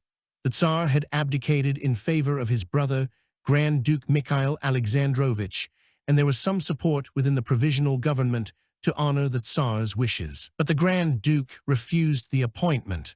The revolution would not be confined to the removal of Nicholas Roman II. With the Tsar gone, followers of the monarchy and other conservative parties vanished from the political scene. In the ensuing revolutionary situation, liberal parties like the Cadets dominated the provisional government and made up the country's right wing. Socialist parties, including the Bolsheviks, Mensheviks, and Socialist Revolutionaries, constituted the left. They led the Petrograd Soviet and offered conditional support to the provisional government, including for the war effort, convinced that the peasants, who made up the majority of Russia's population, still hoped for victory. Leaders of these revolutionary parties hurried to the capital, some from Siberian exile, others from Europe and America. With the collapse of Tsarist rule, they regained their freedom of movement. Lenin's arrival on the night of April 3 marked a turning point. Lenin was living in Zurich when the Tsar abdicated and wanted to return immediately, but he had to find a way across German lines. At the same time, the provisional government was reluctant to accept his presence in Russia. After weeks of negotiation, Lenin arranged with the German General Staff for a train to carry him and dozens of colleagues to Petrograd. This was the famous sealed train. It consisted of one carriage. The Germans would not inspect passports or luggage. Lenin wanted to see Russia withdraw from the conflict, a position that suited Kaiser Wilhelm's purposes. Lenin's arrival galvanized the Bolsheviks. It also confused them. On the train, he had formulated a new strategy for his party. Since the downfall of the monarchy, most of the Bolsheviks had offered support to the provisional government. Lenin saw things differently. The day after his arrival, he attended an assembly of Social Democrats, a meeting designed to discuss reunification between Bolsheviks and Mensheviks. It was held in the Tauride Palace, where both the Petrograd Soviet and the provisional government maintained offices. Lenin presented his famous April theses to a stunned audience. The Bolsheviks should no longer support the provisional government and must break with the Mensheviks. All power should be in the hands of the Soviets, who could then end the war and reorganize the country along socialist principles. Lenin stopped short of calling for Russia's defeat. If he were to trumpet it aloud, the Bolshevik Party could be declared illegal and forced underground. Lenin intended to undermine the provisional government. Social Democrats had believed, in line with a traditional understanding of Marxist theory, that Russia must experience a bourgeois democratic revolution, accompanied by industrialization and a growing class of urban workers, before the proletariat could seize power. But now Lenin was declaring, however indirectly, that Russia was ready for a full-blown dictatorship of the proletariat. As in 1905, the middle class was not poised to complete a democratic revolution, while the war reinforced the likelihood of socialist revolutions in Western Europe. Lenin was beginning to sound like Trotsky. Trotsky, too, had quickly denounced the provisional government while he was in New York. As Lenin moved closer to calling for a takeover by the proletariat, his ideas echoed Trotsky's call for permanent revolution. Alert to this comparison, some Bolsheviks condemned the April theses as Trotskyite. Nonetheless, Lenin and Trotsky could not easily reconcile. After Trotsky reached Petrograd on May 4, he did not see Lenin for several days. Once he placed his family in a boarding house, he headed for the Tauride Palace and a session of the Petrograd Soviet. His colleagues, Mensheviks, Bolsheviks, and socialist revolutionaries were not sure how to receive him. According to Angela Balabanov, the secretary of the Zimmerwald movement and a longtime friend, they regarded him with rancor and distrust, partly out of fear of competition. But he could not be denied standing. As the Bolsheviks pointed out, the chairman of the 1905 Soviet ought to have a leadership role in the new Soviet. Trotsky was made an associate member of the executive committee, but without the right to vote. Trotsky initially aligned himself with a small group of intellectual social democrats. Frustrated over the endless debates that arose in exile, many, like Trotsky, had found themselves estranged from both Bolsheviks and Mensheviks. They called themselves the Interborough Organization. But now, opposed to the war and the policies of the provisional government, the group considered joining the Bolsheviks. They soon met with Lenin, and it became apparent to him and to Trotsky that their views were converging. But Trotsky still hesitated to join the party and relinquish his independence. Their personal differences also contributed to Trotsky's reluctance. By temperament, Lenin and Trotsky were almost complete opposites. Lenin had a distinct puritanical streak, devoting all his energy to the cause of revolution. He lived simply, read only books that contributed to his work, and did his best to avoid sentimental pleasures. He once remarked about himself, after hearing a performance of Beethoven's Appassionata Sonata, that he must not listen to music too often. It makes me want to say kind, stupid things and pat the heads of people. Trotsky was not like this at all.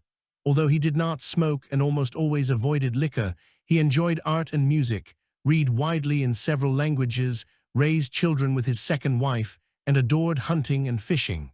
While Lenin dressed like a clerk, Trotsky, who did not restrain his self-regard, always dressed like a meticulous, bourgeois gentleman. Lenin was intelligent, but his genius was limited to political action. He had a one-track mind. Bertrand Russell met Lenin in 1920 and came away chiefly conscious of his intellectual limitations and his rather narrow Marxian orthodoxy. Lenin appalled him. Trotsky, in contrast, had a capacious enthusiasm for learning. He wrote on literature and culture, on science and technology. As we have seen, he was a successful journalist and war correspondent, but the prospect of revolution brought them together. Lenin needed Trotsky's charismatic energy, his ability to inspire a multitude. It was Trotsky, though, who made the more dramatic shift in thinking. During his years of opposition to Lenin, Trotsky had rejected the idea of a vanguard party taking power with the support of the working class. Nonetheless, in the spring and summer of 1917, Trotsky saw the utility of joining forces with Lenin at a moment when a determined party could seize control in a country overwhelmed by turmoil. It was as an orator that Trotsky asserted his presence, particularly at two significant sites in the capital: the large public hall called the Modern Circus and the Kronstadt Naval Base outside of Petrograd, where sailors were in outright rebellion against their officers. The provisional government wanted to impose discipline on the men. Trotsky defended the sailors, insisting that should a counter-revolutionary general try to throw a noose around the neck of the revolution, the Kronstadt sailors will come and fight and die with us. He often met with them, forging ties that reinforced their faith in socialism. Of all the revolutionary leaders, Trotsky was the closest to the Kronstadt sailors. It was at the Modern Circus, though, that Trotsky mesmerized the crowds. Life was a whirl of enormous rallies, he wrote in his memoirs. Rallies were held in plants, schools, and colleges, in theaters, circuses, streets, and squares. No speaker was more sought after than he. On almost any night at the Modern Circus, every square inch was filled, Trotsky recalled. The crowds were like infants clinging with their dry lips to the nipples of the revolution. I made my way to the platform through a narrow human trench. Sometimes I was borne overhead. The air, intense with breathing and waiting, fairly exploded with shouts and with the passionate yells peculiar to the Modern Circus. Above and around me was a press of elbows, chests, and heads. I spoke from out of a warm cavern of human bodies. Whenever I stretched out my hands, I would touch someone, and a grateful movement in response would give me to understand that I was not to worry about it, not to break off my speech, but keep on. No speaker, no matter how exhausted, could resist the electric tension of that impassioned human throng. Trotsky saw his teenage daughters, Zenaida and Nina, in the Modern Circus. They were living nearby with their mother. I would barely manage to beckon to them in answer to their excited glances or to press their warm hands on the way out, he wrote in My Life. He had abandoned them in 1902, but they had been raised to admire him. Trotsky's speeches confirmed his preeminence. The veteran Bolshevik Anatoly Lunacharsky described Trotsky's compelling eloquence. His mighty rhythm of speech, loud, absolutely tireless voice, wonderful compactness, literariness of phrase, wealth of imagery, scorching irony, flowing pathos, an absolutely extraordinary logic. Trotsky projected a defiant urge for revolution, while Lenin, often keeping in the background, kept his gaze on the inner workings of the party.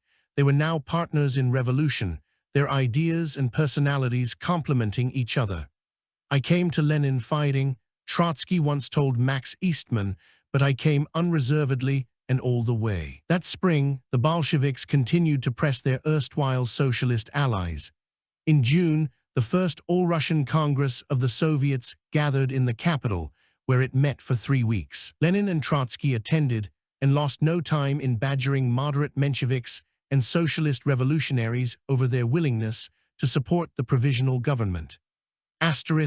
These parties now commanded a large majority in the country, but still deferred to the liberals, allowing Prince Lvov and others to keep Russia in the war and avoid satisfying the peasants' demand for land. The war dragged on aimlessly, ceaselessly, and interminably. Trotsky wrote, "The government took no steps whatever to extricate itself from the vicious circle."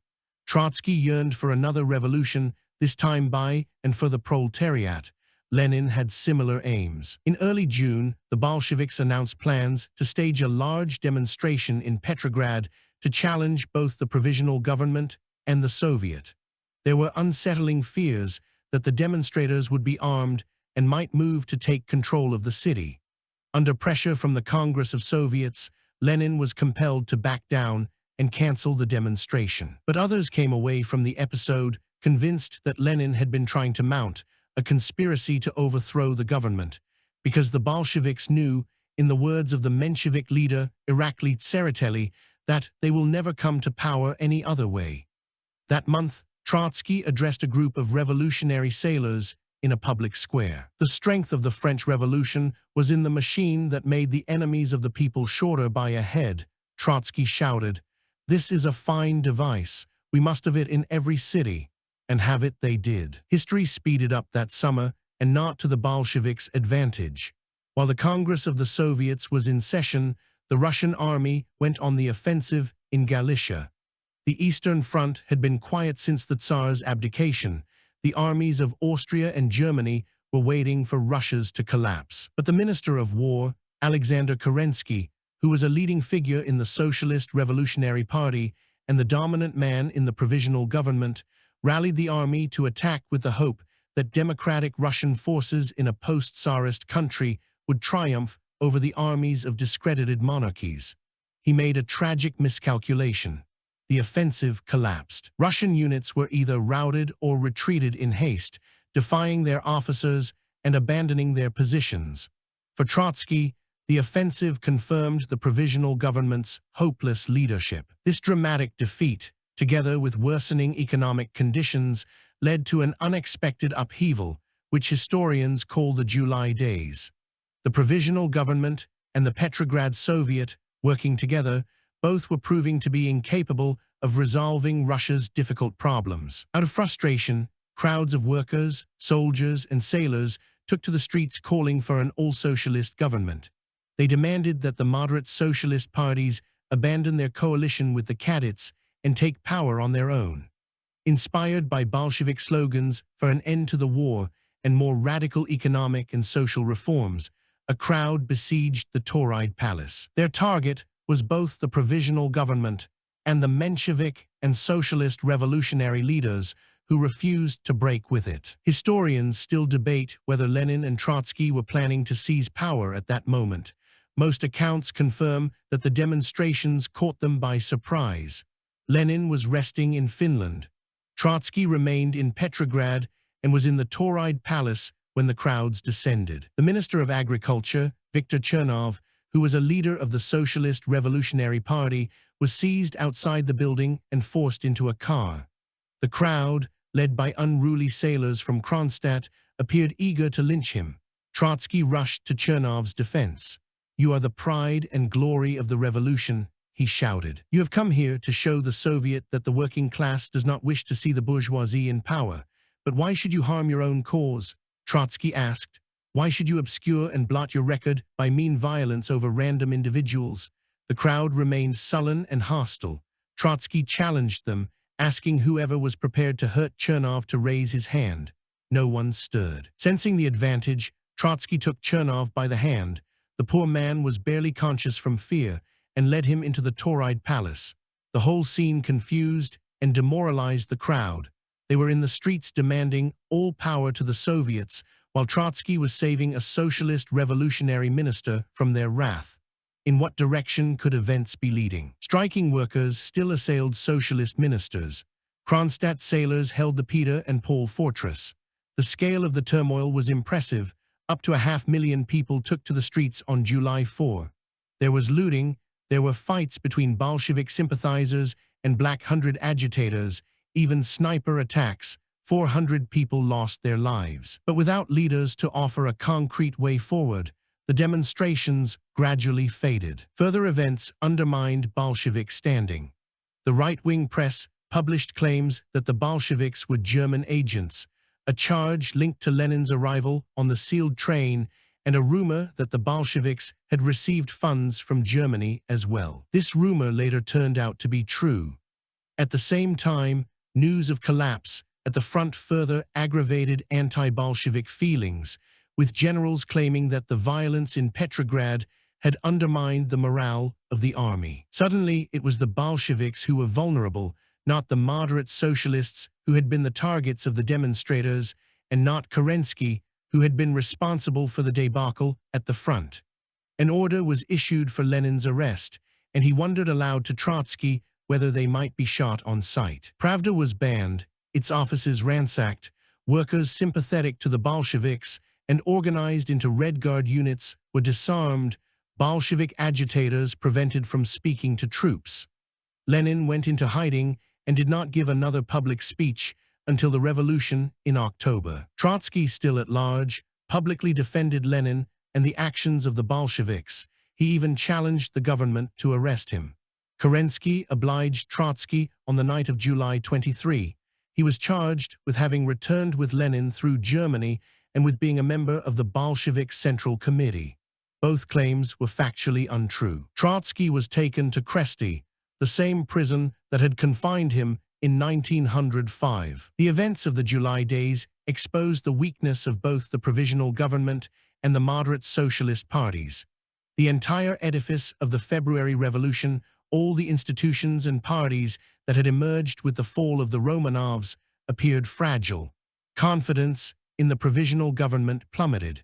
Kerensky could not assemble a stable cabinet of ministers. Within the officer corps, there had always been a mood of resentment over the army's weakened authority and the democratic reforms that in their eyes were ruining Russia. That summer, Kerensky appointed General Lava Kornilov to be commander-in-chief. With calls for order resounding throughout the country, many officers wanted Kornilov to impose a military dictatorship. The Kornilov affair engulfed Russia for a week in August. It began on August 24 with Kornilov's call to overthrow the provisional government as his troops began to march on Petrograd. Kerensky turned to the socialists and the Bolsheviks for support. He restored weapons to the Red Guards and called on the sailors of Kronstadt to defend the revolution. Kornilov's plan quickly collapsed, and he was arrested on August 31. Kerensky was the principal loser in this affair, compromised by his appointment of Kornilov and allegations that he had quietly urged the general to act. Kornilov had hoped to crush the radical left, but his defeat had the opposite effect from his intentions. It radicalized the country and set the stage for the Bolsheviks to come to power. Now the Bolsheviks and their left-wing allies among the Mensheviks and socialist revolutionaries benefited from a surge of popularity. Suddenly, the Bolsheviks gained a majority in the Petrograd Soviet and in other city Soviets and army committees. Trotsky was released on bail on September 4. He was now officially a Bolshevik. The interborough organization had joined with Lenin while Trotsky was in prison, and he had been elected to its central committee. While Lenin remained in hiding, Trotsky became the Bolsheviks' chief spokesman. On September 23, the Petrograd Soviet elected him as its president. Trotsky's initial speech was conciliatory. Chastened by the events of July and Kornilov's attempted putsch, Trotsky spoke modestly. "We are all party men," Trotsky declared, "and more than once we shall clash with one another. but we shall conduct the work of the Petrograd Soviet in a spirit of lawfulness and of full freedom for all parties. The hand of the Presidium will never lend itself to the suppression of a minority. The Bolshevik takeover was a month away. When the time came, Trotsky failed to honor his pledge. With the country in political disarray, Lenin sensed an opportunity. From his hiding place in Finland, he pressed the party to call for armed insurrection. It would be utter idiocy or sheer treachery to miss such a moment, Lenin insisted, but the majority of his colleagues were not ready. Two of his principal comrades, Lev Kamenev and Grigory Zinoviev, argued against seizing power. Kamenev was married to Trotsky's younger sister, Olga. They feared the consequences of defeat. Kamenev supported the creation of a broad socialist government.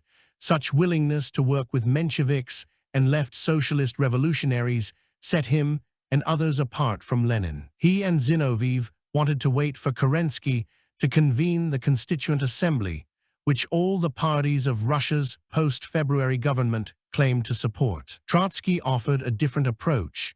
He wanted the appeal for an all-socialist government to come from the Petrograd Soviet, making it easier for hesitant supporters to join them. He advised the Bolsheviks to wait until the Second All-Russia Congress of Soviets, scheduled for October 20, to arrange for the transfer of power. The Bolsheviks, he was confident, would control a majority of the delegates. Lenin and Trotsky believed that the balance of political forces inside Russia favored the Bolsheviks.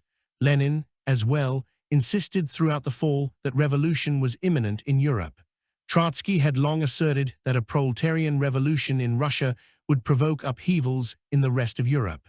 Now, their views were growing closer. Throughout September and October, the country wondered what the Bolsheviks would do. Ever since June, Lenin's intention to seize power had been increasingly clear. In Petrograd especially, discontent over the war and the lack of food reinforced support for radical change. In October, German advances began to threaten land and sea approaches to the capital. The provisional government wanted to send half of the Petrograd garrison to the front, a move that provoked angry protests from the soldiers, who were among the most determined supporters of the Bolsheviks. They feared that such a move could be part of a counter-revolutionary plot. For months there had been rumors that the government was prepared to move the capital to Moscow and abandon Petrograd to the Germans. Trotsky recognized the compelling logic of such a decision. For some, he wrote in 1919, the loss of Petrograd to the Germans would be okay. Under the peace treaty, it would be restored, but restored ravaged by German militarism. By that time, the revolution would be decapitated, and it would be easier to manage. He moved to prevent any such maneuver. On October 9, the Petrograd Soviet authorized creation of the Military Revolutionary Committee, MRC, to assure defense of the capital. But under Trotsky's leadership, the MRC became the principal vehicle for insurrection. It was in this atmosphere that Lenin emerged from hiding on October 10 and went to Petrograd to meet with the party's Central Committee. He had not seen them since July.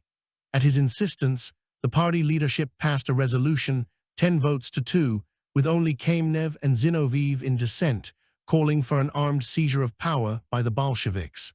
But it gave no specific date for the uprising. The Central Committee also selected its first political bureau, including Lenin, Trotsky, Zinoviev, Kamenev, and Stalin.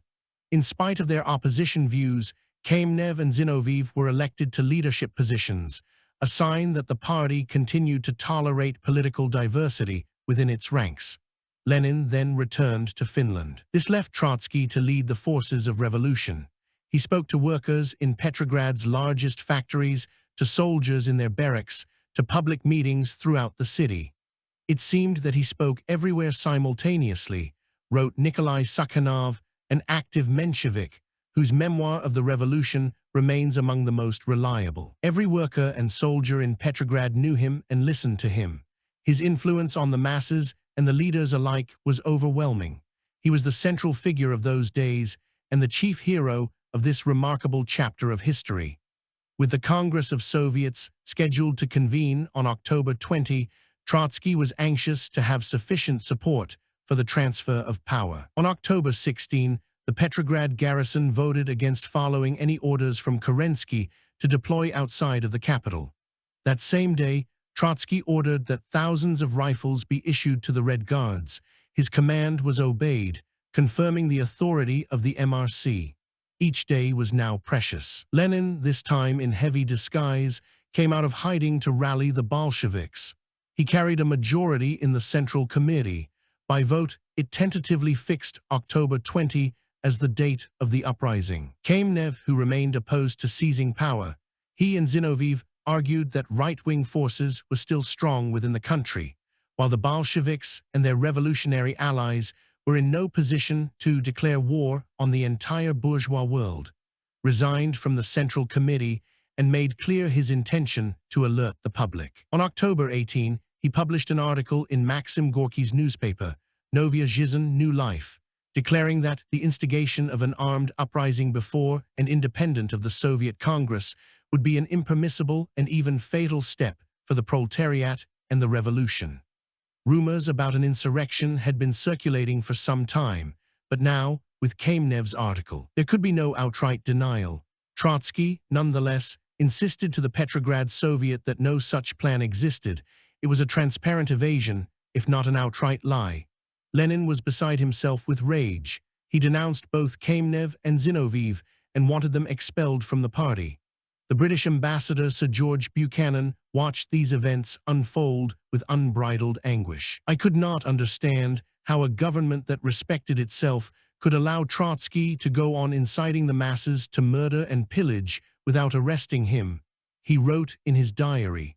But Kerensky failed to act. With the Congress of Soviets approaching and with explicit knowledge of Bolshevik intentions, the Mensheviks and socialist revolutionary leaders of the Petrograd Soviet voted to postpone the Congress for 5 days. They hoped to counter Lenin and Trotsky, but it was the Bolsheviks who benefited from their move. Within days, the MRC asserted its dominance within the city. It confirmed the loyalty of the Petrograd garrison and, thanks to Trotsky's personal intervention, enlisted military units in the Peter and Paul fortress whose guns could reach the Winter Palace. A year later, on the first anniversary of the revolution, Stalin praised Trotsky for this step. Kerensky and his ministers were increasingly defenseless. On the morning of October 24, Kerensky ordered 2 Bolshevik newspapers closed. His men destroyed copies of that day's issues and tried to wreck the print beds. Trotsky responded quickly, sending armed workers loyal to the Bolsheviks to guard the offices, while dispatching other units to take control of key points in the city. Kerensky tried to impose his authority by announcing plans to arrest Lenin, Trotsky, and all the leaders of the MRC, and to discipline the sailors of Kronstadt. Such threats led nowhere. Throughout the afternoon, units of soldiers and armed workers under the command of the MRC seized railroad stations and bridges. By the evening, it was the Bolsheviks who controlled Petrograd. There was little, if any, violence. Later that night, Fyodor Dan, the leader of the Menshevik Central Executive, tried to forestall the Bolshevik takeover. The American journalist John Reed was in the hall when Dan warned against Bolshevik provocations that could only lead to a right-wing counterattack.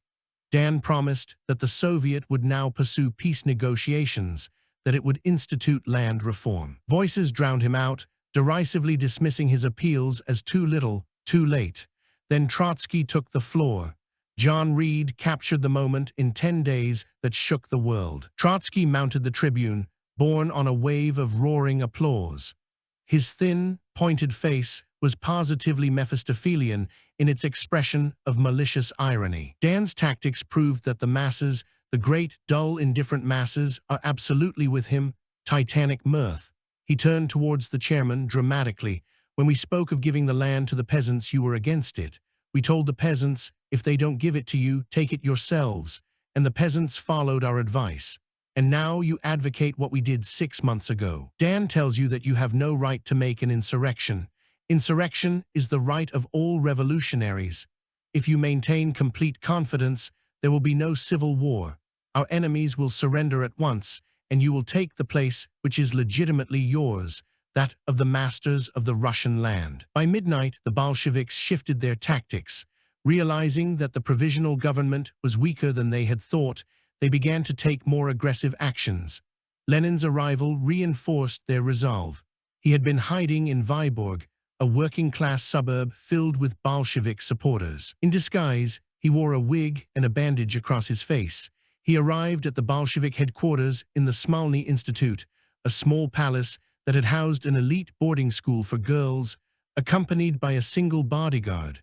Now, the MRC began to set up roadblocks and deploy armored cars to patrol the city. They gained control of police stations, the post and telegraph office, the state bank, and the principal electric station. Fearing resistance from reactionaries, they issued an order to suppress the agitation of the Black Hundred without reserve, and at the first attempts at pogroms on the streets, arms should be used without mercy. But there was little, if any, turmoil or armed resistance. Only the immediate area around the Winter Palace, where the ministers of the provisional government were anxiously meeting, was not in their hands.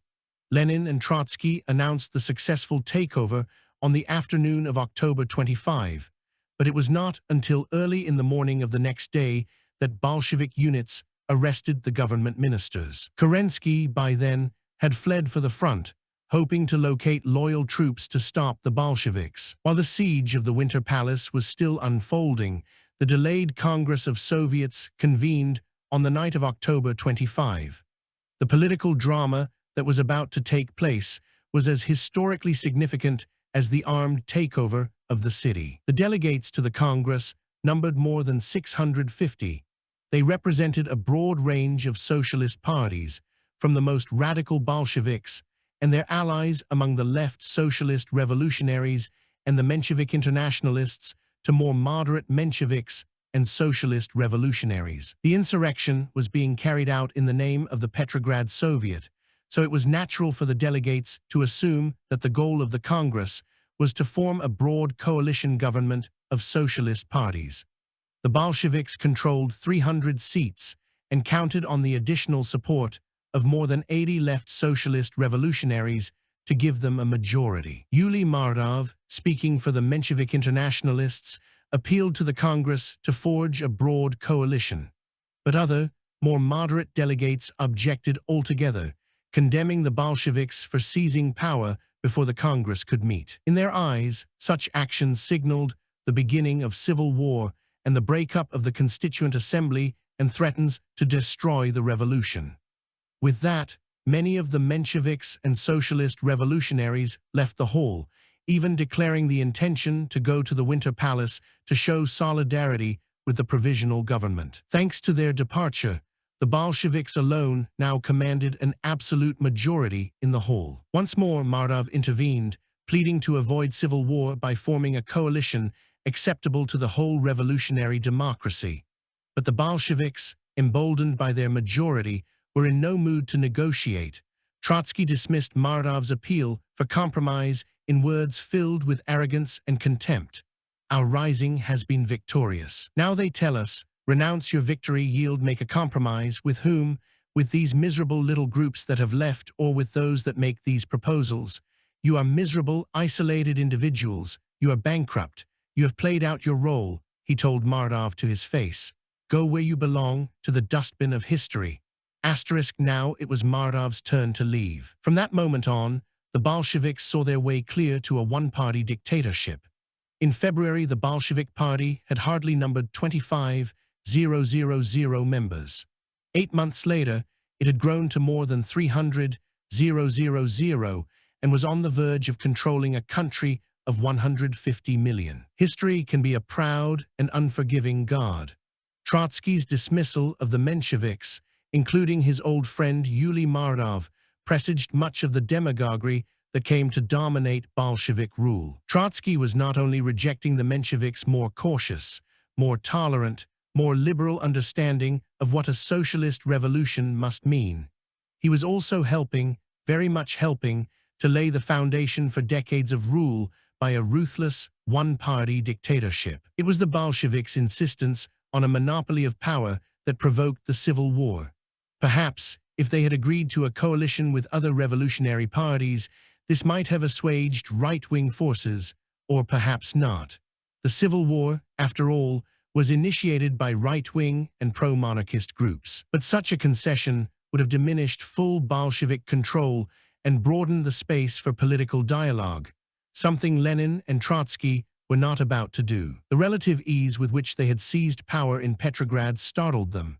Natalia Sedova visited Smolny in the days following the coup. She found Lenin and Trotsky exhausted, their faces a grayish green from lack of sleep. Their eyes were inflamed, their collars soiled. Lenin and Trotsky tried to sleep on the floor, but their combined excitement and fatigue got the better of them. You know, from persecution and a life underground, to come so suddenly into power, Lenin whispered to Trotsky, his voice hesitating while he groped for the right phrase, settling on the German ease Schwindelt. It makes one dizzy. With the Winter Palace in their hands, the Bolsheviks dominated the next session of the Congress. Under Lenin's leadership, it made three significant decisions. It endorsed a decree on peace, which appealed for a just settlement and called on the workers of France, Great Britain, and Germany to follow the lead of their Soviet brothers. It also endorsed a decree on land, which abolished the landed property of the gentry, the church, and the imperial family. The decree had originated among the socialist revolutionaries, and by endorsing it, the Bolsheviks broadened their base of support among the peasants, who were now encouraged to take collective action and seize the large estates that had dominated the countryside. Finally, the Congress declared the formation of a new government and a central executive committee. Lenin became head of Sovnarkom, a new term for the Council of People's Commissars, while Trotsky was appointed Commissar for Foreign Affairs. Lenin had initially suggested that Trotsky become head of the government out of deference to his role in the seizure of power. But Trotsky brushed the offer aside. Lenin's next idea for Trotsky was more difficult to resolve. Lenin urged him to accept the position of Commissar of Home Affairs, from where he would direct actions against counter-revolution. Barely a day after the Bolsheviks took power, when the situation in the provinces was still uncertain, Trotsky believed that having a Jew in the role of chief enforcer would hand their enemies a useful tool. Was it worthwhile to put into our enemies' hands such an additional weapon as my Jewish origin? Trotsky asked. It was already enough of a shock that the autocracy and then the provisional government had both collapsed. He could not be oblivious to his Jewish origin and its likely effect, particularly among the peasants, where anti-Semitic attitudes remained widespread. Lenin had difficulty accepting the argument. "We are having a great international revolution," Lenin told him. "Of what importance are such trifles?" But Yakov Sverdlov, who was also Jewish and would be named chairman of the Central Executive of the Soviets, in effect president of the country, concurred with Trotsky's reasoning. And it was Sverdlov who urged that Trotsky become Commissar for Foreign Affairs, the second most important position after Lenin's. Lenin and Trotsky formed the public face of the new regime. Any previous misgivings on Trotsky's part were behind him. Lenin was grateful for his newfound faith, and in a phrase that Trotsky often cited, Lenin declared that from that time on, there has been no better Bolshevik. They now faced overwhelming challenges. In the final days of October, Kerensky gathered several military units and attempted to storm Petrograd, but Trotsky, rallying soldiers and Red Guards, was able to repel the attack. In Moscow, the Bolsheviks engaged in heavy fighting for 10 days before gaining control of the city. At the same time, the Mensheviks and socialist revolutionaries, joined by the powerful Railway Workers' Union, remained opposed to one-party rule. They attempted to negotiate with the Bolsheviks, hoping to broaden the government, even to see Lenin and Trotsky removed from the leadership. The negotiations led nowhere. Faced with such opposition, Lenin and Trotsky instituted repressive measures to consolidate control over the country. On October 27, the government issued its first decree, which authorized censorship of the press for the purpose of suppressing counter-revolution. To enforce it, the Bolsheviks dispatched teams to destroy printing presses, take away newsprint, and detain editors associated with opposition parties. As Lenin declared at the time, opposition newspapers were no less dangerous than bombs and machine guns. A month later, they ordered the arrest of leading cadets, labeling it a party of the enemies of the people. Then they detained Mensheviks, right socialist revolutionaries, and peasant leaders, These were initial steps toward creating a police state. As the philosopher Nikolai Berdyaev commented in those years, in Russian communism, the will for power is stronger than the will for liberty. Such measures alarmed moderate Bolsheviks and other socialists, who did not hesitate to warn of a burgeoning political terror and the likelihood of civil war. Trotsky was not deterred. Committed to defending Bolshevik control, Lenin and Trotsky took whatever measures seemed necessary to hold on. "You wax indignant at the naked terror which we are applying against our class enemies," Trotsky declared, "but let me tell you that in 1 month's time at the most it will assume more frightful forms, modeled on the terror of the great French revolutionaries. Not the fortress, but the guillotine will await our enemies." Just 2 weeks after the revolution, Maxim Gorky saw enough of Bolshevik methods to issue a scathing judgment. "Lenin and Trotsky do not have the slightest idea of the meaning of freedom or the rights of man," he wrote in Novaya Zhizn. "They have already become poisoned with the filthy venom of power, and this is shown by their shameful attitude toward freedom of speech, the individual, and all those other civil liberties for which the democracy struggled."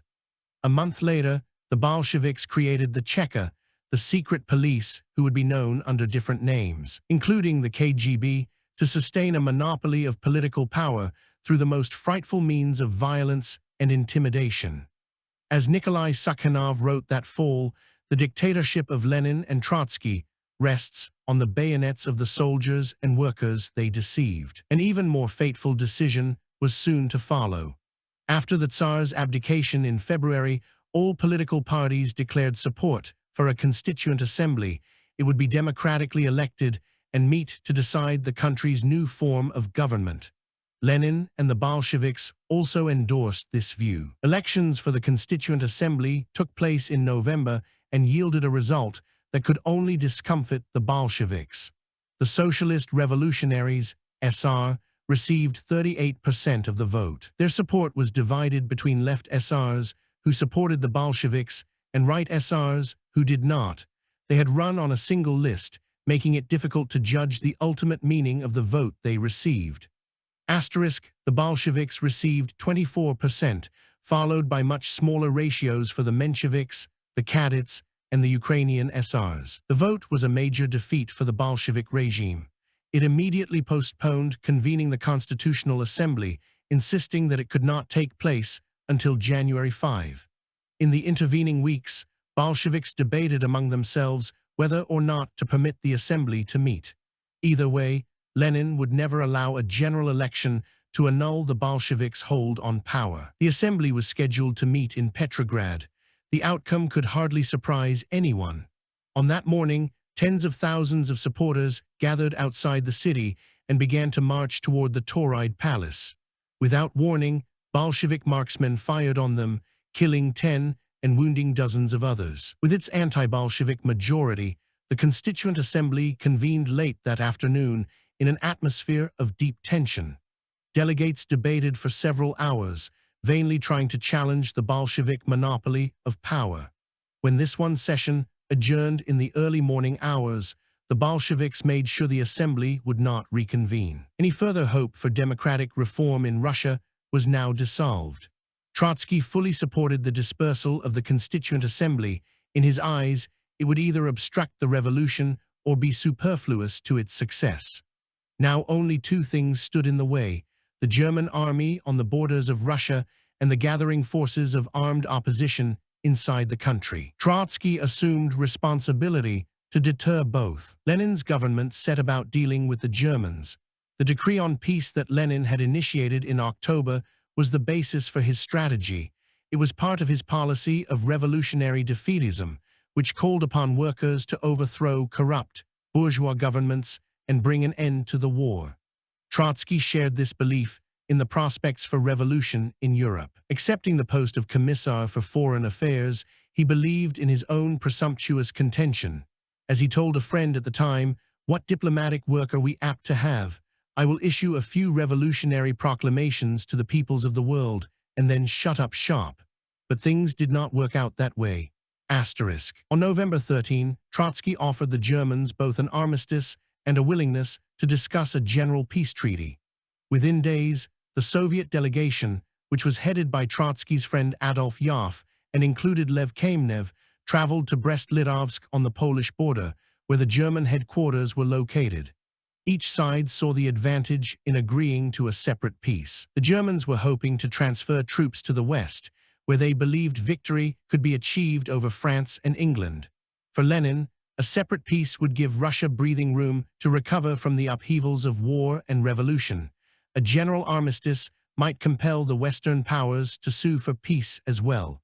But as the talks wore on, the Germans grew impatient. They knew they had the upper hand if hostilities were to resume. To forestall a German advance, Lenin dispatched Trotsky to Brest-Litovsk in the middle of December, hoping that his rhetorical powers could prolong the talks even further, giving revolution in Europe more time to burst forth. The Austrian foreign minister, Count Ottokar von Czernin, faced Trotsky across the table and recalled how impressive he could be. Trotsky is undoubtedly an interesting, clever man and a very dangerous opponent. He has outstanding oratorical talent and an ability to make swift and effective retort as I have rarely seen, and with the insolence characteristic of his race. For Czernin, Trotsky was as much an irritating Jew as he was a defiant Bolshevik. But events in Ukraine undercut Trotsky's plans.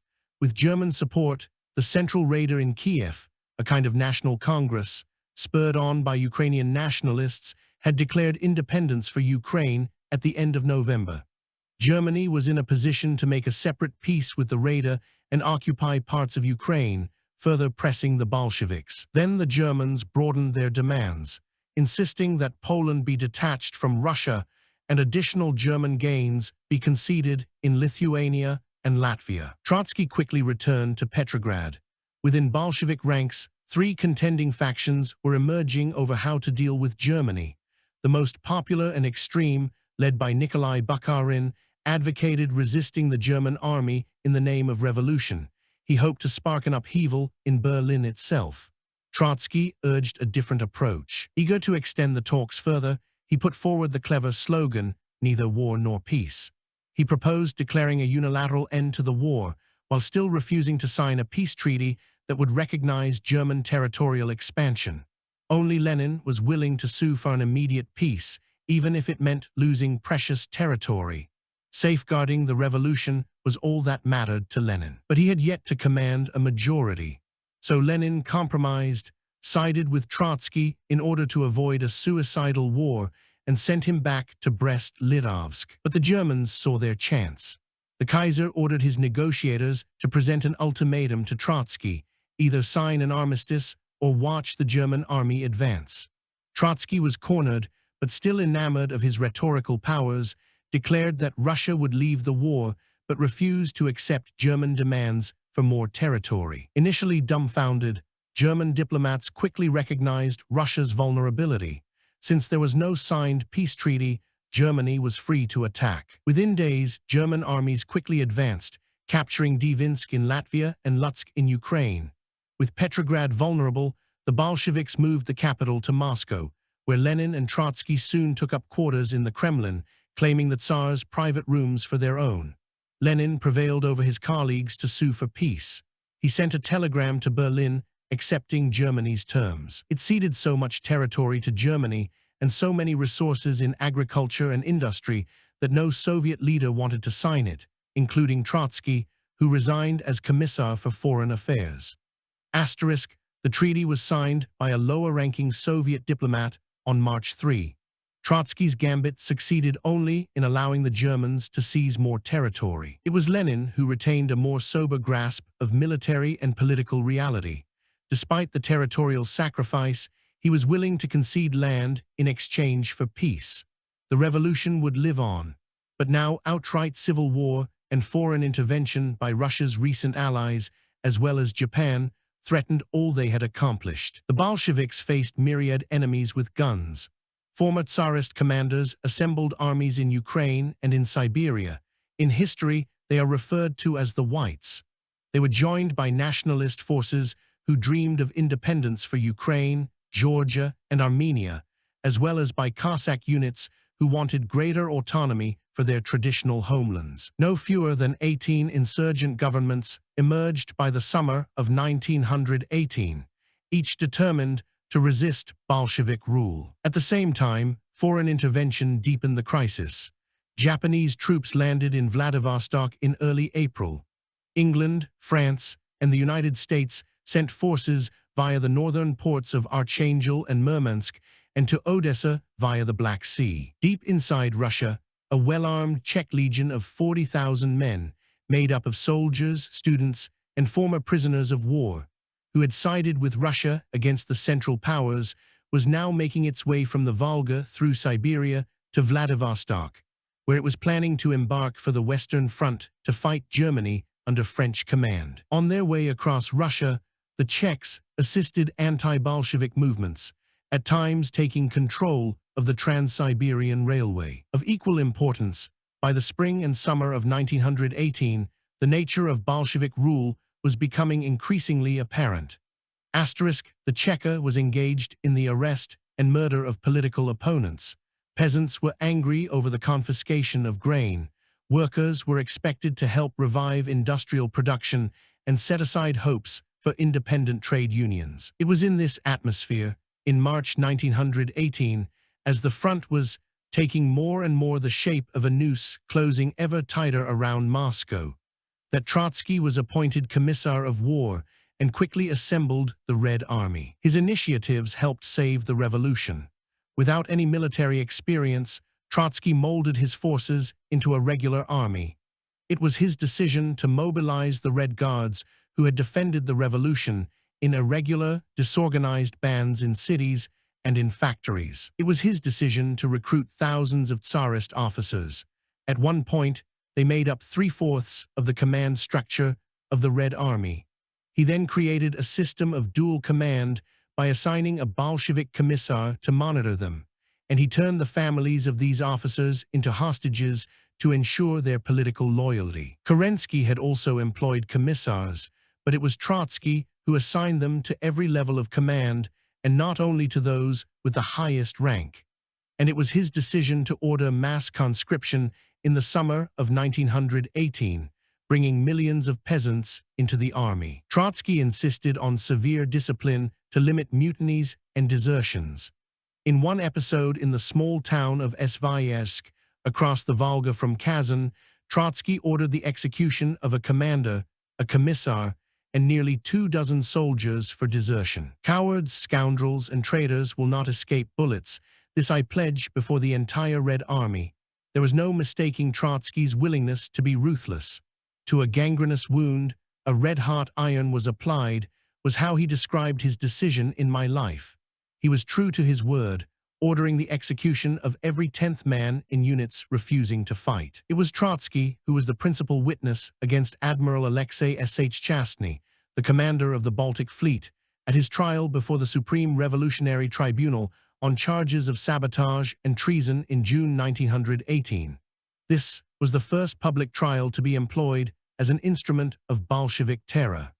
Chastny was accused of leading a conspiracy to undermine Soviet control of the fleet. The admiral was not permitted to call defense witnesses and was executed within hours of the verdict, an unmistakable message to former Tsarist officers to ensure their loyalty to the Bolshevik cause. Coming soon after the regime had voted to outlaw capital punishment, the case generated profound indignation among other socialist parties. Nothing epitomized Trotsky's power and prestige more vividly than his armored train. Assembled in the late spring of 1918, the train allowed Trotsky to rush from one front to another. By some estimates, the train covered 125,000 miles during the Civil War to assess the military challenge at hand and to revive the morale of his troops. The train was so heavy that it needed to be pulled by 2 engines. It initially included a printing press, a telegraph station, a radio and electric power station, a restaurant, a library, a garage, and a bath. His personal office offered leather armchairs, a sofa, wall maps, and typewriters nailed down to his secretary's desks. Later, when the train was divided into 2, Trotsky added an aviation unit with 2 small airplanes, several automobiles, and a band. Anxious about possible ambushes, Trotsky was also heavily protected. A dozen bodyguards accompanied him on the train, while a small unit of soldiers invariably surrounded him when he visited the front. Journalists were often on board, and Trotsky used their presence to convey an image of being the all-powerful military commander. He even took to wearing a leather jacket of his own design to underscore his brutal efficiency. This uniform became the distinctive garb of the Checkers commissars. One of the journalists was Larissa Reisner, who was with him in Svyazk. They were lovers at the time. In My Life, Trotsky paid tribute to her talent and her beauty. She flashed across the revolutionary sky like a burning meteor, blinding many. With her appearance of an Olympian goddess, she combined a subtle and ironical mind and the courage of a warrior. Reisner survived the Civil War only to succumb to typhus in Moscow in 1926. The fighting that broke out in 1918 covered wide areas of Russia and Ukraine. Like all civil wars, the violence was cruel and indiscriminate. The Whites' cause proved to be hopeless. White armies, led by various Tsarist commanders, failed to coordinate their movements across Russia's vast territory, giving the Red Army time to exploit interior lines of communication. The Whites could not accept the collapse of the autocracy or arouse enough popular support in a country where the vast majority understood that Russia could not revert back to a monarchy or resume the fight against the Central Powers. They were defending a shameful, moribund regime, and this decided their fate. At times, nonetheless, the Whites posed a serious challenge. General Anton Denikin seized control of Kiev and large parts of Ukraine more than once, and the fighting there was often accompanied by fierce pogroms, leaving up to 150,000 Jews dead at the hands of Ukrainian nationalists and white armies. Operating in Siberia and the Urals, the Czech Legion and Admiral Alexander Kolchak threatened Yekaterinburg, where the Tsar was being held in July 1918. Earlier that month, Lenin and the Politburo had approved of the Tsar's execution in principle. But when the Czech Legion surrounded the city in mid-July, Lenin persuaded other Bolshevik leaders, in particular Yakov Sverdlov, to order the execution of Tsar Nicholas Roman II, Tsarina Alexandra, their children, and their servants. The Bolsheviks had to ensure that no one would succeed in rescuing the Romanovs, and then use the Tsar to unify opposition to Bolshevik rule. The Czechs captured the city 8 days after the execution.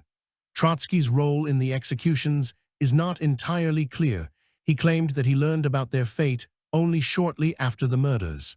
He had dreamed of bringing the Tsar to trial for his crimes and assuming for himself the role of chief prosecutor. The following year, in the spring of 1919, the Bolsheviks faced their gravest threat. White units drew near to Moscow and Petrograd.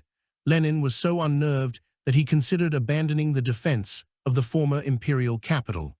But Trotsky insisted on going to Petrograd himself and personally led his men on horseback as they threw the Whites back. For a time, Trotsky's prestige was unassailable.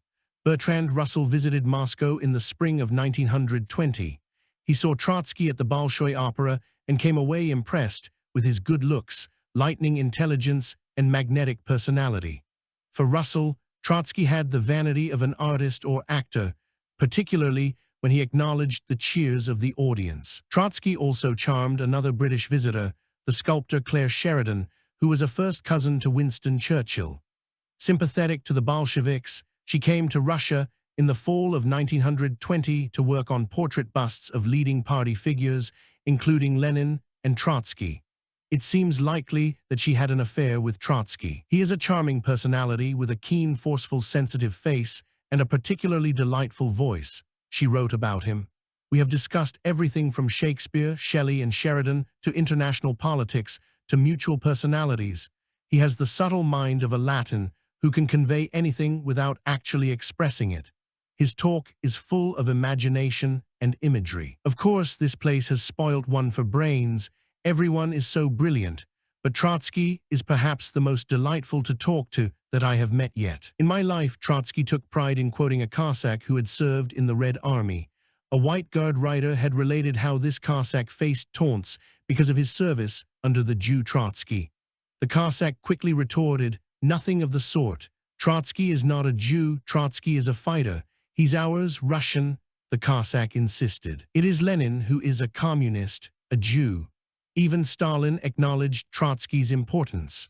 Writing in Pravda on the first anniversary of the revolution, Stalin credited Trotsky for carrying out all the work of practical organization of the insurrection. It may be said with certainty that the bold execution of the work of the Military Revolutionary Committee, the party owes principally and above all to Comrade Trotsky.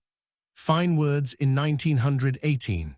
Anyone who dared to echo such a compliment not so many years later was subjected to exile, imprisonment, or worse. Nonetheless, in spite of his military successes, there were party leaders who questioned Trotsky's judgment, particularly over the enlistment of Tsarist officers and the army's harsh discipline and authoritarian chain of command. Faced with serious challenges to his leadership, Trotsky offered to resign as Commissar of War, but Lenin refused to accept his resignation and offered Trotsky blanket authorization to carry on. Show me another man able to organize almost a model army within a single year and win the respect of military experts, Lenin told Gorky. We have such a man, we have everything, and we shall work wonders. During the Civil War, Trotsky also had to deal with anti-Semitic attitudes among the population. He voiced his concern over the high number of Jews in the Cheka, knowing that their presence could only provoke hatred toward Jews as a group. He successfully recruited Jews for the Red Army because they were eager to avenge pogrom attacks, but argued in vain in favor of forming Jewish units, hoping that they would counteract anti-Semitic claims that Jews were avoiding military service. On at least one occasion, in July 1920, he heard about a unit of Red Guards that was targeting Jews in Novorossiysk. His intervention brought an end to the pogrom. At the same time, newspapers circulating in white-held territory used the image of Trotsky to stir opposition against the Bolsheviks.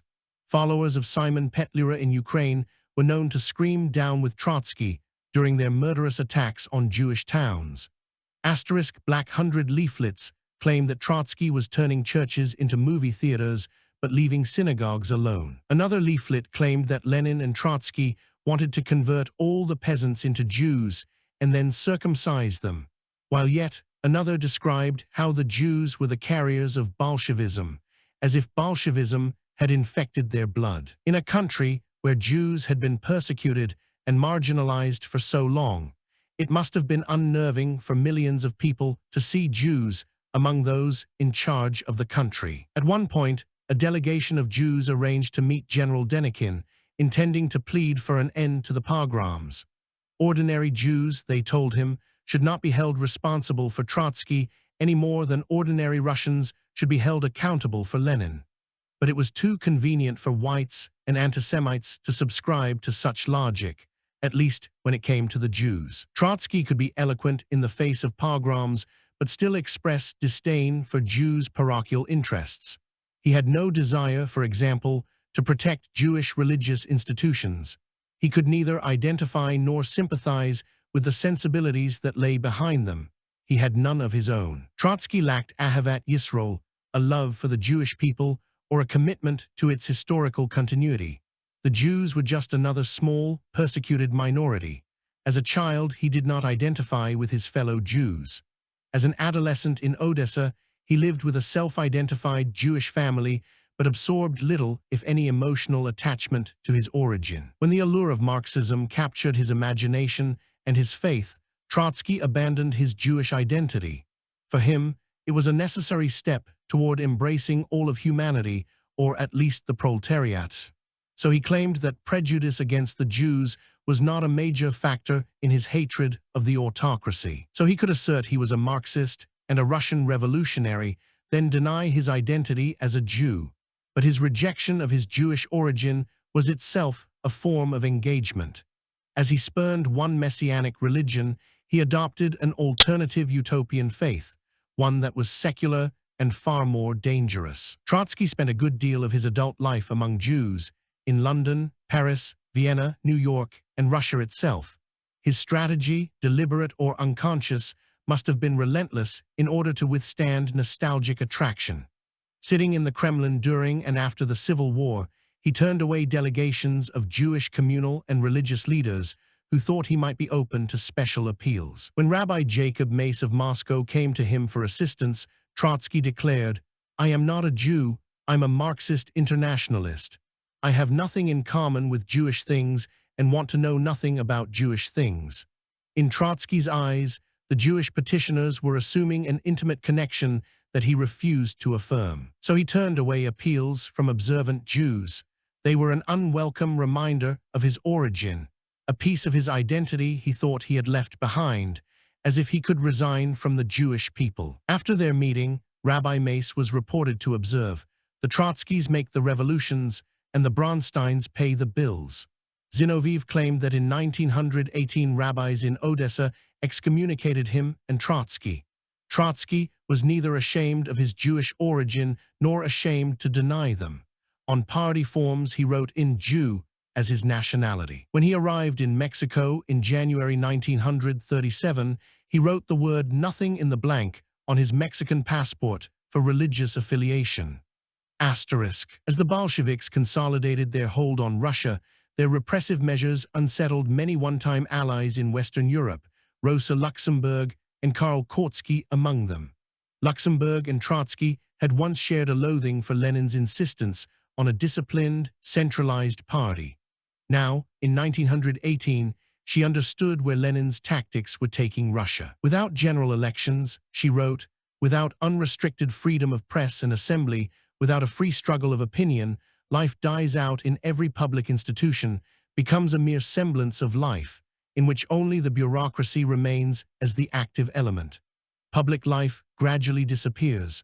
A few dozen extremely energetic and highly idealistic party leaders rule. Au fond, this is the rule of a clique, a dictatorship, it is true, but not the dictatorship of the proletariat, but of a handful of politicians." Karl Kautsky weighed in as well.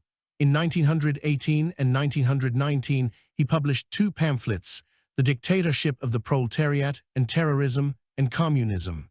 Writing as a veteran socialist, Kautsky held on to his belief in democracy. He derided Lenin's dictatorship as nothing more than a monopoly of power by a single political party. Without the support of a majority of the people, who had the right to express their political will, no political movement could impose socialism on an unwilling population.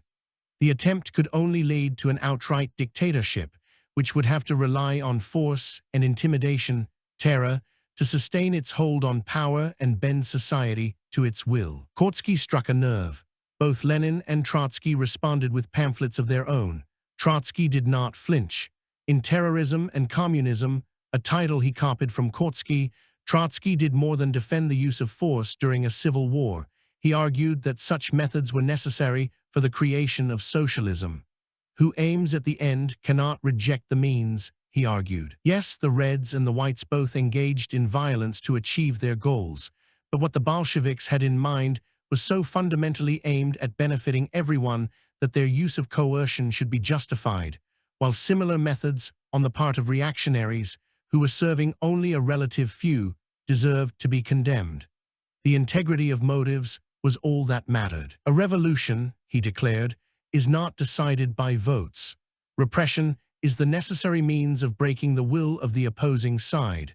Trotsky never repudiated these ideas, even in embattled opposition, when he became the principal target of Stalin's wrath. There was no mistaking Trotsky's radical urges. This was the crux of the tragedy, for Trotsky personally, and more significantly, for Russia itself. The country was now in the hands of determined Marxists who would stop at nothing to hold onto power and impose their ideological views. In Terrorism and Communism, Trotsky argued that whatever the party decided could only be interpreted as motivated solely by its commitment to advancing the cause of the working class. With the revolution, everything was possible.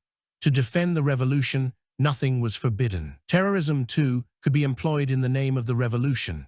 "Intimidation is a powerful weapon of policy," Trotsky wrote from his armored train in 1920. "War, like revolution, is founded upon intimidation. A victorious war, generally speaking, destroys only an insignificant part of the conquered army, intimidating the remainder and breaking their will. The revolution works in the same way. It kills individuals and intimidates thousands. Censorship, summary executions, torture, political imprisonment, and exile all were justified in the name of building socialism. There had been a time when Trotsky mistrusted Lenin's methods, when he understood that the insistence on control would inevitably lead to dictatorship and ruin. But now he had tasted power. Like Lenin, Trotsky could be indifferent to human suffering if it was being inflicted in the name of his Marxist faith. Angela Balabanov was a longtime friend. Seeing this transformation, she could not help but observe that Trotsky was a neophyte who wanted to outdo in zeal and ardor the Bolsheviks themselves, the neophyte who wanted to be forgiven the many crimes against Bolshevism he had committed in the past, by becoming more intransigent, more revolutionary, more Bolshevik than any of them. Now the thirst to hold onto power led Bolshevik leaders into a cruel and murderous world that would consume many of them, not least of all Trotsky himself. The Civil War was over by the spring of 1921, but unrest over Bolshevik methods roiled the country. Famine, strikes by urban workers, and peasant revolts challenged Lenin's regime. The economy was in shambles, undermined by years of war and revolution, by forced expropriations of grain to feed the cities, and by Bolshevik experiments involving the use of barter and the suspension of money. Trotsky did not emerge from the Civil War with the popularity he no doubt expected. The same qualities that contributed to his effectiveness as Commissar of War undermined his popularity within the party. Through the force of his intellect and eloquence, Trotsky commanded authority whenever he addressed a crowd. It also gave him the appearance of a demagogue. Now there was resentment over his authoritarian methods, his personal vanity, his often abrupt, arrogant manner, his clashes with other party leaders such as Stalin over military strategy. Bolsheviks looked to the French Revolution as a guide to their own. Ever mindful of Napoleon's role, they worried that Trotsky might exploit his military prestige to stage a coup. Trotsky had only recently joined the Bolsheviks. In their eyes, his attachment to the state or the army seemed stronger than his ties to the party. On paper, Trotsky remained Commissar of War, but with the Civil War over, his power as a political leader began to fade. Trotsky turned his attention to the economy with the sort of authoritarian approach he had used in the Red Army. He urged the creation of labor battalions, which would assign demobilized soldiers to specific tasks in industry and agriculture. He argued against granting trade unions any degree of autonomy, convinced that under communism, workers would not need to improve their conditions or defend their rights. Workers and factory managers shared the goal of increasing productivity, where all would benefit equally. In March 1920, Trotsky was appointed Commissar of Transport, responsible for overseeing the railways. Here, too, he relied on harsh central planning, draconian measures to counter absenteeism, and an insistence that workers be prepared to sacrifice special Saturdays and Sundays for unpaid assignments. Trotsky's ideas generated protests among the workers. The Menshevik leader Raphael Abramovich came to their defense. Speaking at a trade union congress in Moscow, he likened Trotsky's militarization of labor to the pharaoh's methods of building the pyramids. In response, Trotsky reverted to a doctrinaire formula, asserting that Abramovich was oblivious to the class nature of government. Our compulsion, Trotsky reminded him, is applied by a workers' and peasants' government. Such rhetoric antagonized even other Bolsheviks, like Mikhail Tomsky and Grigory Zinoviev, who argued in favor of allowing trade unions to defend workers' rights. Lenin weighed in on the side of Trotsky's critics, concerned that Trotsky's approach and his strident criticism of other party leaders was undermining party unity. A more serious crisis soon challenged the party. The Kronstadt sailors were increasingly angry over the growing dictatorship and the plight of the peasants.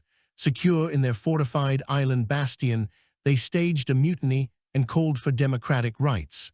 In a defiant proclamation, they denounced the October Revolution for enslaving the Russian people. The power of the monarchy, with its police and its gendarmerie, has passed into the hands of the communist usurpers, who have given the people not freedom, but the constant fear of torture by the Cheka. To the protests of the peasants, expressed in spontaneous uprisings, and those of the workers, whose living conditions have compelled them to strike, they have answered with mass executions and a bloodletting that exceeds even the Tsarist generals. Their appeal was supported by socialist revolutionaries inside the country and by immigrant communities in Europe. The regime feared a renewal of the Civil War. Lenin and Trotsky could not acknowledge the legitimacy of the sailors' criticism.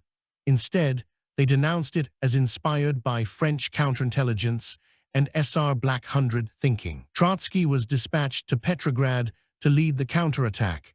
He immediately called for the rebels to surrender or face the Red Army. When his ultimatum was ignored, he sent a large force to cross the frozen Gulf of Finland and storm the fortress.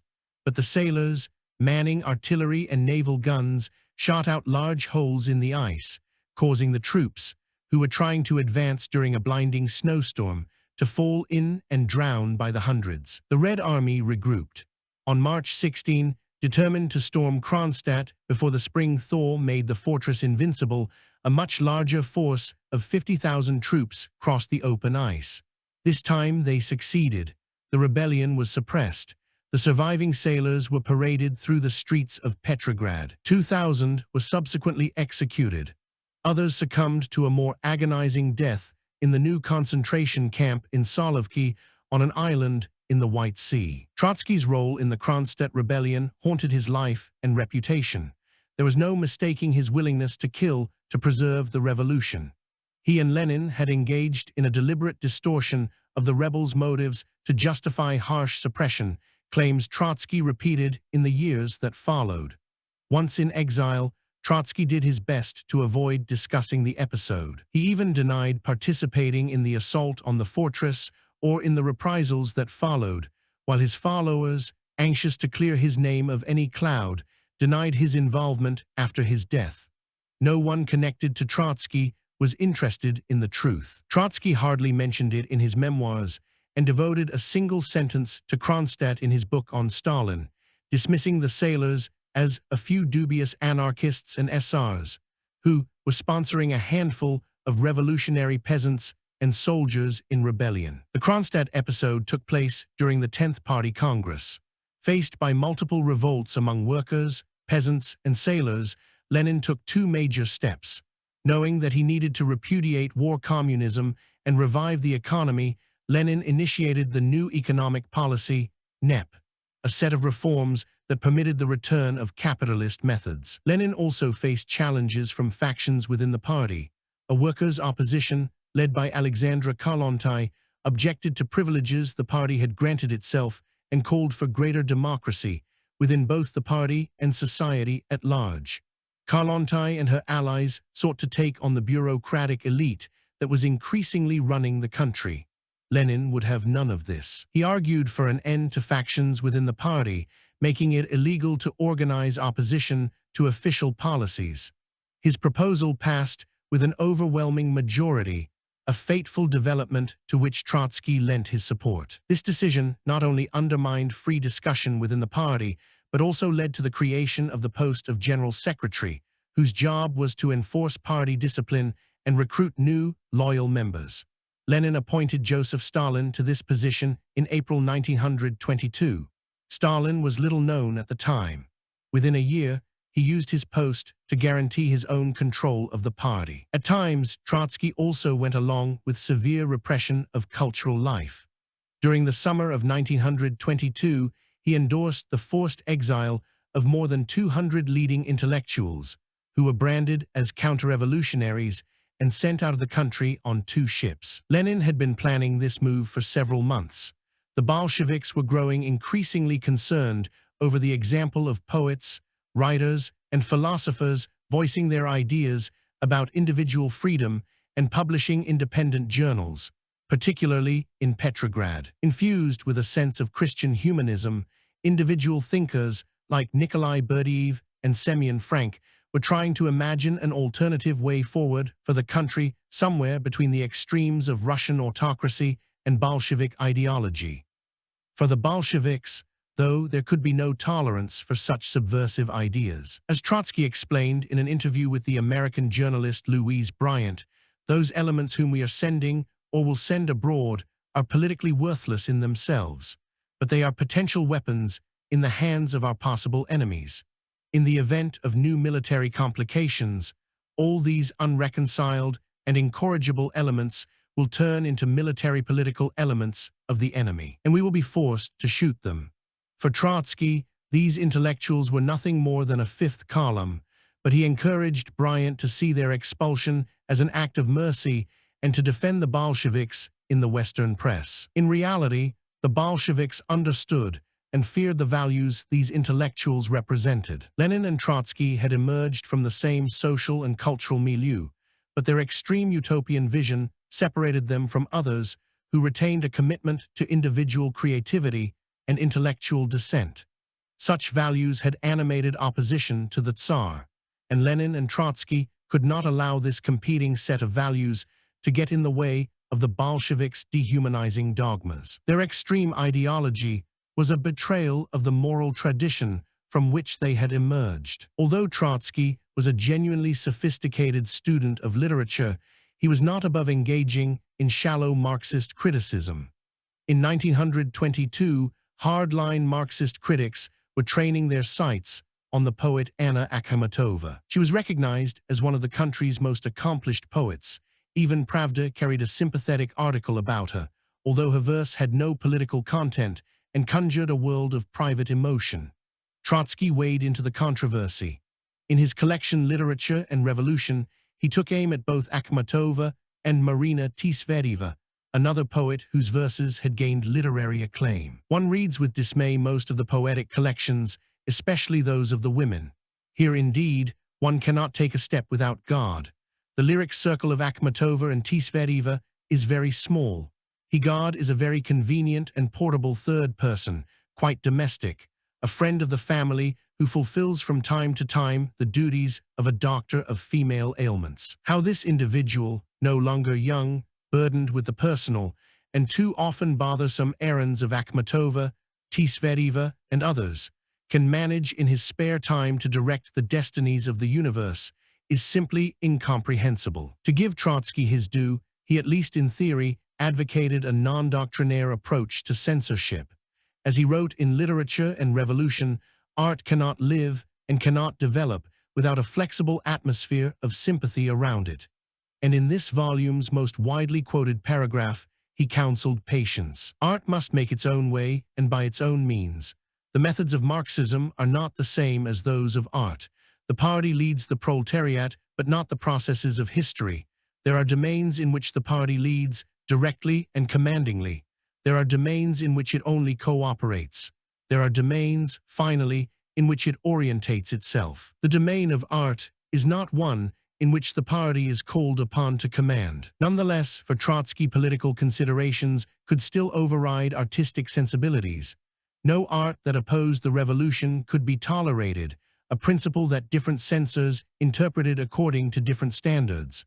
For Trotsky, this meant a watchful revolutionary censorship, free from petty, partisan maliciousness, but censorship nonetheless. Literature and Revolution is also famous for the expression of Trotsky's utopian vision of cultural life under communism. All the arts, literature, drama, painting, music, and architecture will lend this process beautiful form. More correctly, the shell in which the cultural construction and self-education of communist man will be enclosed will develop all the vital elements of contemporary art to the highest point. Man will become immeasurably stronger, wiser, and subtler. His body will become more harmonized, his movements more rhythmic, his voice more musical. The forms of life will become dynamically dramatic. The average human type will rise to the heights of an Aristotle, a Goethe, or a Marx, and above this ridge, new peaks will rise. Asterisk. In 1923, as Stalin was amassing greater influence, Trotsky continued to write on a host of topics. The country was benefiting from the more relaxed atmosphere brought on by the new economic policy. Trotsky and other Bolshevik leaders believed it was time to highlight the need for cultural and social reforms, alongside the country's political transformation. In his collection of essays, Problems of Everyday Life, Trotsky explored the challenge of social equality for women at a time when family relations were breaking down. In a post-revolutionary society, it was time to repair the country's infrastructure, broaden literacy, reduce the cost of production of shoes in Soviet factories, combat filth, catch swindlers, extend power cables into the countryside. His ideas provoked discussion and controversy, but looking back on 1923, when Lenin was slowly dying and Stalin was grasping the reins of power, Trotsky was scribbling away about secondary problems, while the fate of the country and his own personal destiny were being decided. After so many years of violent rhetoric against Lenin, Trotsky was now prepared to heap praise on him. His admiration was genuine. On April 23, 1920, when Lenin turned 50, Trotsky wrote a tribute for the front page of Pravda. His pompous language carried intimations of the cult that later surrounded Lenin's name. A clear scientific system, materialistic dialectics, is necessary for action on the historical scale that fell on Lenin's shoulders. Necessary, but not sufficient. Here a hidden creative force is also needed, which we call intuition. The ability to quickly evaluate events, to separate the essential and important from the husks and the trifles, to imaginatively fill in missing pieces of a picture, to second-guess others, especially your enemies, and to combine all this together and strike a blow as soon as the formula for the blow takes shape in your mind. This is the intuition of action. His scientific works were only preparation for action. If he had not published even one book in the past, he would have entered history as he is entering it today, as the leader of the proletarian revolution, the founder of the Third International. But the party had a long memory. Past disputes were not permitted to fade away. A curious incident in December 1921 underscored Trotsky's growing vulnerability. Historians of the party came across documents from Trotsky's old polemics with the Bolsheviks, including vicious denunciations of Lenin. One letter in particular, which Trotsky had sent to Nikolai Cades in 1913, referred to Lenin as an intriguer, a disorganizer, and an exploiter of Russian backwardness. In deference to Trotsky, a party archivist named Mikhail Ulminsky asked him whether the material could be published. In his written response, Trotsky advised against publication, explaining that it was pointless to dwell on old and forgotten disputes. The material was held back from the public, but it still circulated quietly, a vivid reminder to old Bolsheviks that not so long before Trotsky had been an outspoken critic of Lenin. As Stalin recruited new members who could not appreciate how social democrats had once debated among themselves, the image of Trotsky as an outsider, as someone who had repeatedly denounced Lenin, undermined his image within ever-growing circles in the party. Trotsky did not realize how much his own standing depended on Lenin's health. Lenin was only 52 when he had his first stroke in May 1922. Initially, it left him paralyzed on his right side.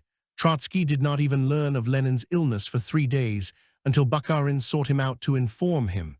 This could have been no accident, Trotsky wrote years later. Those who for a long time had been preparing to become my opponents, Stalin above all, were anxious to gain time. After months of convalescence, Lenin gradually recovered some strength only to suffer more strokes. Stalin, in his role as general secretary, controlled access to Lenin and monitored his medical care. Lenin also confided in him, at times suggesting that Stalin give him poison to avoid a long-term debilitating illness. Joined by Kamenev and Zinoviev, Stalin looked for ways to gain advantage, to prepare for Lenin's demise, and to forestall Trotsky's coming to power. Trotsky was curiously passive as Stalin deepened his influence within the party, unmindful that others were already engaged in a struggle over succession. Lenin's private attitude toward Trotsky and Stalin remains disputed among historians. Certainly there were times when Lenin favored Trotsky, perhaps to promote him as a preferred successor. In April 1922, for example, Lenin nominated Trotsky to be deputy chairman of the Council of People's Commissars. Stalin had become general secretary of the party a week earlier. But Trotsky turned him down, convinced that such a position, with little authority of its own and overlapping with both government and party officials, afforded him little substantial influence. As he said at the time, every commissar is doing too many jobs, and every job was done by too many commissars. The bureaucracy was growing too large, leaving Trotsky increasingly marginalized. Lenin repeated the offer several times that year, but each time Trotsky refused. Was Lenin hoping to balance the evident authority of the party by appointing Trotsky to lead the government? Perhaps. But with the end of the Civil War, Trotsky did not assume another official position that matched the prestige or power that he had once enjoyed. He was among the country's leading literary critics. He lectured on economics. He had a productive influence on the course of Soviet Russia's initial diplomatic successes, helping to forge political and military ties to Germany and revive fruitful negotiations with Great Britain. In the eyes of the public, the country continued to be led by Lenin and Trotsky. Stalin himself later acknowledged that after Lenin, Trotsky was the most popular figure in the country. But the ground was shifting under his feet. As soon as Stalin became general secretary, he began maneuvering to succeed Lenin. Always, his eye was on Trotsky, but Trotsky was not driven to seek power. Supporters might regard this as a mark of integrity, an indication that he did not harbor Bonapartist pretensions. But it could also be seen as a type of arrogance, as a reflection of Trotsky's presumption that his stature as a revolutionary and military leader ensured that when the time came, he would be recognized as Lenin's inevitable successor. He was prepared to accept power. He was not prepared to campaign for it. This left him ill-equipped for the ensuing struggle. There was a tragic gap between Trotsky's strategic brilliance in 1905 and 1917 and his strategic and tactical blunders during the many months of Lenin's illness. At every turn, even when advantages favored him, he acted with little sense of purpose. Each misstep left him more vulnerable than before. Writing in his memoirs years later, Trotsky sought to explain his lack of resolve. Independent action on my part would have been interpreted, or to be more exact, represented as my personal fight for Lenin's place in the party and state. The very thought of this made me shudder. But more was at stake than Trotsky's place in history. He knew Stalin well enough to understand that the fate of the revolution was in jeopardy, but he failed to muster sufficient resolve to defend it. Trotsky also was mesmerized by his understanding of Marxism. It was social forces, the masses, that determined the fate of revolutions. Stalin was not interested in such theories. He wanted his hands on the levers of power. That meant taking discrete control of the party apparatus and then using it to his advantage when the time came. Stalin's strategy did not conform to Trotsky's theory of power. It is an irony of history that in 1917, in spite of his intellectual commitment to an orthodox Marxist theory of revolution, Trotsky organized the seizure of bridges and government institutions because that was how to gain control of Petrograd. But when Stalin was seizing control of the party, Trotsky did not realize what was happening until it was too late. He seemed to be helpless. It is a terrible, almost unfathomable irony of his life that one whose name and presence shook the rafters of chancelleries proved politically naive and vulnerable before Stalin's maneuverings. No less a figure than Milovan Djilas, the famous Yugoslav dissident Marxist, made his own harsh assessment of Trotsky's fundamental weakness as a politician. Trotsky, an excellent speaker, brilliant stylist, and skilled polemicist, a man cultured and of excellent intelligence, was deficient in only one quality, a sense of reality. In Trotsky's case, his blindness to what was unfolding around him contained an element of self-deception and contributed to his downfall. Lenin's attitude toward both men was still evolving over the winter of 1922-1923. With his strength dwindling, Lenin grew increasingly concerned about the succession.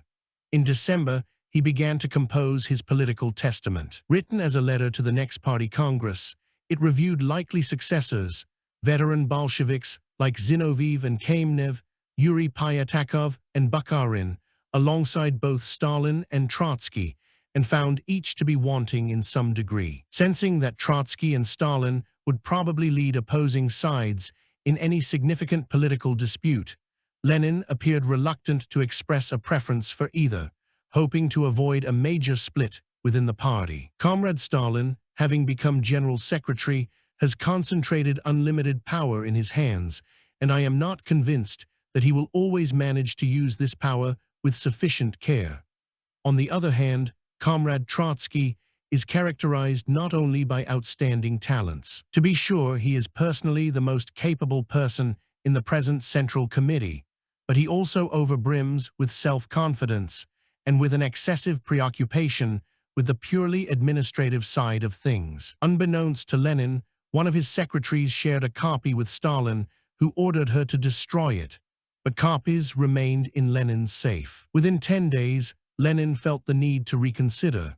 He added an additional paragraph, this time targeting Stalin specifically and calling for his ouster. Stalin is too crude, and this defect, which is entirely acceptable in our milieu and in relationships among us as communists, become unacceptable in the position of General Secretary. I therefore propose to comrades that they should devise a means of removing him from this job, and should appoint to this job someone else who is distinguished from Comrade Stalin in all other respects only by the single superior aspect that he should be more tolerant, more polite, and more attentive toward comrades, less capricious, etc. Lenin had made up his mind. Anxious to curb Stalin's authority, Lenin summoned Trotsky and encouraged him to challenge Stalin at the Exile Party Congress over his authoritarian methods in Georgia. Soviet Russia had conquered Georgia in 1921, wresting control from a popular Menshevik government. But then Stalin went a step further, purging a group of Georgian Bolsheviks with such arbitrary methods that even Lenin took offense. Stalin, moreover, was proposing to centralize the national government's authority to such an extent that the new Union of Soviet Socialist Republics began to resemble the old administrative structure of Tsarist Russia, the prison of the peoples, by refusing to recognize the rights of small nationalities. Lenin was now suspicious of Stalin's character and angry over Stalin's personal insult to his wife, Nadezhda Krupskaya, when she was gathering material about events in Georgia. Lenin had prepared a letter to Stalin threatening to break off all personal relations. In retrospect, this was a potential hinge moment. The subsequent history of the Soviet Union could have moved in a different direction.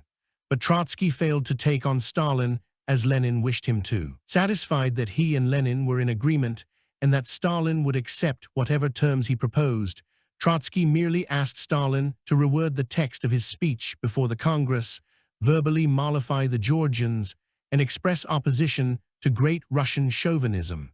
His generosity toward Stalin went further. Trotsky controlled Lenin's notes about the Georgian affair, and by sharing them with the party could have undermined Stalin's claim on the succession. But here again, Trotsky failed to press his advantage and left it with the Politburo to decide what to do. Neither Lenin's personal letter to Stalin nor his notes about Georgia became known to the broader party until Nikita Khrushchev denounced Stalin in 1956. Lenin had warned Trotsky not to accept a rotten compromise, regardless of how Stalin might beseech him. But that was exactly what Trotsky did. As for the political testament, it was read to selected party leaders, but not shared with all the delegates. Any damage to Stalin was limited. Trotsky's curious pattern of passivity has long provoked debate among observers of his career. Even Trotsky's close friend, Adolf Yoffe, rebuked Trotsky for his diffidence when the situation demanded an aggressive striving for power, one that would match Stalin's own. Yoffe committed suicide in 1927, in part out of despair over Trotsky's expulsion from the party. In his suicide note, Yoffe wrote to Trotsky, "I have always believed that you lacked Lenin's unbending will, his unwillingness to yield." As Yoffe witnessed, Trotsky had held back. But he did not hold back entirely. In the fall of 1923, Trotsky and dozens of his followers, calling themselves the Left Opposition, tried to mount a challenge against Kamenev, Zinoviev, and Stalin. In a letter by Trotsky, and in a subsequent declaration signed by 46 leading party figures, they called for greater democracy within the party, a reversal of the party's severe bureaucratization and more radical economic reforms. Trotsky was even able to elaborate his views in Pravda that December in the vain hope of overcoming his opponent's growing ascendancy. But he was running out of options and out of time. Lenin died on January 21, 1924. This was a Monday. Trotsky was traveling south to Sukhumi, hoping to recover from a recurrent fever that had ravished him for 3 months, ever since he had hunted for ducks in a cold bog.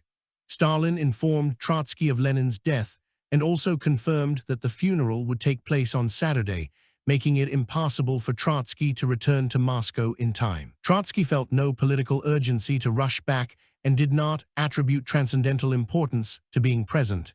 He refused to request extraordinary measures, to dispatch a special train to clear the tracks of snow in the north. In fact, the funeral did not take place until Sunday, a day later, meaning that it would have been possible for Trotsky to attend. He was in Sukhumi by then, lying in a balcony covered with several blankets. He wrote to a friend in 1939, "I heard repeated salvos in the town. I asked the reason. It is the hour of Lenin's funeral," he was told. As he wrote in My Life, this high fever paralyzed me at the most critical moments and acted as my opponent's most steadfast ally. Doctors were never able to make a definitive diagnosis of his illness. At times, they believed it was a malaria attack. But Trotsky acknowledged that the timing of such fevers occurred at the most critical moments, reinforcing the suspicion that the symptoms were the result of psychological vulnerability and not a microbe. Following Lenin's death, when the jockeying for power became overt, Trotsky failed to gather the strength to assert his presence on Red Square. As he admitted years later, the fact of my absence at the morning ceremonies for Lenin produced an uneasy impression on many of my friends.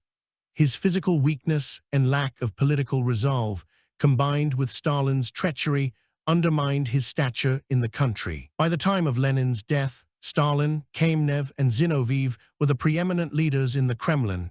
Trotsky was in eclipse. He was more than defeated. He was doomed. 5. Out of power. The succession was not decided at the moment of Lenin's death. Kamenev and Zinoviev remained allied with Stalin, though both looked down on him.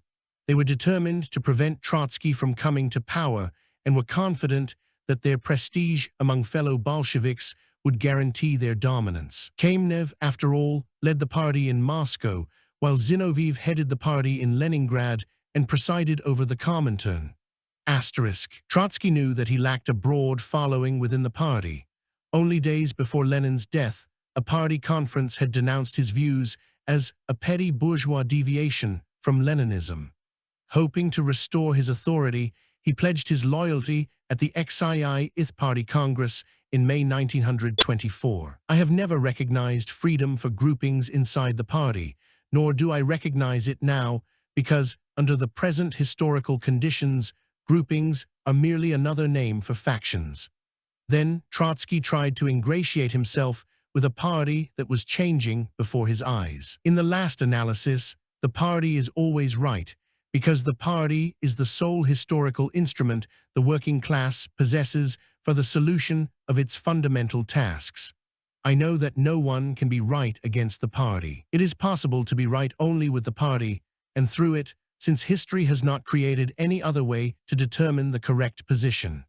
Trotsky, fearing humiliation and caught within a trap of his own making, a regime controlled by one dominant political party, was now compelled to compete for power within a system where his prestige was evaporating. He looked for a way to assert his claim on Lenin's legacy. In the fall of 1924, he published his essay, The Lessons of October. Anxious to restore his rightful place in history, he described his role in the Bolshevik takeover as Lenin's principal collaborator. He also highlighted the failings of Kamenev and Zinoviev, who had disappointed Lenin in the spring of 1917 when they supported the provisional government, and then again in the fall when they opposed an armed uprising. Lenin himself had urged the party to forgive their faults, but Trotsky, out of respect for historical truth or to settle scores, embarrassed them both. His strategy backfired. If Trotsky was ready to dredge up the failings of his rivals, they could hardly be expected to ignore his own. Stalin took full advantage of the opportunity Trotsky had offered. He orchestrated attacks on the lessons of October, engaging in distortions of history that later ripened into a full-scale assault on historical truth. Stalin, not Trotsky, had been at the center of the Bolsheviks' military planning. Stalin, not Trotsky, had directed the armed units who took over the Winter Palace. With Stalin's encouragement, Zinoviev publicly declared, "All the talk about the special part played by Comrade Trotsky is a legend which is spread by officious party gossips." Trotsky had asserted in The Lessons of October that a Bolshevik's behavior in 1917 was the crucial means of evaluating the credentials of any party militant. No one had worked more closely with Lenin than he. To counteract Trotsky's claim, Stalin and his allies unearthed Trotsky's disagreements with Lenin, beginning in 1903 and stretching all the way to 1918, when they argued over the Treaty of Brest-Litovsk, and to 1920, when they disagreed over the role of trade unions. Stalin's logic was compelling. No one had argued with Lenin as Trotsky had done. No one had insulted Lenin as Trotsky had done. Therefore, no one had betrayed Lenin as Trotsky had done. In his memoirs, Trotsky described Stalin's strategy as an exercise in sheer invention, which magnified his disagreements with Lenin to astronomical proportions. When Lenin and Trotsky had ordered the MRC to seize control of Petrograd, Trotsky had remarked to Lenin that it was necessary to keep a detailed record of the events of the revolution in order to avoid later distortions. Lenin responded presciently, "It doesn't matter," he told Trotsky, "they will lie without end."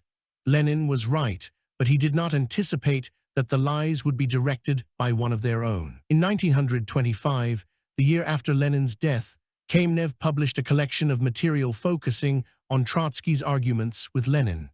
The letters and articles were themselves genuine, but the collection was designed to undermine respect for Trotsky, particularly among new party members who lacked historical memory. At that time, enrollment in the Communist Party numbered around 400,000. More than half had joined between 1920 and 1924. In the most widely cited letter, which Trotsky had sent to the Georgian Menshevik Nikolai Chkades from Vienna in January 1913, just when Lenin had commandeered the title Pravda for his own newspaper, he referred to Lenin as a professional exploiter of every weakness in the Russian workers' movement, and claimed that the edifice of Leninism is presently built on lies and fabrications, and that it carries within itself the poisonous roots of its own decomposition. Years later, Trotsky ironically characterized this letter as extracted from the garbage heap of émigré squabbles for the education of the younger members of the party. But it still put him on the defensive. He tried, in vain, to blunt its effect. It cannot help but produce the most terrible impression on every party member, especially on any who did not go through the pre-war factional struggle in the emigration. He recognized, though, that such citations sound no less wild to me than they do for every other party member. This episode helped isolate Trotsky politically at a time when Stalin was on the ascendant. Trotsky could no longer sustain his position as Commissar of War. He resigned in January 1925. But Zinoviev was not satisfied and demanded Trotsky's expulsion from the Communist Party, a move that Stalin deemed too extreme and premature. He refused to go along. Granting clemency, Stalin said at the time, "The policy of cutting off heads is liable to be infectious. You cut off one head today, another tomorrow, a third day after. And then what will remain of the party?"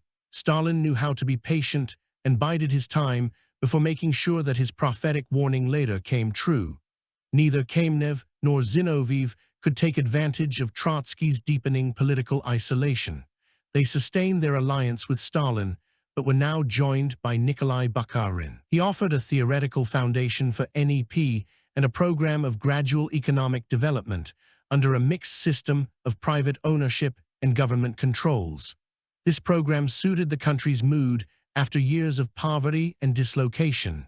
Endorsed by Stalin, it also reinforced his image as a moderate party leader. Stalin then offered another ideological challenge to Trotsky. In late 1924, he began to promote the idea of socialism in one country.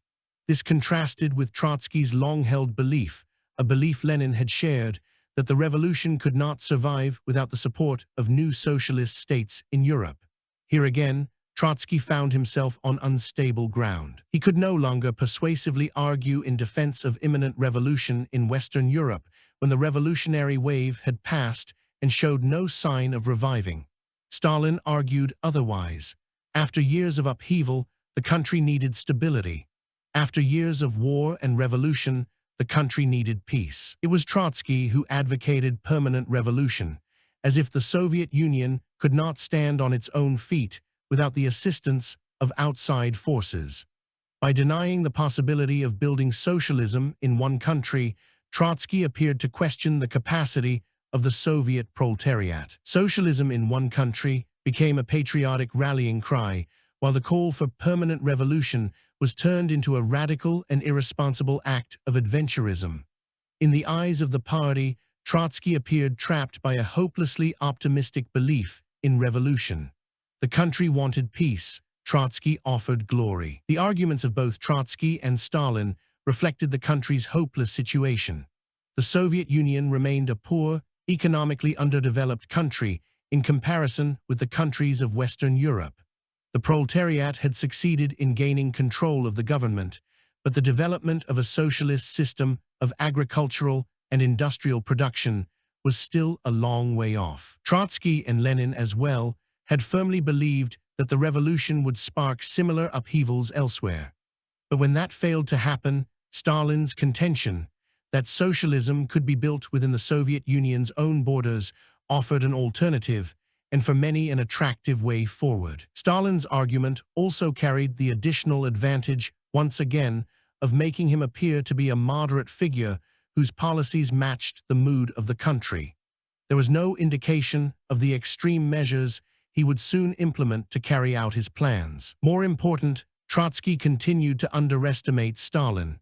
For Trotsky, Stalin was a marginal figure in the revolution. When he wrote his biography of Stalin in the 1930s, Trotsky engaged in a systematic review of party history, of congresses, conferences, the founding and dissolution of newspapers, of clandestine correspondence and meetings, all to demonstrate how modest a role Stalin had played in the years between 1904 and 1917. Trotsky was happy to dismiss him as the outstanding mediocrity in our party. Stalin was not an intellectual, but he was a master of political intrigue. Trotsky was the one who was out of his depth.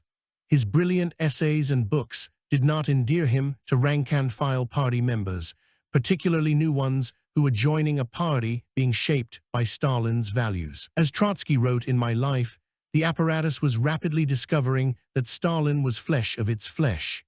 Still, Lenin's testament continued to cast a shadow over Stalin's preeminence, but even here, armed with a loaded gun, Trotsky could not bring himself to take Stalin down. His friend Max Eastman, back in New York, published a brief account in 1925 of what he had witnessed in Moscow earlier in the decade. Entitled Since Lenin Died, it was among the first to describe the struggle for power, the cynical assaults on Trotsky's reputation, and a candid evaluation of Trotsky's lack of ability to gather people around him.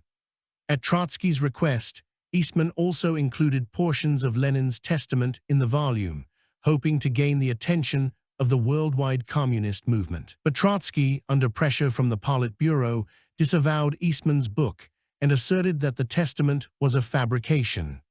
Once again, he chose to submit and accept the humiliation of publicly lying rather than to press an obvious advantage. Stalin also resorted to anti-Jewish prejudice to ensure Trotsky's defeat. In 1917, Trotsky had feared that enemies of the revolution would use his origin to discredit the Bolsheviks. But Trotsky never anticipated how Stalin would make use of Bronstein. In March 1926, Trotsky learned that party bureaucrats were maligning him with anti-Semitic slanders. He appealed in writing to Bukharin, hoping that he would intervene. Trotsky described a half-concealed struggle employing all kinds of tricks and illusions, creating the impression that kikes within the Politburo are making a row. But members of the Communist Party were afraid to inform party organs about the Black Hundred agitation, thinking that they, and not the Black Hundred, will be thrown out. "Is it true?" Trotsky asked Bukharin. "Is it possible that in our party, in Moscow, in workers' cells, anti-Semitic agitation should be carried out with impunity?" Trotsky's note conveys his naive surprise. The revolution had triumphed. The autocracy and its prejudices had been discarded, yet Trotsky could not rid himself of the handicap of being a Jew. Whatever Bukharin may have thought about Trotsky's appeal, he failed to respond. In the meantime, Stalin continued to press Trotsky, making it difficult for him to rally his followers. His fevers, too, continued to plague him. In the spring of 1926, the Politburo discussed allowing Trotsky to seek medical treatment in Berlin. The party leadership and the secret police both advised against it, fearing either an attack on Trotsky or an attempt on his part to rally opponents of Stalin in Europe. The idea of forcing him out of the country had not yet dawned within the policeman's skull of Stalin. Trotsky wrote in My Life. The Politburo left the decision to Trotsky. After consulting with friends, he and his wife departed for Berlin, traveling with false diplomatic passports under the name of a Ukrainian official. But the medical care in Germany proved to be useless. At the insistence of one surgeon, Trotsky underwent a tonsillectomy, which he recalled as the unpleasant experience of lying on a table and choking on one's own blood. But the fever continued to recur. While Trotsky was recovering from the surgery, the police alerted him to an alleged assassination attempt by German monarchists. After the clinic was cordoned off, Trotsky was compelled to seek refuge in the Soviet embassy. German police never substantiated the claim, and he soon left Berlin wondering whether such a plot had ever really existed. With Trotsky's star in eclipse, Stalin was also pushing aside Kamenev and Zinoviev. Their geographic bases were proving to be no match for Stalin's preeminence. By early 1926, neither Kamenev in Moscow nor Zinoviev in Leningrad was a party chief any longer. Both men also lost their positions on the Politburo. Finally determined to confront Stalin, they formed a new alliance with Trotsky, the Joint Opposition, hoping to challenge Stalin within the party. Events outside the country gave them unexpected openings. In May 1926, a general strike broke out in England in solidarity with striking British coal miners. Stalin and the Politburo lent support to the Trade Union Council, which meant that the Communist Party and its sympathizers would also support the Union leadership. But then the Trade Union Council, unnerved by the effectiveness of the general strike, called it off after 9 days without gaining substantial concessions from the mine owners or the government. Now, the strike turned into an embarrassing failure for the left. Trotsky and the Joint Opposition accused Stalin of incompetent leadership. By supporting Union leaders who were too prone to compromise, the Politburo had squandered a substantial opportunity for revolutionary change. Another crisis unfolded in 1926 and 1927 as Stalin was pursuing a complex policy. With revolution closed off in Europe, the Kremlin saw an opportunity for revolutionary upheaval in Asia. The dominant party in China, the nationalist Kuomintang led by Chiang Kai-shek, welcomed an alliance with a much smaller and weaker communist movement. Stalin believed Chiang would not turn on his communist allies. He instructed them to join forces with Chiang, confident that they could then undermine Chiang's leadership inside the Kuomintang. Trotsky thought otherwise, convinced that the communists would be better off remaining independent from a bourgeois political movement, advice that resembled his criticism of Kremlin policy during the British general strike. His concerns in China proved to be justified. Faced with an attempt by workers and communist allies to seize control of Shanghai in April 1927, Chiang's superior forces intervened and crushed them, leading to a large-scale massacre. André Malraux immortalized these events in his novel Man's Fate. Nonetheless, the Kremlin advised the Chinese Communist Party to remain within the Kuomintang. Stalin's foreign policy turned out to be fatal for fellow revolutionaries. Trotsky, ever on the lookout to expose Stalin's incompetence and the disastrous results of his policies, pressed his advantage.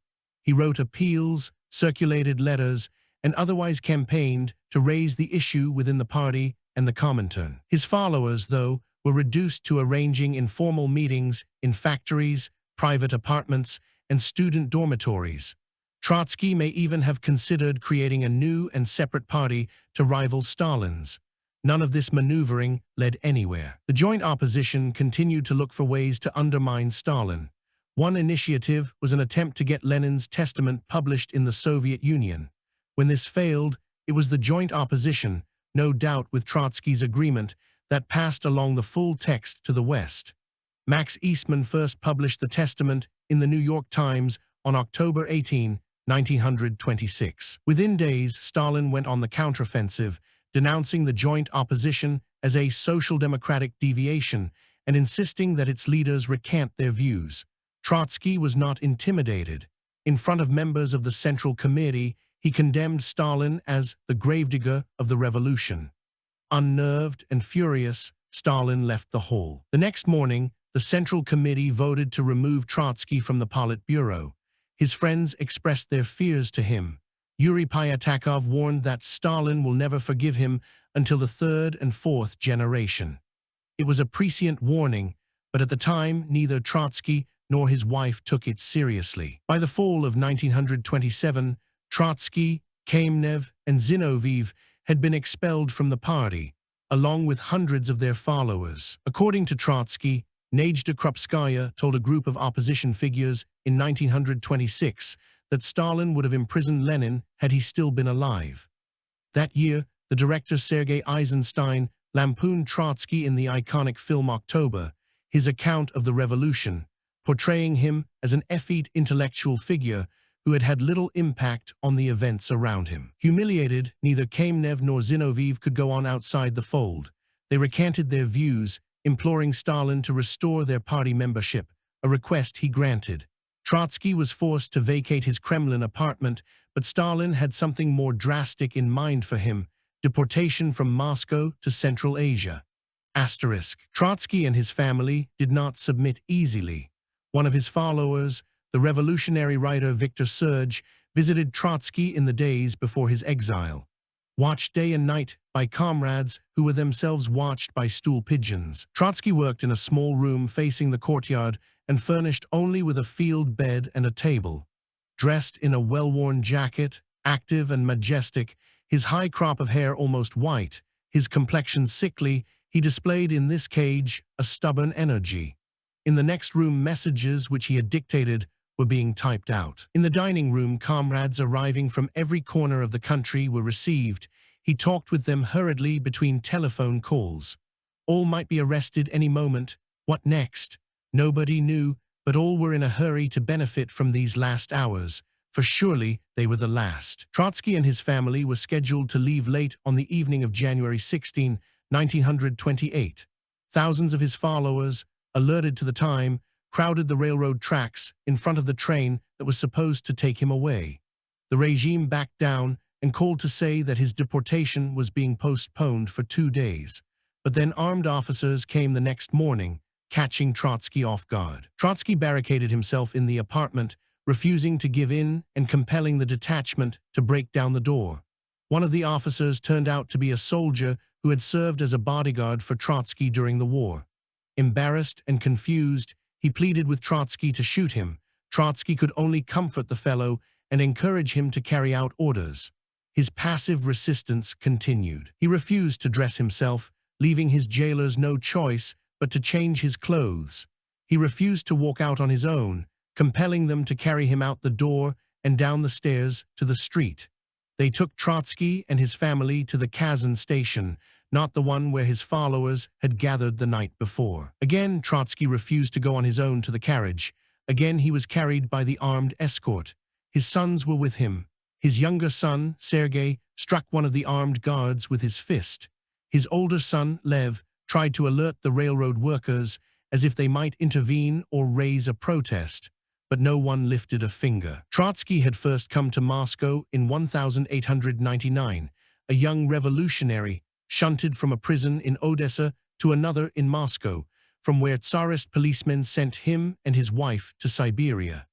Now he was being exiled again, but this time he would never return. Trotsky had twice experienced the pleasures of Russian exile under Tsar Nicholas Roman II, the interminable train ride deep into Siberia, the uncertainty of knowing one's destination, and police surveillance. But now it was the Soviet regime that was organizing his banishment. When they reached Samara on January 18, Trotsky sent an angry telegram to secret police headquarters in Moscow. When I was arrested in various countries, it was never covered with deception. The GPU is piling up confusion and deceit. I was told that I would be leaving on Wednesday evening, but they took me on Tuesday morning, leaving behind our personal things or necessary medicine. In a written notice, it was said I was being taken to Alma-Ata, but on the way they changed it to Tashkent, from where, apparently, they will send us to a more distant point. In this way, I am going with an ill wife without linens, without medications, and without hope of receiving them soon. The soldiers, though, were considerate, and along the way brought him necessary clothes, towels, and soap. His sons initially joined them, but Sergei, determined to finish his engineering education, returned to the capital from the train's first stop not far from Moscow. Lev continued with his parents. Once the group reached Frunze, it took a week over mountains and through deep snow to make their way by bus, truck, sleigh, and on foot to Alma-Ata, the capital of the Soviet Republic of Kazakhstan. It was here that Trotsky spent his final year in the Soviet Union. Although he remained under close surveillance, the regime had yet to impose a system of thorough control. He carried out an extensive correspondence with followers, many of whom were enduring exile in Siberia. From their letters, he understood that his banishment had been accompanied by hundreds, if not thousands, of arrests. A group of Trotskyists in Siberia described humiliating conditions in prison and isolation cells. 53 prisoners were crammed into a ward designed to hold 25. They were placed with speculators, dealers in foreign currency, contrabandists, murderers, spies, counterfeiters, bribe-takers, bandits, thieves, occultists, and embezzlers. Trotsky responded as best he could, eager to discuss the country's economic policies, its foreign relations, the ins and outs of discussions within the party itself. He also sent frequent protests to police and party officials in Moscow, appealing for changes in his accommodations or the terms of his exile. He was not in prison or subjected to physical torture, but he had a taste of the humiliation that Stalin liked to mete out. Initially, he and his family stayed in a hotel, but they had no kitchen and lacked necessary funds for eating in a restaurant. It is possible to create conditions of imprisonment in Moscow, and no point to exile me 4,000 versts to 600 miles, Trotsky protested in a telegram. He was in Alma-Ata for hardly a week when he wrote to officials in Moscow insisting that he be permitted to go hunting beyond the narrow radius that had been designated by local officials. His request was granted. He looked forward to hunting quail, little bustards, snow leopards, tigers. But the tigers were too far away, and he promised not to threaten them. His exile to Alma-Ata and then subsequently to Turkey set the stage for the profound political and psychological pressures that shaped his work. Trotsky began to write his memoirs in Alma-Ata. Stalin had permitted him to transfer his archives to Central Asia. They actually followed him by truck in several large, unwieldy wooden crates. But these documents were not sufficient for his purposes, and he found himself plying his daughter Zinaida, his son Sergei, and other family members for books, journals, pamphlets, and newspapers, including hard-to-find volumes. Out of power and secluded, Trotsky put his formidable energy into his literary projects. He needed assistance, though, and he was not someone to spare others, including his children. At the same time, he and his wife tried to sustain their family life. Lev remained with them, helping his father after Trotsky's 2 personal secretaries were forbidden to remain in Central Asia. There were many letters and telegrams from Leningrad and Moscow, with updates about family matters, health concerns, and doses of quinine for Natalia Sedova, who was exhibiting symptoms of malaria. Trotsky also heard from his sister Olga, who was now divorced from Lev Kamenev. Olga was having difficulties at work, and her letters hint that her connection to her ostracized brother was the root of her troubles. On February 20, Zinaida sent unsettling news about her younger sister, Nina. Ninushka has gotten very sick, a terrible cold. The doctor thinks she has tuberculosis and wants her to consider a sanatorium where she can go outside. She needs an X-ray to clarify the conditions of her lungs. Zinaida's own life was growing precarious. She had lost her job as a teacher. Out of fear, she will instill Trotskyism and educate in the spirit of neo-Menshevism. That May, Trotsky exchanged letters with his first wife, Alexandra Sokolovskaya. She wrote to him from Leningrad, where, living near their daughters, she closely followed news about him. "Dear friend," she wrote, "you know that all my political sympathies always coincide with yours." She had been questioned at the time of her own recent expulsion from the party and described the interrogation for him. "You are even against the expulsion of Trotsky," they told her. "I have known Trotsky for 30 years as the most ardent revolutionary," she had responded. "He has always stood by his positions, and not even for an instant has he changed them." Sokolovskaya knew that he had written to Zinaida requesting a long list of books. Now Sokolovskaya had taken on the work. She had already sent him the memoirs of Count Witt, but was having difficulty finding other books about the 1880 and 1890s. She also asked him to write about his life in Alma-Ata and voiced concern that he was living in a malaria-infested region. Nina had been sick for the past 2 months with something like malaria. Her letter continued. She had been hospitalized twice, but as yet there was no definitive diagnosis. Thinking about their daughters, Sokolovskaya voiced despair over their future. "How will they live in this world?" she asked Trotsky. She had recently received copies of 2 letters which he had sent to her while she was in prison in Odessa 30 years before. Right away, they restored to memory things that happened long, long ago. Her gentle feelings were evident. Trotsky responded later in May. His tone was businesslike. He did not refer to their shared memories. He needed the books because he was beginning to write his memoirs. She could send them in Russian, French, German, or English, while reports or brochures could be sent in additional languages like Italian or Spanish, even in the Balkan languages.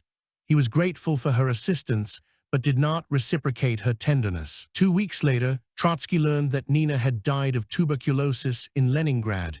He was not permitted to attend her funeral.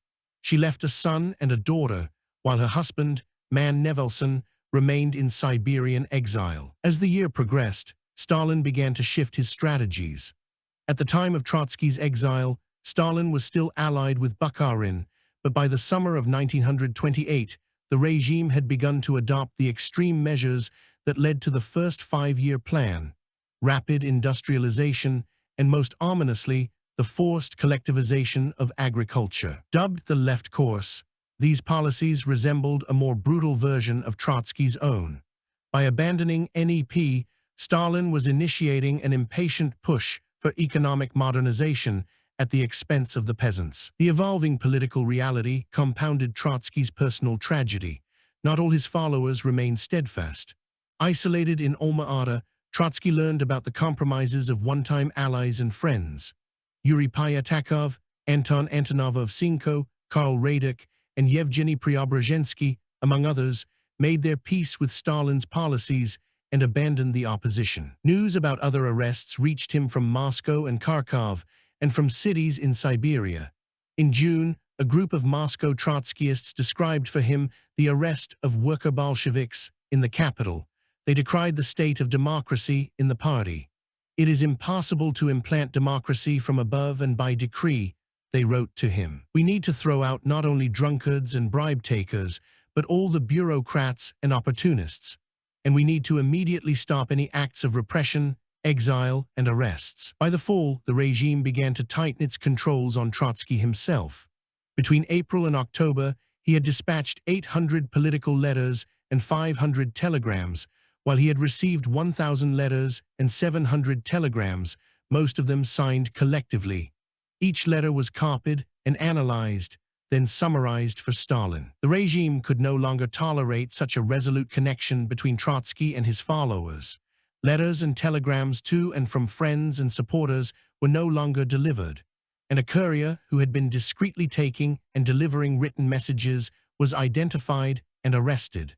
Trotsky longed to hear from Zinaida, but her letters, too, failed to reach him. Since the end of October, Sedova wrote to a friend, "We are under a postal blockade. Things will not stop at this, of course. We are awaiting something worse." Stalin was not done with them. He could no longer bear Trotsky's presence in the Soviet Union, but the Politburo balked at expelling Trotsky from the country.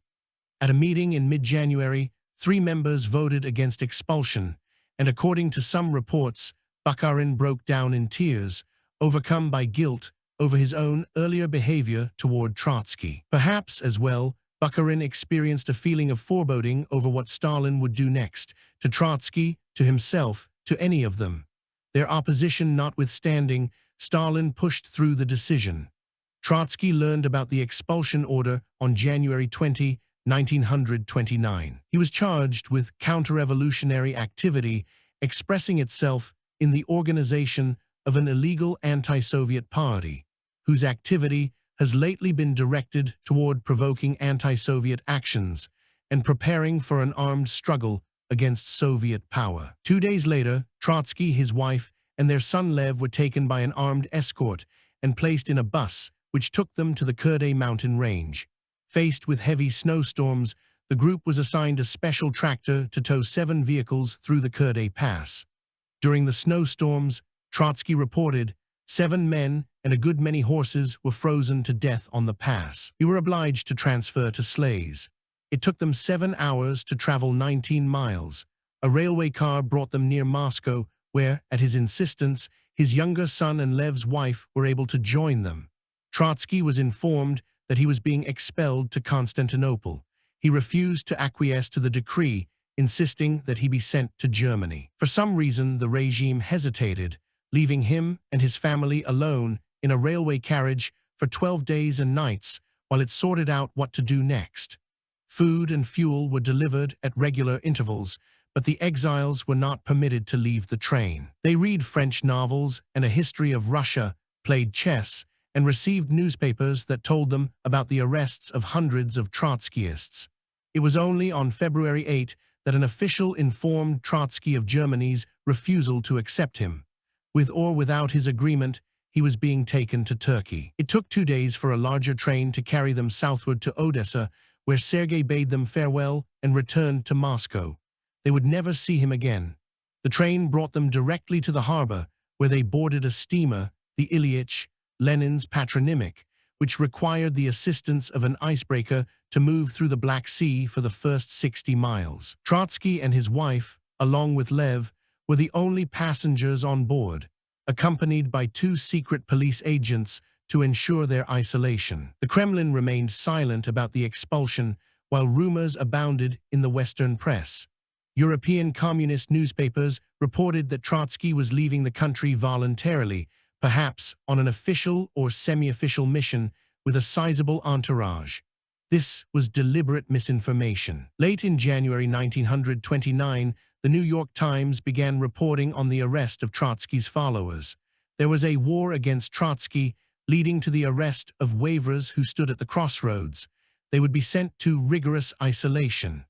Walter Duranty, the Times' principal correspondent, whose coverage of the Soviet Union has since come under withering criticism for its unquestioned acceptance of Stalin's propaganda, commented in a front-page article that those under arrest had been planning a civil war and had set up an underground press. Trotsky, moreover, was said to be head of an army on the Afghan border, a claim with no basis in reality. For Duranty, Trotsky was the most dangerous firebrand in the eyes of the world.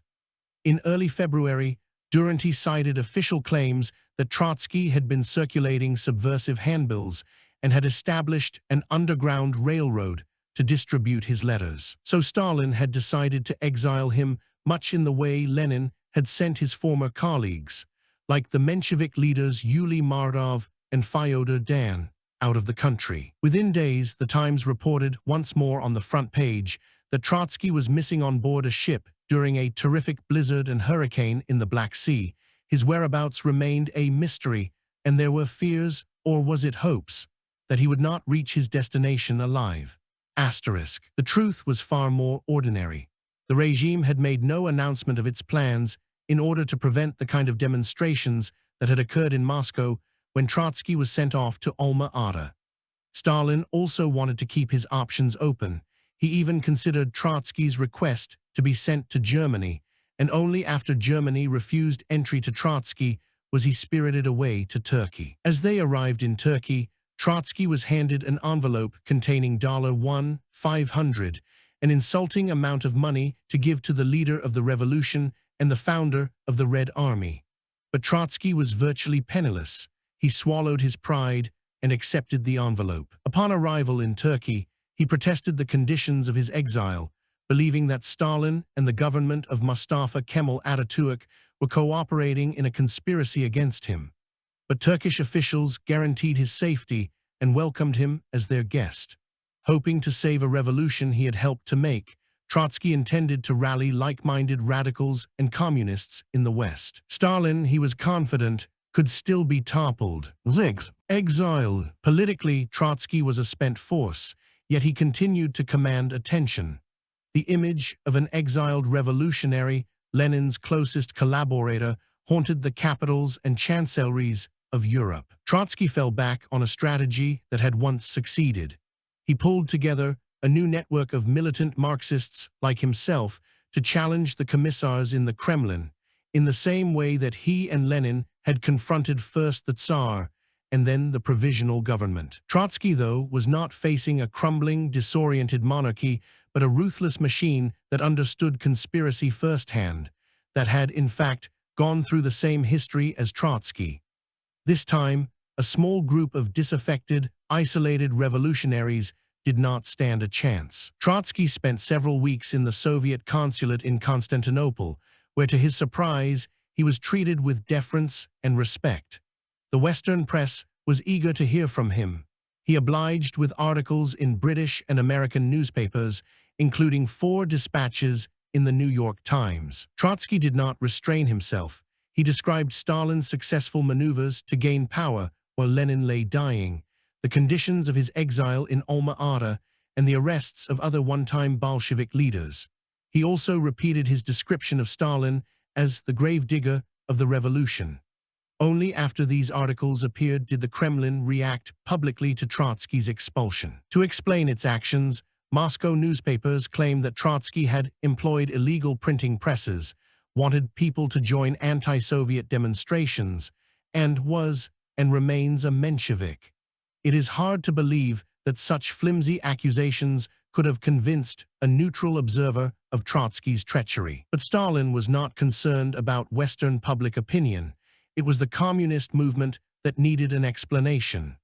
Branded a Menshevik, Trotsky could be relegated to the same dustbin of history where he had consigned Yuliy Mardov. His expulsion sent shivers through radical circles nonetheless. In New York that April, the Times reported that 40 Stalinites invaded a social club on the Upper East Side where Trotskyists were meeting. They came armed with brass knuckles, knives, and long strips of rubber hose. According to this account, when police reserves ended the battle, one man was found to have been probably fatally stabbed. 8 teeth were discovered strewn on the speaker's platform, and 6 men's coats and women's dresses were in ruins on the floor. Similar outbreaks of violence between followers of Stalin and of Trotsky occurred throughout Europe. Compelled to vacate his rooms in the consulate, Trotsky moved to a hotel. For several weeks, he tried to secure a visa to a Western European country. Everywhere he turned, democratic governments rejected him. The Netherlands did not accept him, although it had welcomed German Kaiser Wilhelm Roman II in 1918, then refused to relinquish him to the Allies when they sought to try him for war crimes. France pointed to Trotsky's expulsion in 1916, reminding him that the order had never been rescinded. Norway declared its respect for the right of asylum, but expressed anxiety about his safety. Another report claimed that Trotsky had asked Maxim Gorky to intervene on his behalf with Italian officials, hoping he could join Gorky on Capri. Nothing came of it. His attempts to enter Germany also led nowhere. Communists expressed their hatred for him, pledging to make Trotsky harmless as soon as he crosses the German frontier. Nazi leaders, as well. In one of their journals, the Illustriert Beobachter, Illustrated Observer, wrote, Trotsky, the Soviet Jewish bloodhound, wishes to reside in Berlin during his exile. We shall have to keep a vigilant eye on this Jewish assassin and criminal. 2 months later, the Nazis warned that if Trotsky were to come to Germany, he would be shot down like a mad dog. In the end, Germany, too, turned Trotsky away. As the New York Times reported, it might find itself unable to expel him, once admitted, should his presence become objectionable. He placed his hopes on England. George Bernard Shaw, H.G. Wells, and John Maynard Keynes issued appeals on his behalf. Other prominent figures, like Rudyard Kipling and the scientist Sir Ernest Rutherford, refused outright to add their voices. The British government preferred to avoid controversy and turned him away. For sure, those who had an unreasoning dread of Trotsky as a caged lion should allow him to enter Britain, if only to hold the key to his cage. Fed up, Shaw declared that a Turkish government was setting an example of liberality to a British one. For Trotsky, all this frustration proved to be a useful lesson in the ways of Western democracies. The democratic and social democratic press in Germany, he wrote in My Life, derived malicious satisfaction from pointing out the fact that a believer in the revolutionary dictatorship was obliged to seek asylum in a democratic country. He continued to press for a visa, sending appeals to governments and public figures, hoping to find refuge closer to the center of political life. All to no avail. On many sides, it has been explained to me that my disbelief in democracy is my greatest sin, Trotsky observed, but when I asked to be given a brief object lesson in democracy, there are no volunteers. By April, Lev Sedov found a secure home for his parents on the island of Principo in the Sea of Marmara, an hour-and-a-half boat ride from Constantinople. Trotsky adjusted to his new life in a spacious, dilapidated villa rented from a bankrupt pasha, as Isaac Deutscher described it. Turkish authorities proved to be gracious hosts. They provided guards at the villa to protect him from Stalinist agents and white immigrants bent on revenge. They never interfered with a steady stream of visitors and correspondence. Within weeks, he celebrated May Day with a visit by the British socialists Sidney and Beatrice Webb. In Moscow, though, the Kremlin sustained its crude attacks on him. The May Day parade through Red Square featured 2 floats with caricatures of Trotsky. On one he was depicted as a centaur bearing on his back Sir Austen Chamberlain, the British Foreign Secretary, complete with monocle and high hat. On the other, he was dressed in a peasant costume, dancing to music played by bourgeois capitalists. False reports in the Western press served to confound public opinion. In July 1929, for example, the New York Times carried an article claiming that Trotsky's exile to Turkey was all a ruse. The whole story of bad blood between Stalin and Trotsky has been a blind for the purpose of paving the way for Trotsky to play the communist game in European capitals.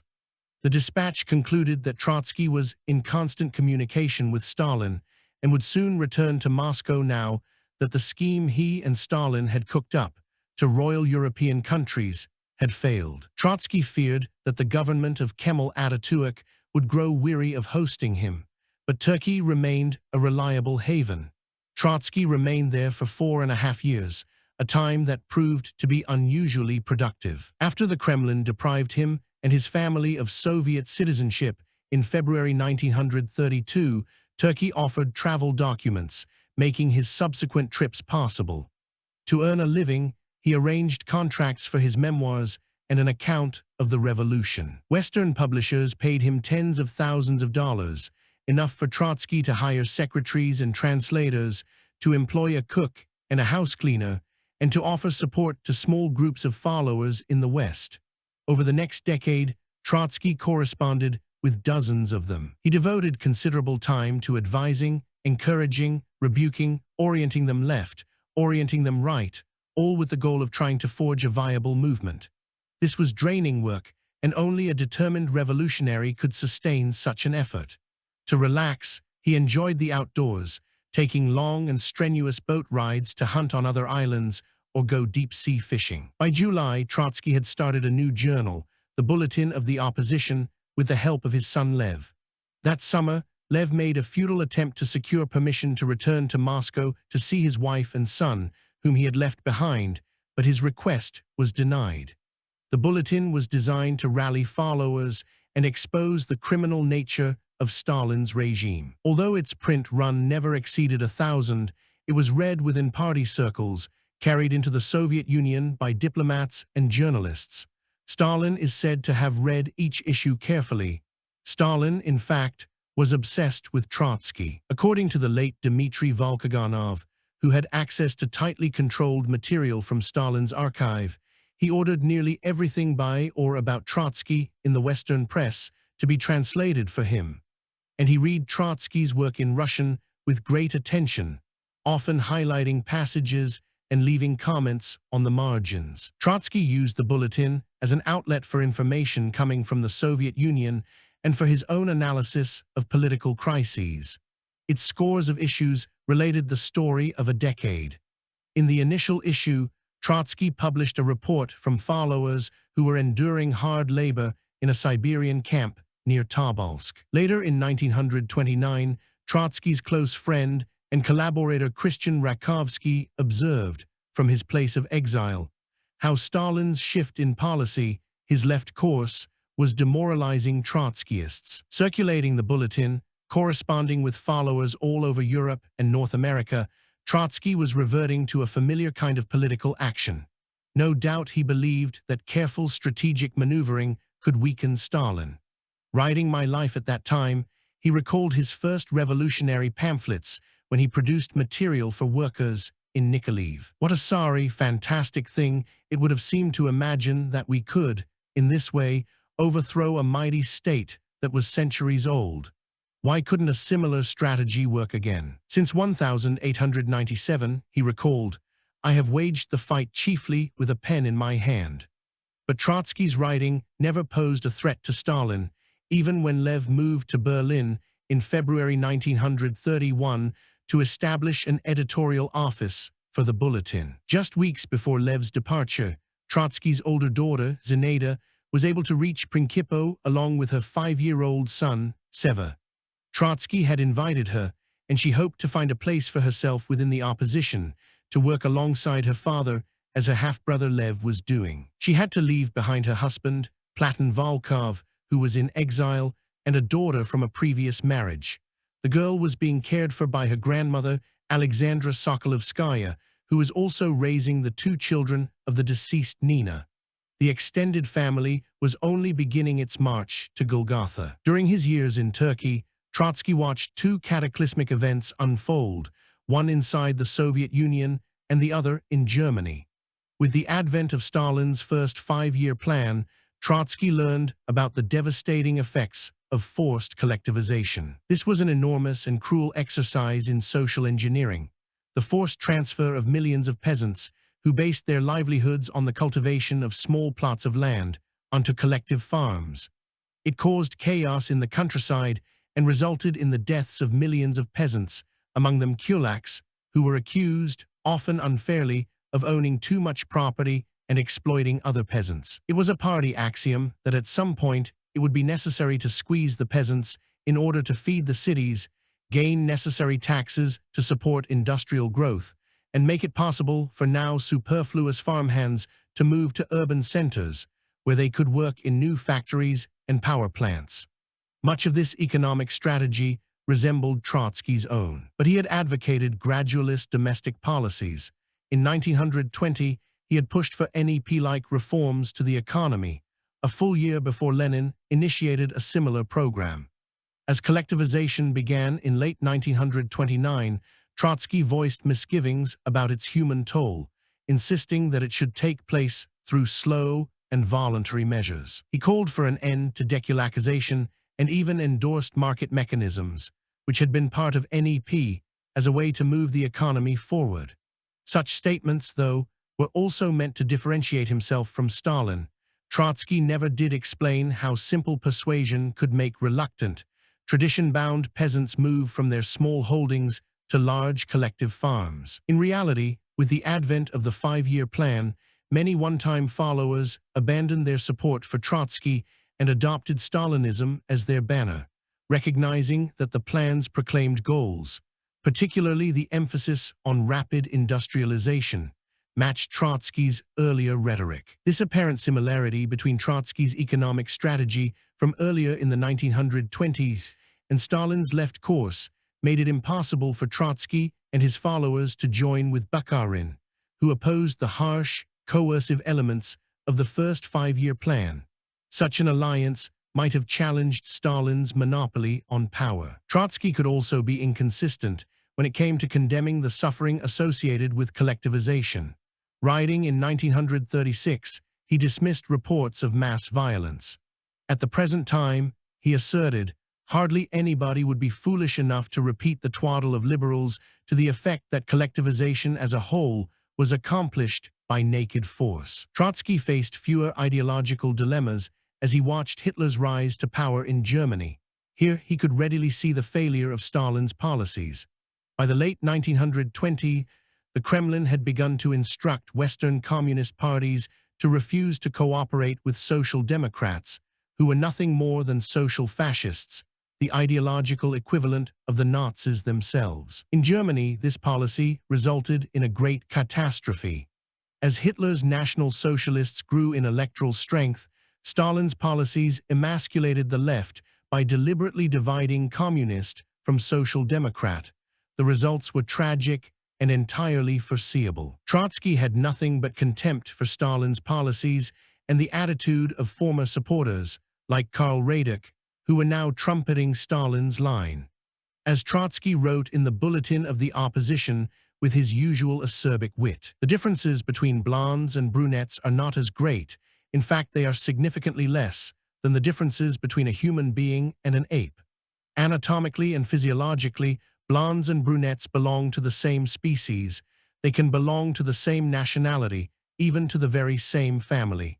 And finally, they both can be similar scoundrels. And still, skin color and hair color have significance, not only in a police passport, but in general in everyday life. Radek wants to prove that a brunette is actually a blonde, but with dark skin and with black hair. Trotsky remained consistent in his warnings about Germany. Should Hitler gain power, he saw the likelihood of a general European war.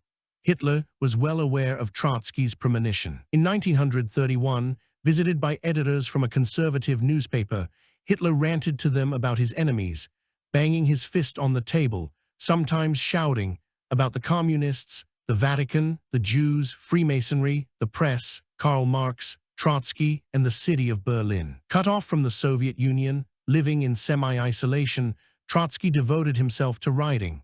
He had always been productive, but now he wrote to earn a living and to defend his place in history. Stalin had begun his systematic distortion of history, a calculated campaign to obscure and defame Trotsky's role in the Bolshevik Revolution and to inflate his own. Trotsky responded to this campaign with his book, The Stalin School of Falsification. Relying on archival material, he published speeches from Moscow in the 1920s and correspondence from Lenin. He also revisited the events of the revolution to confirm his primary role in the seizure of power. His most enduring projects were his memoirs, My Life, and the three-volume history of the Russian Revolution. Both were widely read and translated. Both were also exercises in politics. Trotsky's account of the revolution played a major role in how the events of 1917 would be remembered. Swirling crowds, heroic soldiers and sailors, a population carried along by history, pushed by its sufferings and pulled by its hopes. He also began a third major project, a biography of Stalin, later in the 1930s. It was left unfinished on his desk at the time of his assassination in August 1940. These three books, his memoirs, his history of the revolution, and his account of Stalin's life, share one consistent theme. Trotsky remained convinced, and committed to convincing others, that the regime he and Lenin had sought to establish had never been intended to result in the kind of dictatorship Stalin was fashioning. This belief had both intensely personal and historical dimensions, and was central to the dilemma Trotsky faced in exile. While he was documenting his role alongside Lenin in the creation of the first socialist state, he felt compelled to assert that they had some other kind of dictatorship in mind. In his eyes, Stalinism should not be considered a natural or inevitable consequence of Bolshevism. Trotsky could not accept the idea that Stalin might be Lenin's true heir and therefore, in a paradoxical way, his own. So he wrote vivid descriptions of Stalin's crimes and remained oblivious to Lenin's. He seemed to be haunted by the fear that he had helped to create the system that was destroying his family along with his dream of a socialist utopia. He argued that the violence he had unleashed to defend the revolution was supposed to subside once the civil war was over and therefore could not be connected to the corrupt and self-serving purposes that guided Stalinism. Friedrich Engels had foreseen this dilemma. Writing in 1885 to Vera Zasulich, he observed, "People who boast that they made a revolution always see the day after that they had no idea what they were doing, that the revolution made does not in the least resemble the one they would like to make." That is what Hegel calls the irony of history, an irony which few historical personalities escape. This dilemma troubled Trotsky for the last decade of his life. Trotsky enjoyed one unexpected trip during his time in Turkey. In late 1932, a group of left-wing Danish students invited him to present a lecture on the 15th anniversary of the Bolshevik Revolution. Learning of the invitation, the Danish monarchy expressed its opposition. The Bolsheviks had murdered 2 sons and the grandchildren of the Danish Princess Dagmar, who became Russian Empress and the mother of Nicholas Roman II. Nonetheless, Trotsky and his wife sailed from Constantinople on November 14, bound for Copenhagen. The European press followed his trip, all the while indulging in the wild speculation that he would discreetly meet an envoy from the Kremlin or embark on a conspiracy to overthrow Stalin. In reality, his trip reflected his isolation. Greek officials did not allow him to visit Athens. The Italian government, led by Mussolini, allowed him to disembark at Naples and under police escort visit the ruins at Pompeii. From there, he traveled to Marseille. French officials reacted nervously to his arrival. They compelled him to disembark at a point far from ordinary passengers. He was rushed by car and train to Dunkirk on the English Channel, where he boarded another ship for Denmark. Trotsky delivered his lecture, a summary of his history of the revolution, to an audience of 2,000 people. It was the last time he was ever to speak before a large crowd. Trotsky was the living embodiment of the Bolshevik Revolution, and his lecture, delivered in German, enthralled the audience. But the remainder of his 8-day stay in Denmark was uneventful. Under close police supervision, he hardly saw Copenhagen, and in spite of strenuous efforts, was not able to extend his stay or get permission to travel in the country. Dozens of followers from all over Europe came to see him. He also spent a good deal of time on the telephone with Lev in Berlin. Zinaida was now in Berlin as well. Trotsky had urged her to move there for treatment of a severe psychological disorder. She may have suffered from schizophrenia. Seva remained in Principo, and Lev was increasingly clear with his parents that they could not send the boy to her. She was in no condition to care for him. Unable to remain in Denmark, Trotsky headed by boat to Antwerp and then by train to Paris. French officials had assured him that he could remain briefly in Paris to see Lev, but once in the French capital, he was again abruptly compelled to leave. Trotsky spent just a few hours with Lev in Marseille before he and Sedova were rushed onto a boat and taken to Italy. To their surprise and relief, the Italian Foreign Ministry granted them a transit visa. Once Trotsky reached Italy, the emotional upheaval connected to their trip took its toll. As Natalia Sedova wrote to Lev in Paris, "Papa and I sat for a long time in the dark compartment and wept." They were able to see Venice before finally returning to Principo on December 12. Within weeks, their lives were shattered by personal and political tragedies. In spite of Lev's warnings, in a misguided attempt to provide some grounding in Zinaida's life, Seva was sent to his mother in Berlin at the end of December. She was incapable of taking care of the boy. Moreover, the police were urging her to leave the country within a month, before German elections brought Hitler to power. She was also in despair over Trotsky's inability to welcome her warmly or to find a role for her in his work. She had long adored her father from afar. Now everything was collapsing around her. On January 5, burdened by depression, cut off from her husband, Zinaida barricaded the door to her apartment, then turned on the gas in her kitchen. Lev cabled his parents about his sister's fate. As Trotsky described it, the telegram expressed unbearable moral tension with every line, as Lev sat alone with the corpse of his elder sister.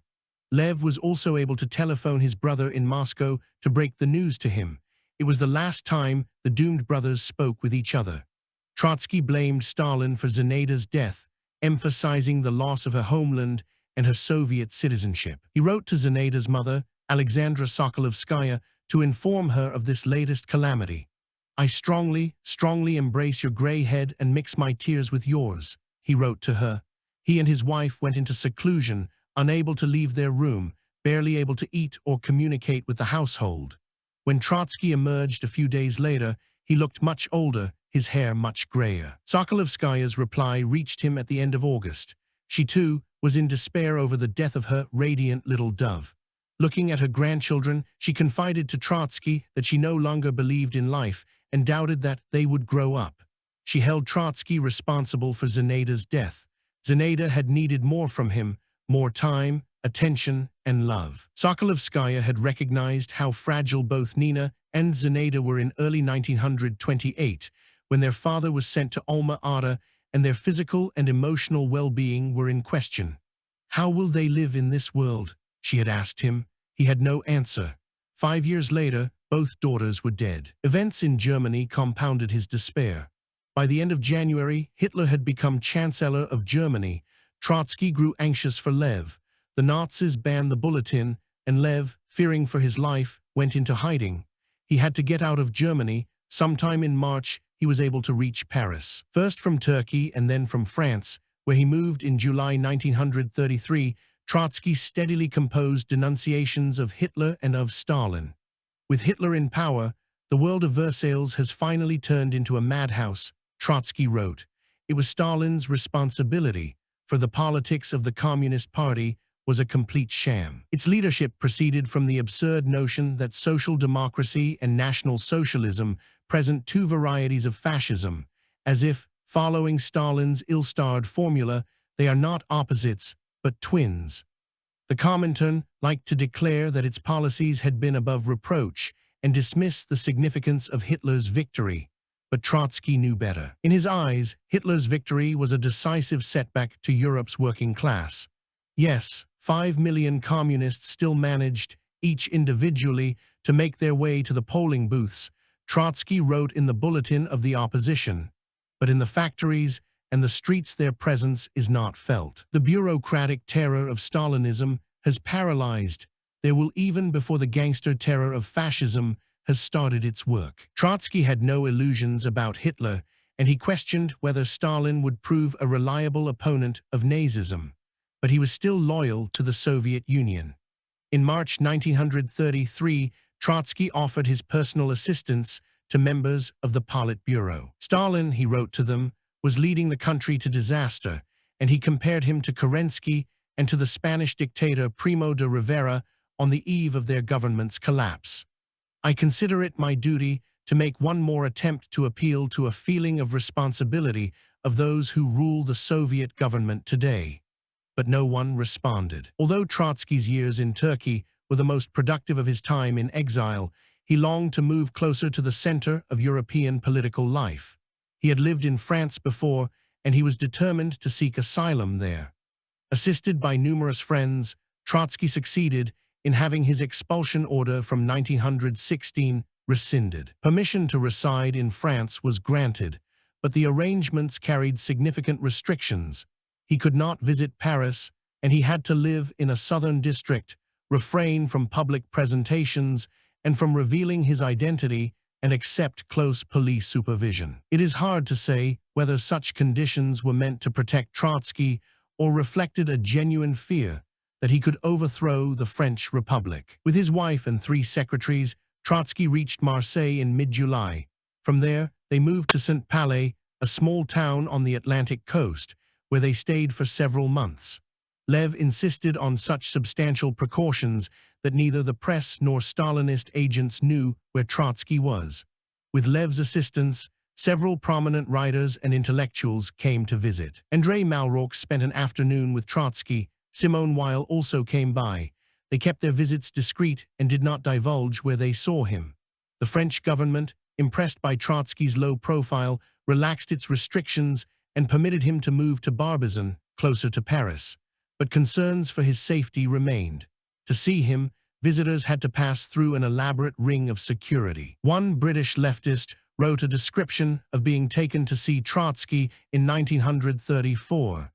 It was all rather breathtaking, he recalled. Driven at midnight to a station in Paris, put on a train, but kept ignorant of our destination, leaving the train according to instructions at a certain time, recognized by a comrade armed with a telegraphed description of us, whirled off for a further journey, admitted past various obstacles, and finally greeted with tempestuous heartiness by Leon Trotsky himself. The atmosphere of conspiratorial secrecy, which would have thrilled our school days, was merely a grim reminder that repeated threats of assassination necessitated these inconvenient precautions. In spite of such safeguards, Trotsky's identity would sometimes slip out, and then the press would descend on him.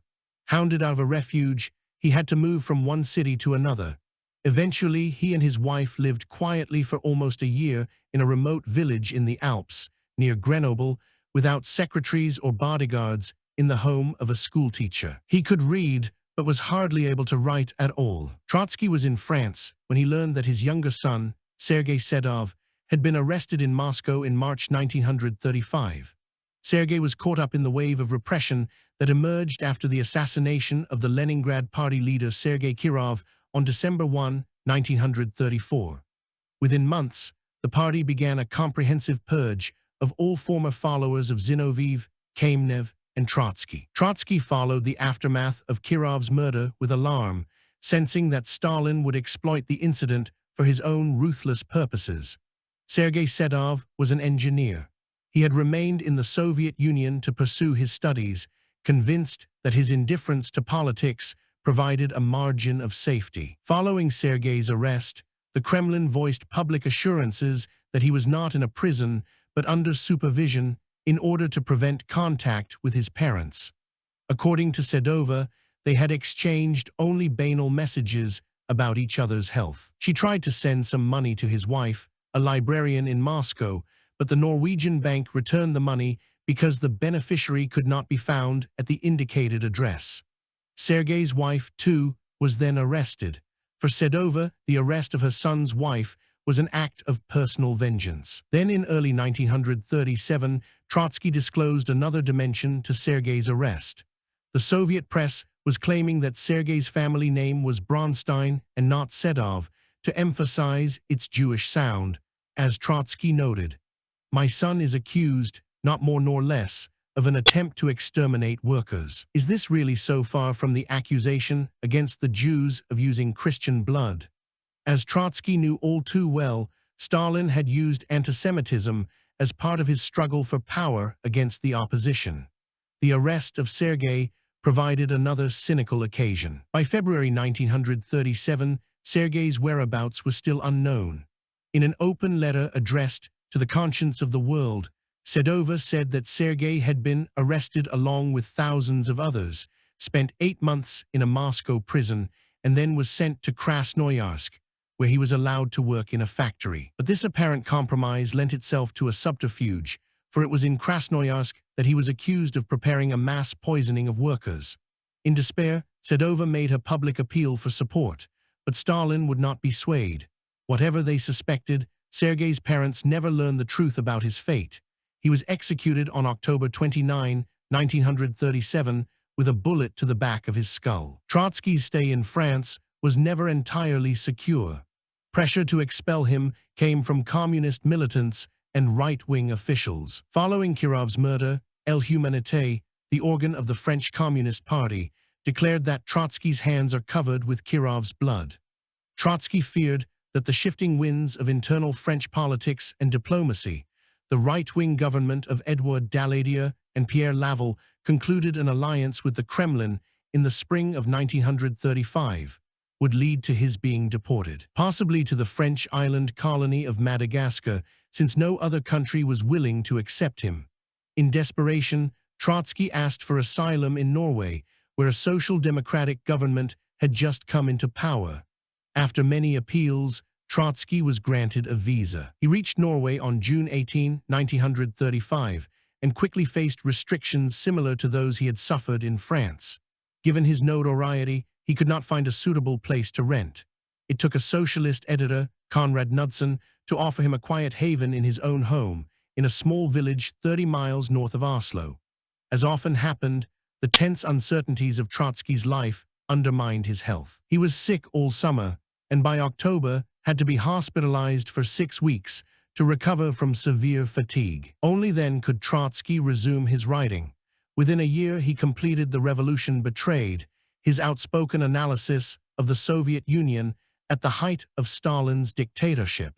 Like much of Trotsky's writings about the regime, The Revolution Betrayed expressed many mixed feelings and ideas. Trotsky defended collectivization, calling it a truly gigantic revolution in socialized agriculture. He lauded the unprecedented tempo of Russia's industrial development.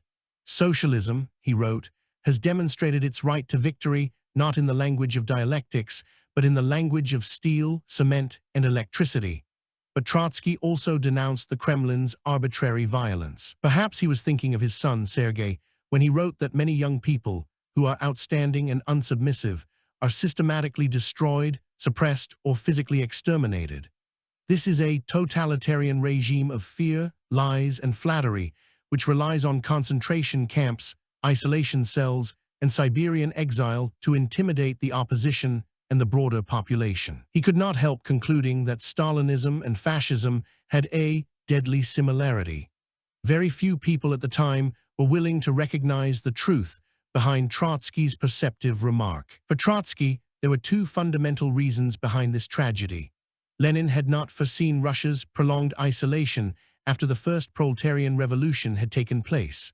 Revolutions failed to break out in Europe, leaving Russia vulnerable and alone, vulnerable to Stalin's reliance on an entrenched, ruthless bureaucracy, and alone among hostile capitalist states bent on strangling her. Lenin's idea remained alive, as proved by the country's unprecedented economic development guided by centralized planning. It was Stalin who had betrayed it. Trotsky could take heart only from his firm belief that the country's economic advances and the state's control of factories and natural resources would someday overcome the consequences of Stalin's personal dictatorship. Trotsky was in Norway when events in Madrid and Moscow erupted onto the world stage. In July 1936, the Spanish military, led by General Francisco Franco, rebelled against the government. This was the beginning of the Spanish Civil War. And on August 5, the first of the 3 notorious show trials began in Moscow. 16 defendants, among them Lev Kamenev and Grigory Zinoviev, were charged with high treason, conspiracy, and attempts to assassinate Stalin. The indictment went on to claim that Trotsky, assisted by his son Lev, was at the center of the terrorist plot. The principal charge was the establishment of a Trotskyite-Zinovievite terrorist center, which was held responsible for the assassination of Kirov. For 5 days, the defendants, taking on the role of repentant traitors, confessed to implausible crimes. Zinoviev, once among the closest of Lenin's colleagues, declared that he was second only to Trotsky in organizing a plot to kill Stalin, Voroshilov, and other leaders. My defective Bolshevism became transformed into anti-Bolshevism, and through Trotskyism, I arrived at fascism. Trotskyism, Zinoviev concluded, is a variety of fascism. Another defendant, Ivan Smirnov, who had been a close colleague of Trotsky and had organized the defeat of Admiral Kolchak in the Civil War, claimed that Trotsky had been sending directives and instructions on terrorism and regards our state as a fascist state. He is on the other side of the barricades. Trotsky tried to grasp what was happening. By the second day, he began to issue statements. He offered to submit himself to a commission on political terrorism sponsored by the League of Nations, even to accept extradition to Moscow if an independent commission found him guilty of the crimes alleged against him by the Kremlin. He compared the trial to Edgar Allan Poe's story, The Pit and the Pendulum. Human nerves, he wrote, even the strongest, have a limited capacity to endure moral torture. Soviet authorities pressed for his expulsion from Norway on the grounds that Oslo should not be granting refuge to such a notorious criminal. They did not, however, ask for extradition on the basis of the trial's indictment, because that would mean an impartial hearing before a Norwegian judge. Although Oslo officials resisted expelling him, they grew increasingly restive with Trotsky in their midst. The Norwegian Minister of Justice at the time was Trygve Lie, who later became the first Secretary General of the United Nations. Under pressure from the Kremlin and from Nazi sympathizers, Lie ordered the internment of Trotsky and his wife. They were forcibly taken from Knudsen's home and placed under house arrest, guarded by 20 policemen. Their mail was censored, and they were not permitted to receive newspapers. All this served Stalin's purposes. In the wake of the first Purge trial, Trotsky was now under severe public attack by the Kremlin and its supporters. But he could barely respond. For more than 3 months, he and his wife endured an arbitrary confinement. His only solace was a short book that Lev produced in Paris, with the assistance of Victor Serge, who had recently been released from exile and allowed to leave for France, which exposed the trial's factual inconsistencies. Among them, the prosecution's claim that Lev had met and conspired with his father at the Hotel Bristol in Copenhagen in November 1932. The hotel had been demolished in 1917, and Lev had never set foot in Copenhagen. Norwegian officials remained adamant, caving in to pressure from the Kremlin and local pro-German activists. They insisted that Trotsky had violated the terms of his visit when he commented on political affairs in various countries. At one point, Trotsky lost his patience and denounced Trygve Lie in words that would prove prophetic. "This is your first act of surrender to Nazism in your own country. You will pay for this," Trotsky declared for all to hear. "You think yourselves secure and free to deal with a political exile as you please. But the day is near, remember this. The day is near when the Nazis will drive you from your country." 4 years later, after the Germans had captured Oslo, Lie and other ministers, joined by the elderly King Haakon, waited by the coast for a boat to take them to England. It was then that the king reminded them of Trotsky's curse. No country appeared ready to welcome him. Governments were wary of accepting such a notorious revolutionary, and many liberal figures, who might otherwise have been sympathetic, hesitated to voice their support. Earlier that year, Hitler had dispatched German troops into the Rhineland, a direct violation of the Versailles Treaty, which had called for the region's demilitarization. Neither France nor England moved to enforce the treaty and challenge Hitler's first military move. All these developments worked in Stalin's favor. With the rise of Nazism, many people were hesitant to criticize Soviet policies in a world increasingly divided between loyalty to Stalin or to Hitler. Trotsky was trapped in the middle. He was saved by a pair of unlikely angels. The artists Diego Rivera and his wife, Frida Kahlo, successfully petitioned the government of Mexico, led by President Lázaro Cárdenas, to grant Trotsky a visa. Trygve Lie informed him of this news on December 18. The following day, Lie dispatched Trotsky and his wife across the Atlantic on an oil tanker. Along with a guard, they were the only passengers. The ship arrived on the Mexican coast on January 9, 1937. Kahlo was on hand to greet them, joined by Mexican officials and Trotsky's American follower Max Schachtman. Trotsky and Sedova were taken on the presidential train to Mexico City, where Rivera and Kahlo offered them the hospitality of their home in the suburb of Coyoacán. The climate, the stunning landscapes, the open, relaxed reception by Mexican officials gave them a feeling of genuine renewal. "We were breathing purified air," Sedova wrote to friends. "A motorcar took us to the train. It carried us across the fields of palms and cacti to the suburbs of Mexico City, a blue house, a patio filled with plants, airy rooms, collections of pre-Columbian art, paintings from all over. We were on a new planet in Rivera's house." They lived there for 2 years, but Trotsky had no inclination to relax. He was restless. After months of house arrest in Norway, he had the run of the Blue House with its spacious courtyard. The American writer Elena Clark used to see him walking back and forth, like a lion in the zoo. As he had done in Turkey, He quickly assembled a staff of translators and stenographers. American supporters recruited volunteers to serve as guards. 2 weeks after his arrival, on January 23, the second show trial opened in Moscow. Its defendants included party figures who had once been among his closest allies, men like Karl Radek, Yuri Pyatakov, and Christian Rakovsky. Now they turned against him. They accused Trotsky of planning to sabotage industry and to dismember the Soviet Union for the purpose of parceling out the pieces to Nazi Germany and Imperial Japan. To accomplish all this, they claimed that he had met secretly with Hitler's aide Rudolf Hess. This time, both of his sons were implicated.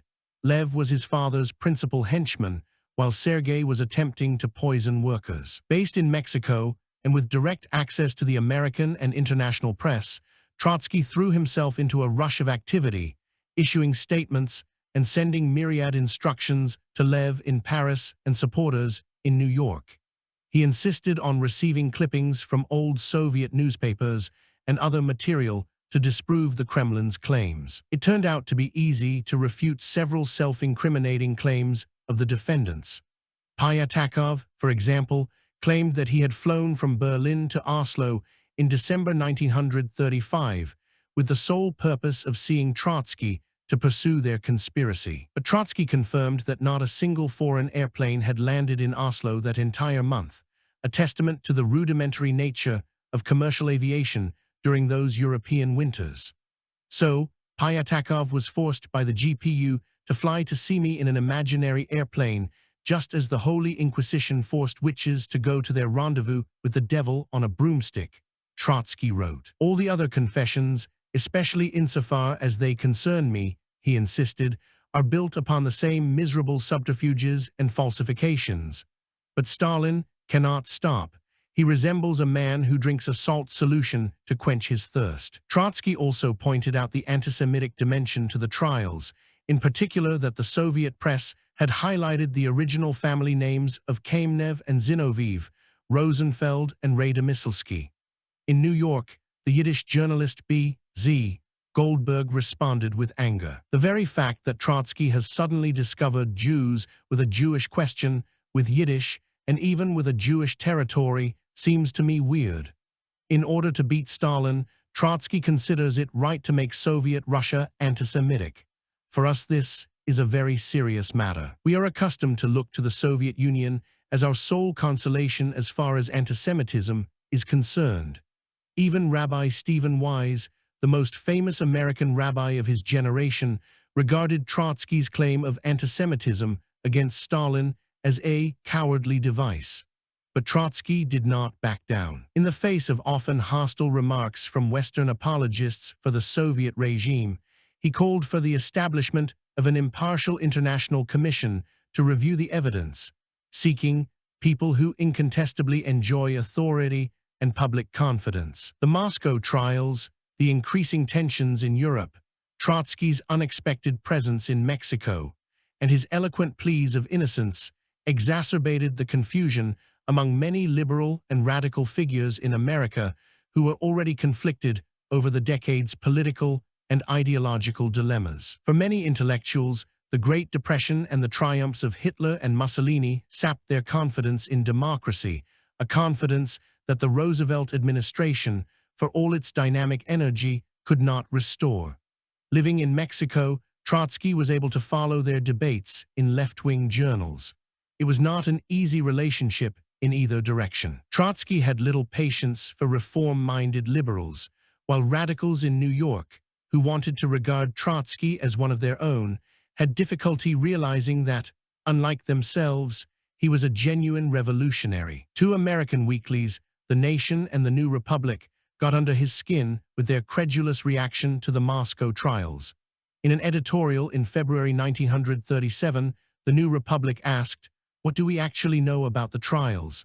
Since the defendants had fully confessed their guilt on all counts, there seemed little reason to question the integrity of the proceedings. Malcolm Cowley, who became literary editor of The New Republic in 1931 and was one of the most admired critics in America, was not above crass apologetics, when it came to the trials. For Cowley, the liberals who get caught up in the controversy on moral grounds are stooges and suckers. Taking the indictment and the confessions at face value, Cowley wrote a long review of the transcript of the second trial that was issued within weeks after its conclusion. He observed in the New Republic in April 1937, the confessions were undoubtedly sincere. The trials confirmed the scrupulousness and good faith of the Soviet authorities, and Trotsky's hatred of Stalin made him go too fast for those who accepted his leadership. It involved them in conspiracies and murders and acts of sabotage. It separated them from the masses. And Trotsky's self-centeredness, his lack of personal loyalties, made him disown the Russian Trotskyists just as soon as they were discovered and arrested. It was not the great leader who was betrayed by his followers. It was the followers who were betrayed and hurried to their deaths by the great leader. As for the Soviet Union, it is still the most progressive force in the world. The nation's reporting was equally tendentious. In the wake of the initial show trial in August 1936, an editorial claimed, "There can be no doubt that dictatorship in Russia is dying and that a new democracy is being born." In the same issue, Louis Fischer, who had spent years in Moscow, reviewed the new Soviet constitution. For Fischer, ruthlessness and terror had ceased to be the state's most trusted weapon. The world has seen a number of parliamentary regimes converted into dictatorships. The Bolshevik dictatorship is the first to resign in favor of democracy.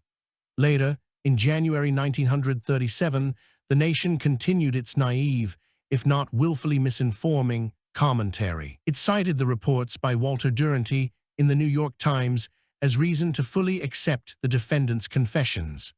It would have been possible for Radek to say a few words of repudiation in open court in the presence of foreign correspondents and the diplomatic corps, and with those words to electrify the whole world, one editorial imagined. That he did not do so carries considerable conviction. Angered by such pieces, Trotsky refused to countenance a visit by Frida Kirchwey, the editor of The Nation.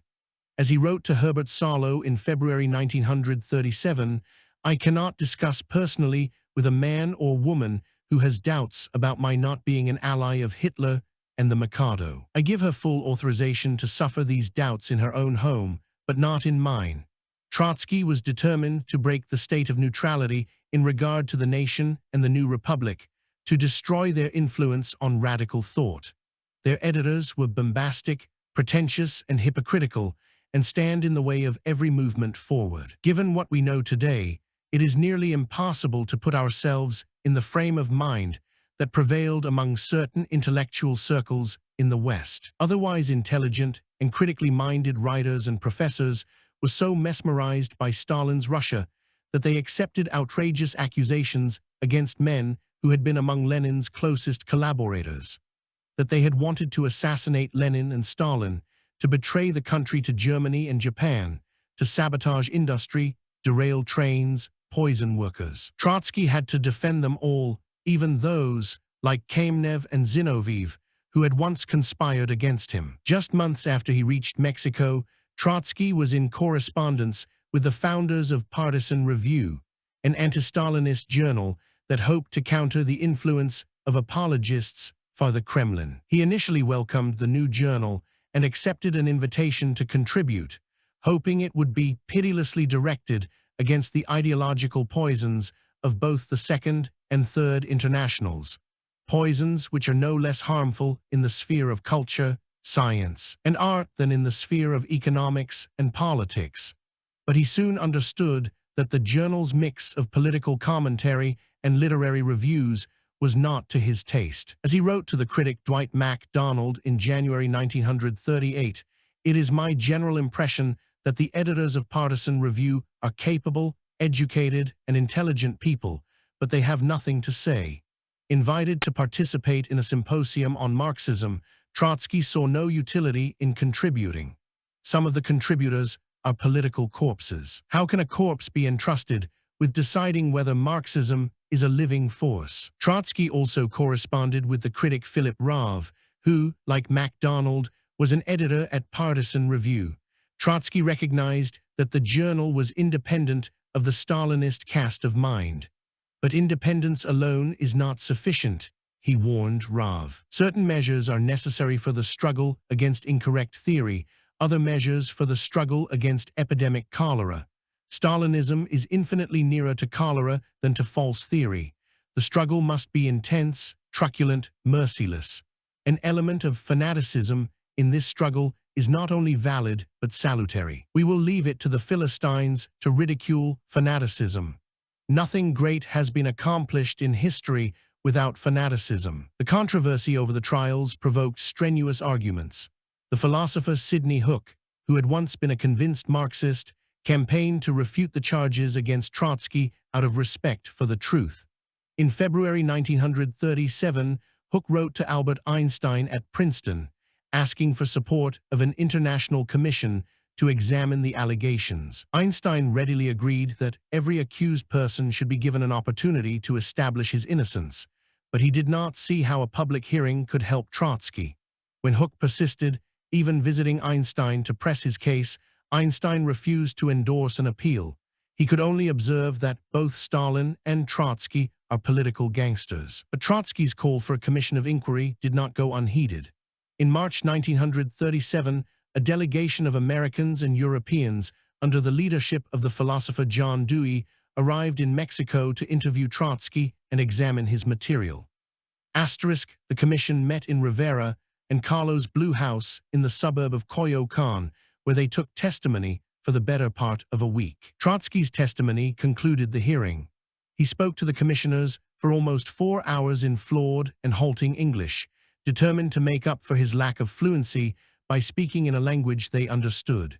He had prepared meticulously, relying on Lev in Paris to track down endless numbers of articles to prove the falseness of Stalin's accusations. Throughout the week, Dewey and Trotsky had kept their distance from each other, mostly to safeguard the objectivity of the hearings. But once Trotsky's testimony was over, they had a chance to talk and expressed their mutual respect. Albert Glotzer, an American who worked closely with Trotsky in Mexico and made a shorthand transcript of the proceedings, saw the men sitting together at a party later that same evening. As he reported, Dewey remarked to Trotsky, "If all communists were like you, I would be a communist." And Trotsky, equally gracious, responded, "If all liberals were like you, I would be a liberal."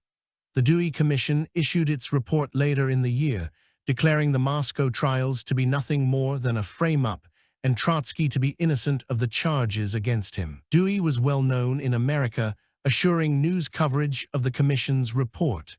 But in Europe, tensions over Germany's resurgence were preoccupying the press. Little was said about the Dewey Commission. By then, as well, the ideological certainties of the era made it difficult for the Dewey Commission's long report, with its unequivocal declaration of Trotsky's innocence, to persuade the unpersuadable. That same spring of 1937, in the midst of his frenetic activity, Trotsky indulged in a brief affair with Frida Kahlo. It was a reckless adventure. Though Kahlo and Rivera were not famous for their fidelity, Rivera had a ferocious sense of jealousy. Had he known of the liaison, he probably would have thrown Trotsky out if he did not shoot him first. Such a rupture would have made political difficulties for Trotsky in Mexico, as his staff felt compelled to remind him. The affair with Kahlo caused a breach in Trotsky and Sedova's relationship. He had pursued other women before, but now he and his wife had experienced the full range of emotional despair together: political downfall, exile, the loss of his daughters, the disappearance of their younger son.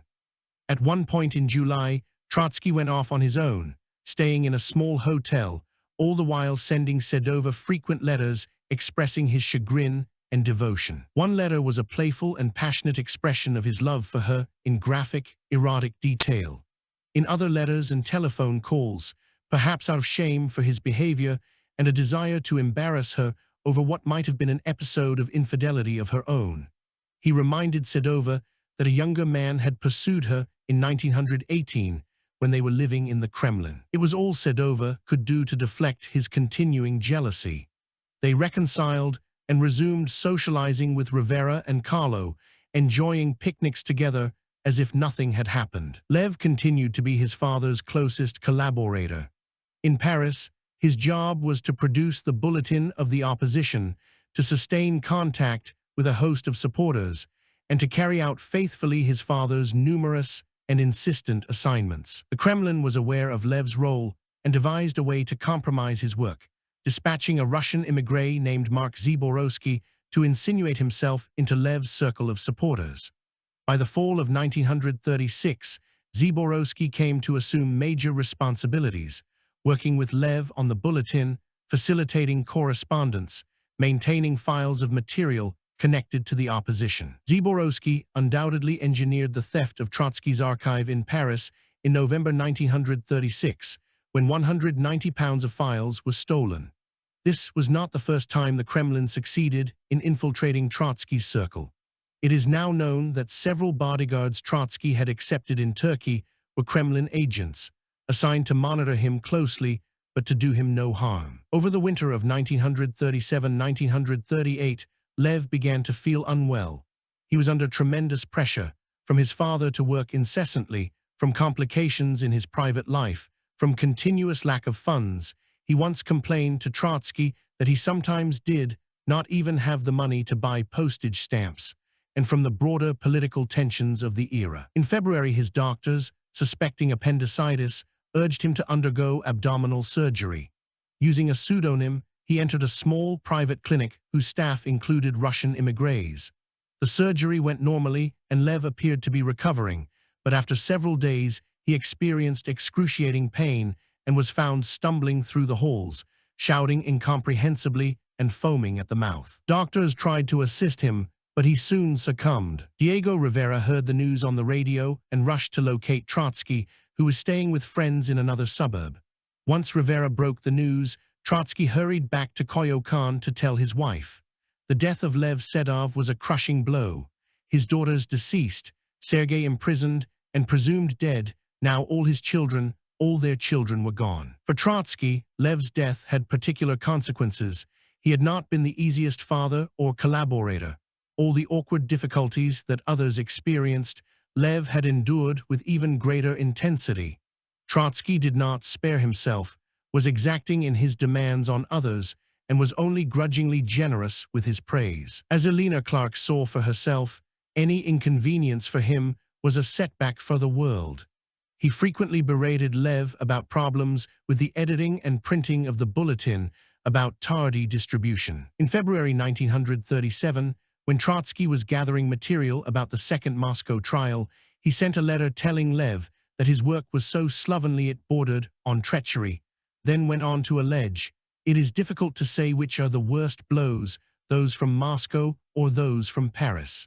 And in January 1938, as Trotsky impatiently waited for an issue of the bulletin with its coverage of the Dewey Commission report, he berated Lev, calling his handling of the bulletin an outright crime and threatening to move the editorial office to New York. Overcome with grief, Trotsky and Sedova secluded themselves. They barely emerged from their room for a week. Trotsky, though, did not surrender. He soon prepared a heartfelt tribute to Lev in which he acknowledged the strains in their relationship and the dangers Lev endured in Paris. He insisted that Kremlin agents were responsible for his death, whether the Moscow masters resorted to chemistry or whether everything they had previously done proved sufficient. As for him and his wife, he made clear the magnitude of their despair. "Together with our boy has died everything that still remained young within us." Determined to expose a presumed conspiracy, he demanded a full investigation. French doctors reported that they could find no evidence that Lev had been poisoned or that his medical treatment had been maliciously compromised. Trotsky believed otherwise and pressed hard through lawyers and political supporters for further investigations. By the mid-1950s, a partial confession by Zaborowski himself helped Western scholars confirm that he had been a Stalinist agent, who could well have had the means to murder Lev or to arrange his death. Lev had been his father's most important political collaborator. No doubt Stalin wanted him out of the way. There is some evidence that agents were seeking to kidnap Lev in order to bring him back to Moscow, where he would be tried and condemned. In any case, no one has been able to confirm exactly what happened to Lev Sedov during those days in February 1938. Stalin's bloodlust was not easy to assuage. As he once remarked to a colleague, "The greatest delight is to mark one's enemy, prepare everything, avenge oneself thoroughly, and then go to sleep." In addition to Trotsky's 2 daughters and 2 sons, whose deaths were either directly or indirectly caused by Stalin, a host of relatives faced imprisonment or execution. His first wife, an older brother, a younger sister, a niece, 3 nephews, and 3 sons-in-law were all shot. Still other nieces and nephews and 1 granddaughter endured prison and exile. The fate of 2 grandchildren from his daughter Nina and his grandson from his son Lev is unknown. It was as if someone had assembled Trotsky's family tree, then systematically denuded the leaves. Others who had worked closely with him were also targeted. Erwin Wolf had worked for Trotsky in Norway. He made his way in 1936 to Spain, where he was killed by Stalinist agents.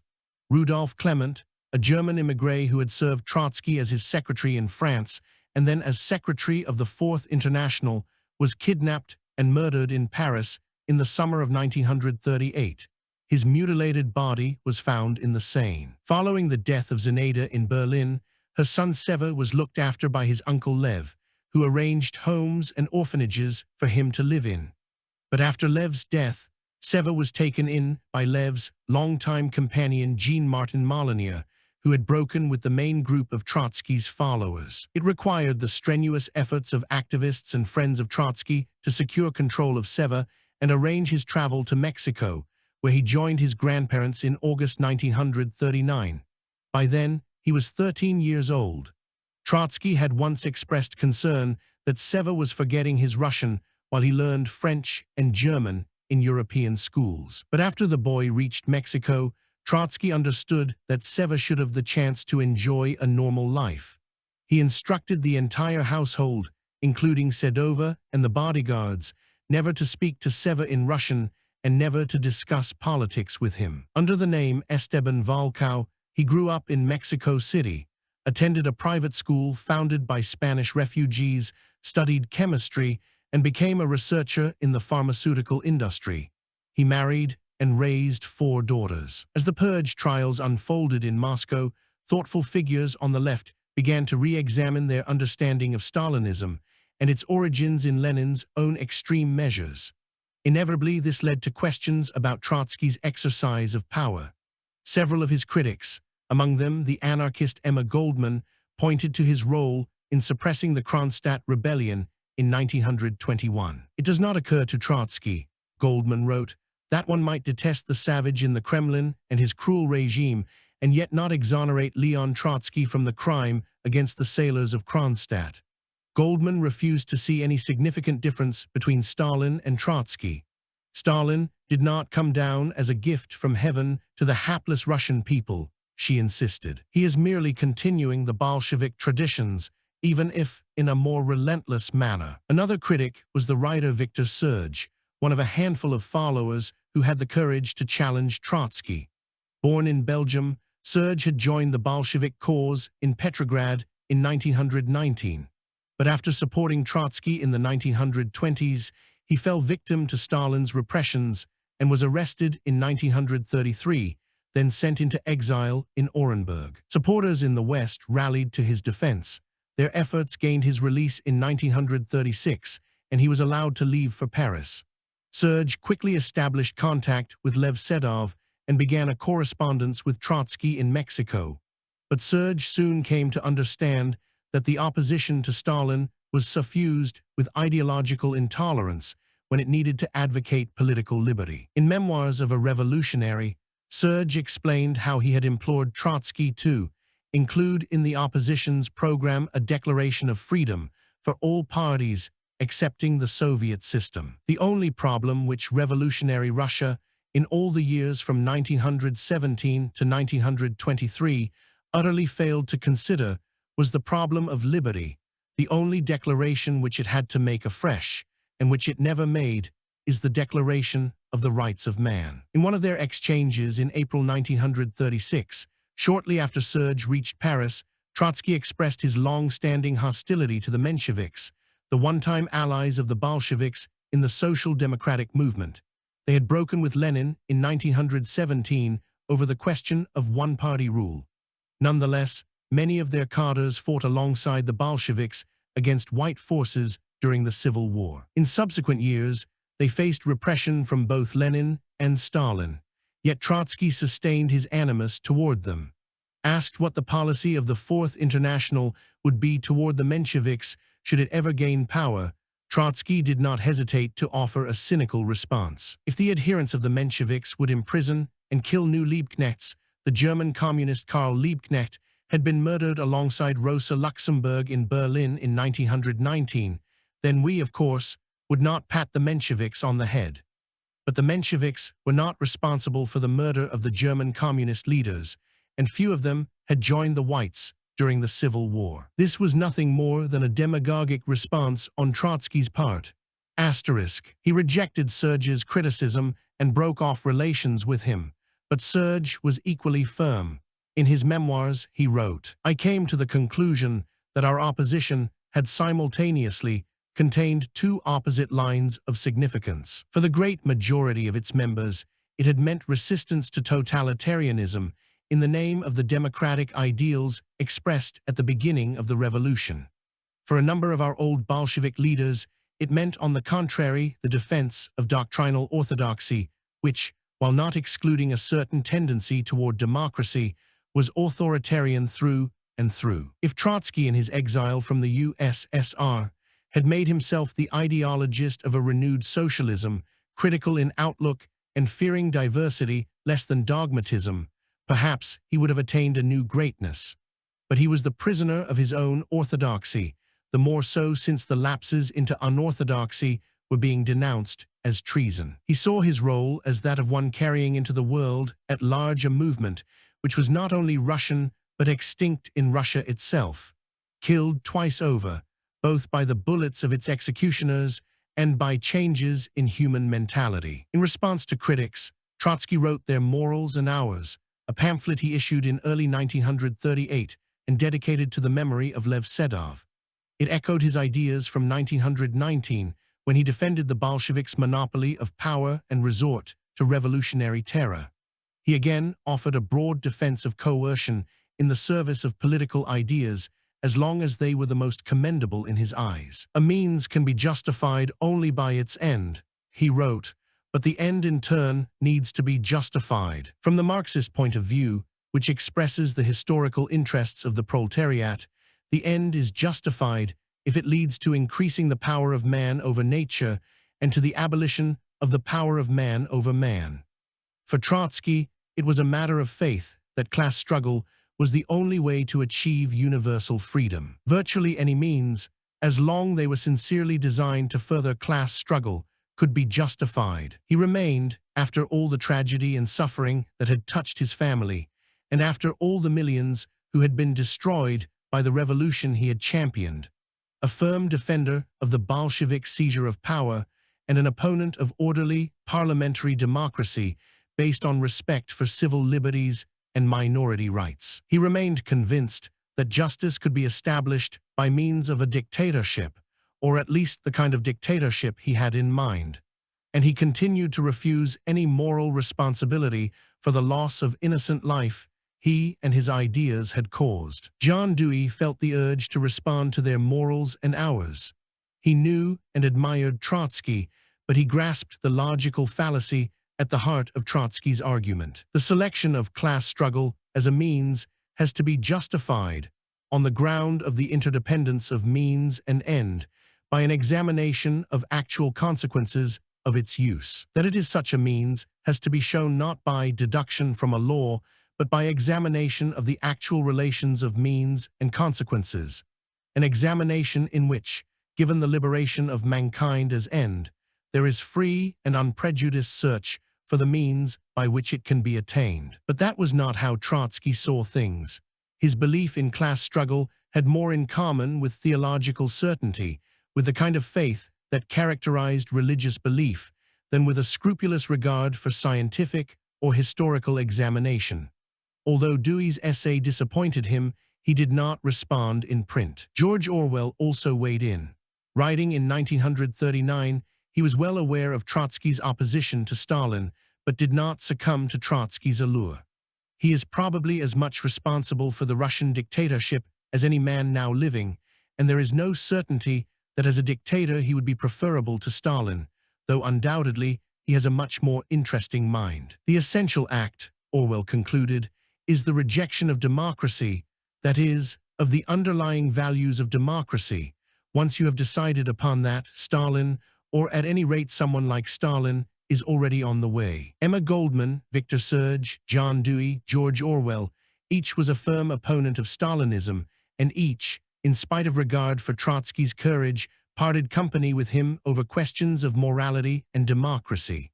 As Serge saw for himself, Trotsky was a prisoner of his own orthodoxy. But Trotsky's devotion to Marxism-Leninism posed one difficult challenge for him, whether or not to remain at least formally an adherent of the Third International. This was Lenin's creation, an initiative he took in 1919 to supersede the Second International, which had been a coalition of socialist parties. The Third International, or the Comintern, was intended to mobilize revolutionary communist parties in Europe to follow the lead of the successful Bolsheviks. After the triumph of Hitler in Germany, Trotsky and his followers referred to themselves as members of a Fourth International, but it was only formally established in September 1938 with a meeting in France, attended by 21 delegates. Trotsky often expressed great hopes in this new coalition. In a letter to Victor Serge in April 1938, Trotsky insisted that only the Fourth International will be a revolutionary factor in the nearest future. And in October, when he addressed a meeting of his followers in New York via a recording of his speech, Trotsky assured his audience, "During the next 10 years, the program of the Fourth International will become the guide of millions, and those revolutionary millions will know how to storm earth and heaven." But it was not to be. His misplaced optimism could not obscure the fact that the Fourth International, divided among rival ideological claims and infiltrated by Stalinist agents, never attracted more than a few thousand followers and posed no substantial threat to the political order in Europe or North America. As Germany rearmed and Franco gained the advantage in Spain, Trotsky grasped the likely complexities of the conflict to come. Each day the press peers out toward the world horizon, looking for smoke and flames. He wrote in his essay On the Threshold of a New World War, "There will be shooting, but who will shoot at whom, nobody knows." As smaller states clamored for peace, their gestures resembled a puppet show on the crater of a volcano. And while Soviet diplomacy pressed for a security agreement with England and France, Trotsky foresaw the likelihood, as early as August 1937, 2 years before the Molotov-Ribbentrop Pact, that if such an agreement were to fall through, a union of Hitler with Stalin will not only become a possibility, but an inevitability. But in case of war, the Soviet Union must be defended. It remained a workers' state because the means of production remained in the hands of the people, as if, for Trotsky, this fact alone defined socialism. With war likely, the fate of the Jews intruded on his consciousness. In February 1932, Trotsky wrote to an editor in New York that he was against Zionism and all other aspects of self-isolation on the part of the Jewish workers. In late 1933, Trotsky told the New York Times that he viewed Hitler's persecution of the Jews as a way to distract the population from the country's social problems. But he knew that he had not studied the Jewish question adequately. 5 years later, in September 1938, with the situation in Germany even more acute, Trotsky urged his followers in the Fourth International to confront antisemitism. Before exhausting or drowning mankind in blood, capitalism befouls the world atmosphere with the poisonous vapors of national and race hatred. Antisemitism today is one of the more malignant convulsions of capitalism's death agony. 3 months later, in the wake of Kristallnacht, Trotsky's fears grew more urgent. The number of countries which expel Jews grows without cease. The number of countries able to accept them decreases. He wrote in The Jewish Bourgeoisie and Revolutionary Struggle, "It is possible to imagine without difficulty what awaits the Jews at the mere outbreak of the future world war. But even without war, the next development of world reaction signifies almost with certainty the physical extermination of the Jews. He could not imagine an alternative. The idea of settling in Palestine was a tragic mirage. Birobidzhan, the Soviet Jewish autonomous district near the border with China, was a bureaucratic nightmare.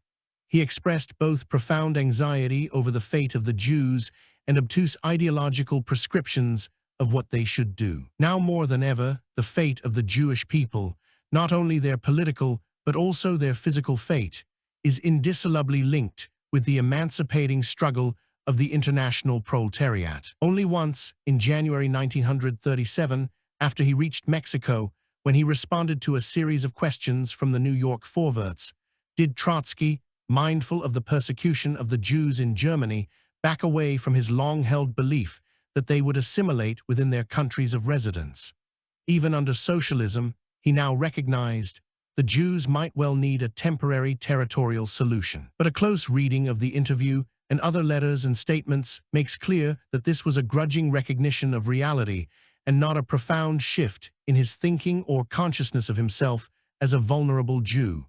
He remained skeptical, if not antagonistic, to the idea of a Jewish homeland in Palestine. Trotsky's friendship with Diego Rivera had survived the affair with Frida Kahlo, but by early 1939, their political differences and Rivera's own ambitions intruded.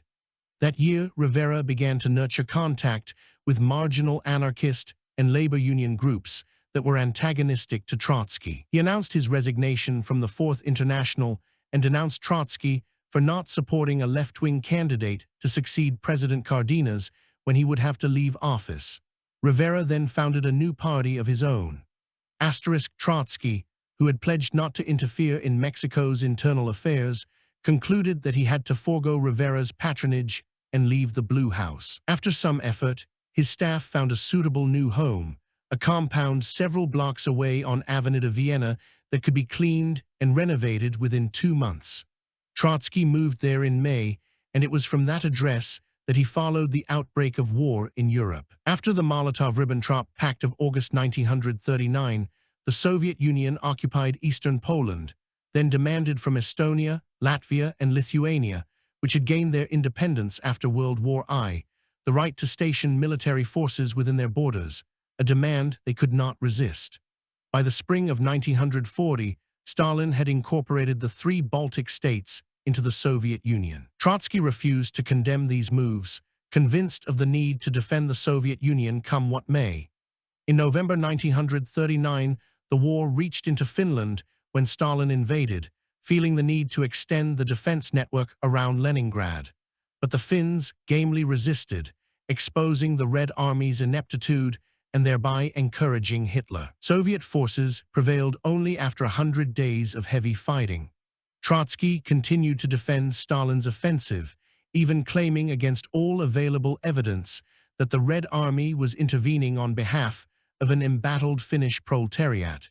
His tortuous reasoning bewildered followers in New York and elsewhere. On the Western Front, French defenses collapsed in June 1940, allowing the Wehrmacht to occupy Paris. Trotsky understood that Germany's triumph undermined Stalin's strategy, which had depended on the French engaging Germany in a protracted war just as they had in World War I. Now Germany was not bogged down in the West. It was a catastrophe. Trotsky insisted on pointing out the criminal and sinister role played by the Kremlin. Stalin had calculated that the non-aggression pact with Hitler would gain time to prepare for war, but he made a fundamental strategic error. By agreeing to the division of Poland, as Trotsky recognized, Stalin allowed the Polish buffer to disappear, giving Germany a common frontier with the USSR. Now German victories in the West are only preparation for a gigantic move toward the East. Stalin had wanted to avoid war, but this did not mean that war will spare Stalin. With grim news coming from Europe, Trotsky was able to employ his trenchant pen. He needed to earn money to sustain his household, with its many translators, typists, and guards. He had been paid well to write a biography of Stalin, but the manuscript was now more than a year behind schedule. It was getting harder for him to work. He suffered from high blood pressure and assumed he would die from a stroke. Doctors urged him to relax, to take naps in the afternoon. He would often start his day by feeding chickens and rabbits in the cages he had installed in the compound's courtyard. At other times, when he felt up to it, he traveled into the countryside for picnics or to search for unusual cactus plants, which he dug up and brought home. In the final years of his life, Trotsky worked tirelessly to gain permission to go to the United States. America had fascinated him since his stay in 1917. He also believed he would be safer there. In the spring of 1938, he was in touch with his publisher, Cass Canfield of Harper & Brothers, looking for a way to work in New York, where he could get access to old newspapers. He approached followers like James Cannon to see about a visit to California. He appealed to Roger Baldwin, the leader of the American Civil Liberties Union. Nothing worked. In an interview with the Daily News in December 1938, Trotsky voiced his frustration over America's refusal to admit him. He had once gone to New York, without any passport, without any visa, without any absurd and humiliating formalities. Your immigration authorities were interested that I did not have trachoma, but were absolutely unconcerned about my ideas. Now he sought a visa from an unlikely source. Martin Dies was a reactionary congressman, a Democrat from Texas, who headed the House Un-American Activities Committee from 1938 to 1944. In the fall of 1939, his staff broached the idea of inviting Trotsky to testify about the history of Stalinism. Trotsky's followers argued against cooperating. His testimony would be perceived as an act of complicity with America's extreme right wing, but he was so eager to procure a visa for the United States, even a temporary one, that he did his best to accommodate the committee. Asterisk, there was a plan to welcome Trotsky to Austin in October 1939, but Dies soon canceled the invitation, claiming that Mexico would not guarantee that Trotsky could return. Still, Trotsky and his staff continued to probe every possible avenue. He met discreetly with American consular officials in Mexico, offering to share sensitive information about the Mexican Communist Party and about Stalinist agents in America. Perhaps he was trying to make himself useful to American intelligence in order to gain a visa, or perhaps, given the pressures he was under, he believed that the more American agencies knew, the safer he would be. Trotsky's contacts with the Dies Committee made it easier for Stalinists in Mexico to attack him. Under the Kremlin's directions, Trotsky had long been portrayed as an agent of Western imperialism. Then, with the rise of Hitler, Soviet propaganda linked him to fascism. His evident willingness to cooperate with the House Committee gave Stalinists in Mexico another opening. They began to spread rumors that Trotsky would divulge information about communist activities in Latin America and even discuss the Mexican oil industry, a sensitive issue within the country and with the United States. All this helped to compromise Trotsky in leftist circles, where a campaign to expel him from Mexico as an undesirable alien had waxed and waned ever since his arrival. But Mexican Stalinists had a more sinister purpose in mind. They wanted him dead. Early in the morning of May 24, 1940, 20 well-armed men mounted a surprise assault on Trotsky's compound. Their leader was the Mexican artist David Siqueiros. A convinced Stalinist, Siqueiros had fought against Franco in the International Brigade, then returned to Mexico determined to serve the Kremlin. He assembled the attackers. Dressed in the uniforms of Mexican soldiers and police, they overpowered a 5-man police unit that was assigned to guard Trotsky from a small house outside the walls of his compound. Most were asleep, and the attackers were able to subdue them without firing a shot. Aided by Robert Sheldon Hart, one of the American bodyguards who had recently come from New York, the attackers were given entry through the sliding garage door around 4 a.m., allowing them to secure the interior of the compound and keep the bodyguards in their own modest barrack.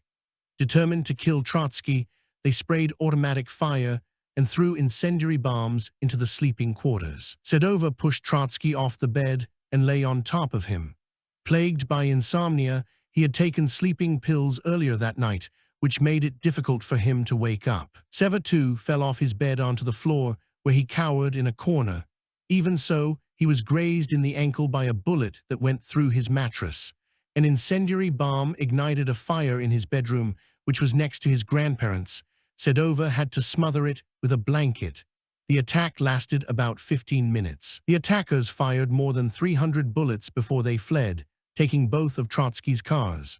By the time the police and journalists arrived, Trotsky was ready to speak with them, and his spirited, boisterous attitude.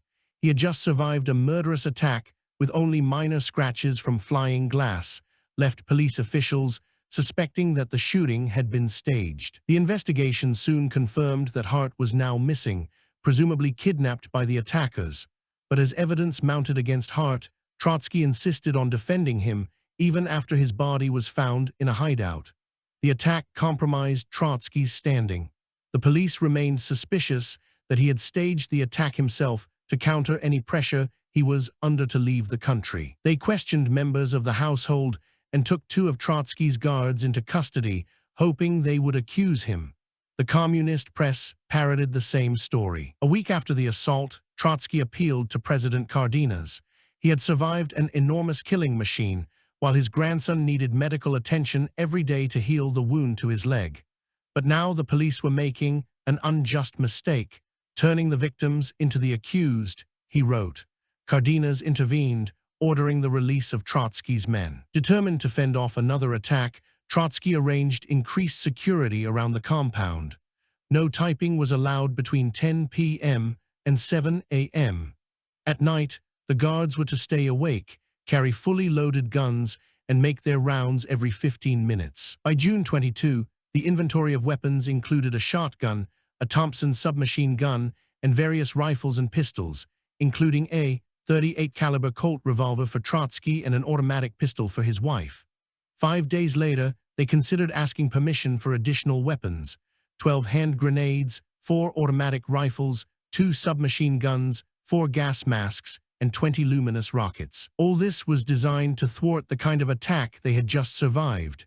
Stalin, though, was planning something more devious. In the fall of 1938, a Spaniard named Ramon Mercader, under the assumed name of Jacques Mornard, began to court a young, innocent, American follower of Trotsky named Sylvia Ageloff. They were introduced in Paris by a friend of Sylvia's who was part of a conspiracy to penetrate Trotsky's household. Her sister, Ruth Ageloff, was an occasional assistant to Trotsky in Mexico, where she served as a typist, translator, and researcher. Mornard claimed to be a businessman of Belgian origin. In reality, he was of Spanish and Cuban descent and had fought against Franco in the Civil War. As their relationship grew more intimate, he nurtured her confidence and by 1940 was accompanying her to Mexico, where she visited her sister in the Trotsky compound. By then, Mornard had entered North America with a false passport under the name of Frank Jackson. Sylvia, ever gullible, accepted his explanation that he needed to assume another identity in order to avoid the Belgian draft. Disciplined, patient, mindful of his goal, Jackson was cautious, not asking to go inside the compound. He did small favors for the Trotskys and their friends, using his car to do errands or take people to the airport. In this way, he insinuated himself into the household much in the way Zaborowski had gained the confidence of Lev Sedov. By the spring of 1940, Trotsky was comfortable enough with the couple to invite them on a picnic accompanied by armed bodyguards. The attack in May put the compound on a heightened alert, but Trotsky refused to follow the security protocols that his guards devised. Jackson was allowed to enter the compound without being frisked. That August, he asked Trotsky to review an essay he had written about political developments in France. Trotsky, always willing to assist a potential follower, agreed and welcomed Jackson into his study. For Jackson, this was a dress rehearsal.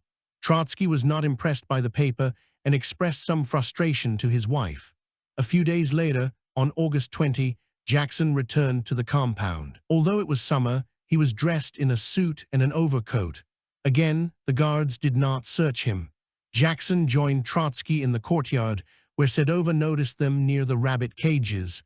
They then retired to the study. Soon after, Sedova heard a terrible scream.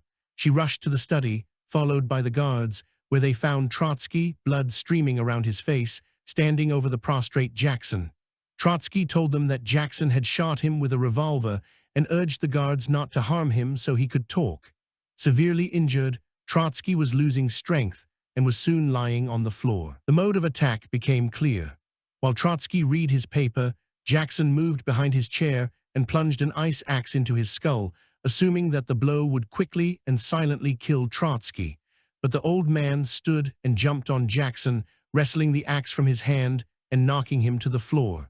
This was how Sedova and the guards found them. Trotsky remained conscious and in control of himself, but he knew that the blow was fatal. "I feel that this time they succeeded," he told Sedova, tapping his chest. Seva returned home from school at just that moment. He saw his grandfather on the floor before Sedova, lifting her gaze, noticed him, and ordered the boy taken away.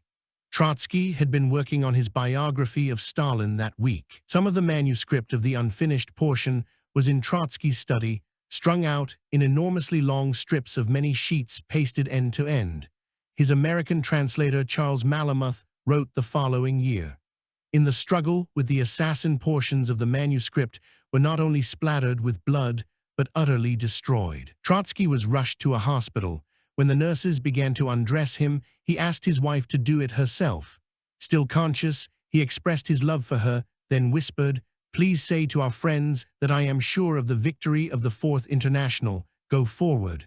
Those were his final words. Surgeons struggled for 4 hours to save him. But the axe had done its job, creating a deep wound in his cranium and brain. He succumbed the next day, 26 hours after the attack. In the months before his death, Trotsky had affirmed his belief in revolution. "I shall die a proletarian revolutionist, a Marxist, a dialectical materialist, and consequently an irreconcilable atheist. My faith in the communist future of mankind is not less ardent. Indeed, it is firmer today than it was in the days of my youth." This unquestioning allegiance, after all the suffering he had inflicted and endured, constitutes the tragedy at the heart of Leon Trotsky's life. It had begun with contagious idealism and ended entangled in a murderous dream. Epilogue. Saul Bellow was expecting to meet Trotsky on the day after the attack. He and his wife were visiting Mexico with another couple, and the two men had an appointment to see Trotsky that afternoon. At 25, Bellow fancied himself a Trotskyist. His first short story had yet to appear in the Partisan Review. After learning about the attack, Bellow and his friend rushed to the hospital, where the police, thinking they were journalists, waved them into the room. There they saw Trotsky's corpse in an open coffin. His cheeks, his nose, his beard, his throat were streaked with blood and with dried iridescent trickles of iodine, Bellow recalled years later. The assassination of Leon Trotsky stunned the world. Tens of thousands lined the streets of Mexico City, from curiosity as much as sympathy, while the hearse wound its way through the crowds. Newspaper headlines announced his grisly end. In New York, the Times acknowledged Trotsky's courage in the face of Stalin's relentless threats. He knew who had killed him and why. The long arm of Stalin's Agpu had pursued him for years to Istanbul, to Norway, and at last to distant Mexico. It would have pursued him to the moon. But the tragedy of his death did not stop the Times from some irresponsible reporting. In the obituary, the Times claimed that Trotsky had been expelled from school at the age of 15 for desecrating a sacred icon, an image of the Russian Orthodox Church, and that his father had been a chemist. Both assertions were false. The obituary went on to claim, no doubt influenced by Walter Duranty, that when Trotsky was exiled to Turkey in January 1929, he was preparing for a return to power by means of a revolution.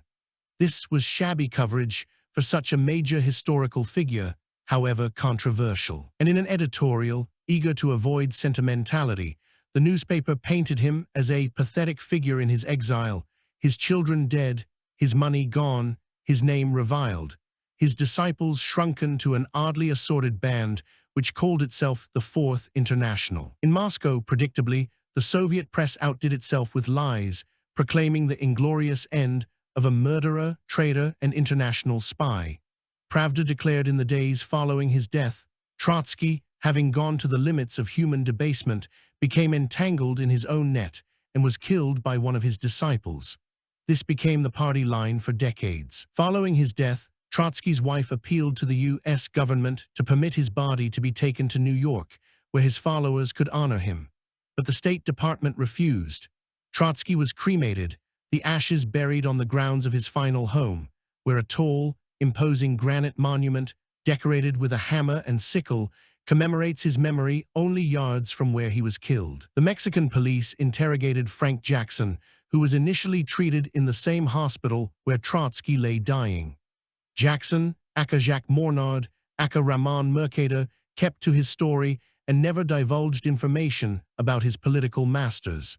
He served a sentence of 20 years. According to a report in the New York Herald Tribune, during his first decade in prison, he enjoyed a luxurious carpeted apartment with a well-stocked library, a small kitchen where he can fix up snacks, and a private bedroom. His Mexican lawyer had been paying large sums to sustain his upkeep, funds that presumably originated in the Kremlin. Nonetheless, Mercader lived in constant terror, convinced that followers of Trotsky would find a way to take revenge or that agents of Stalin would silence him altogether. He physically attacked visitors and journalists who were brought to see him.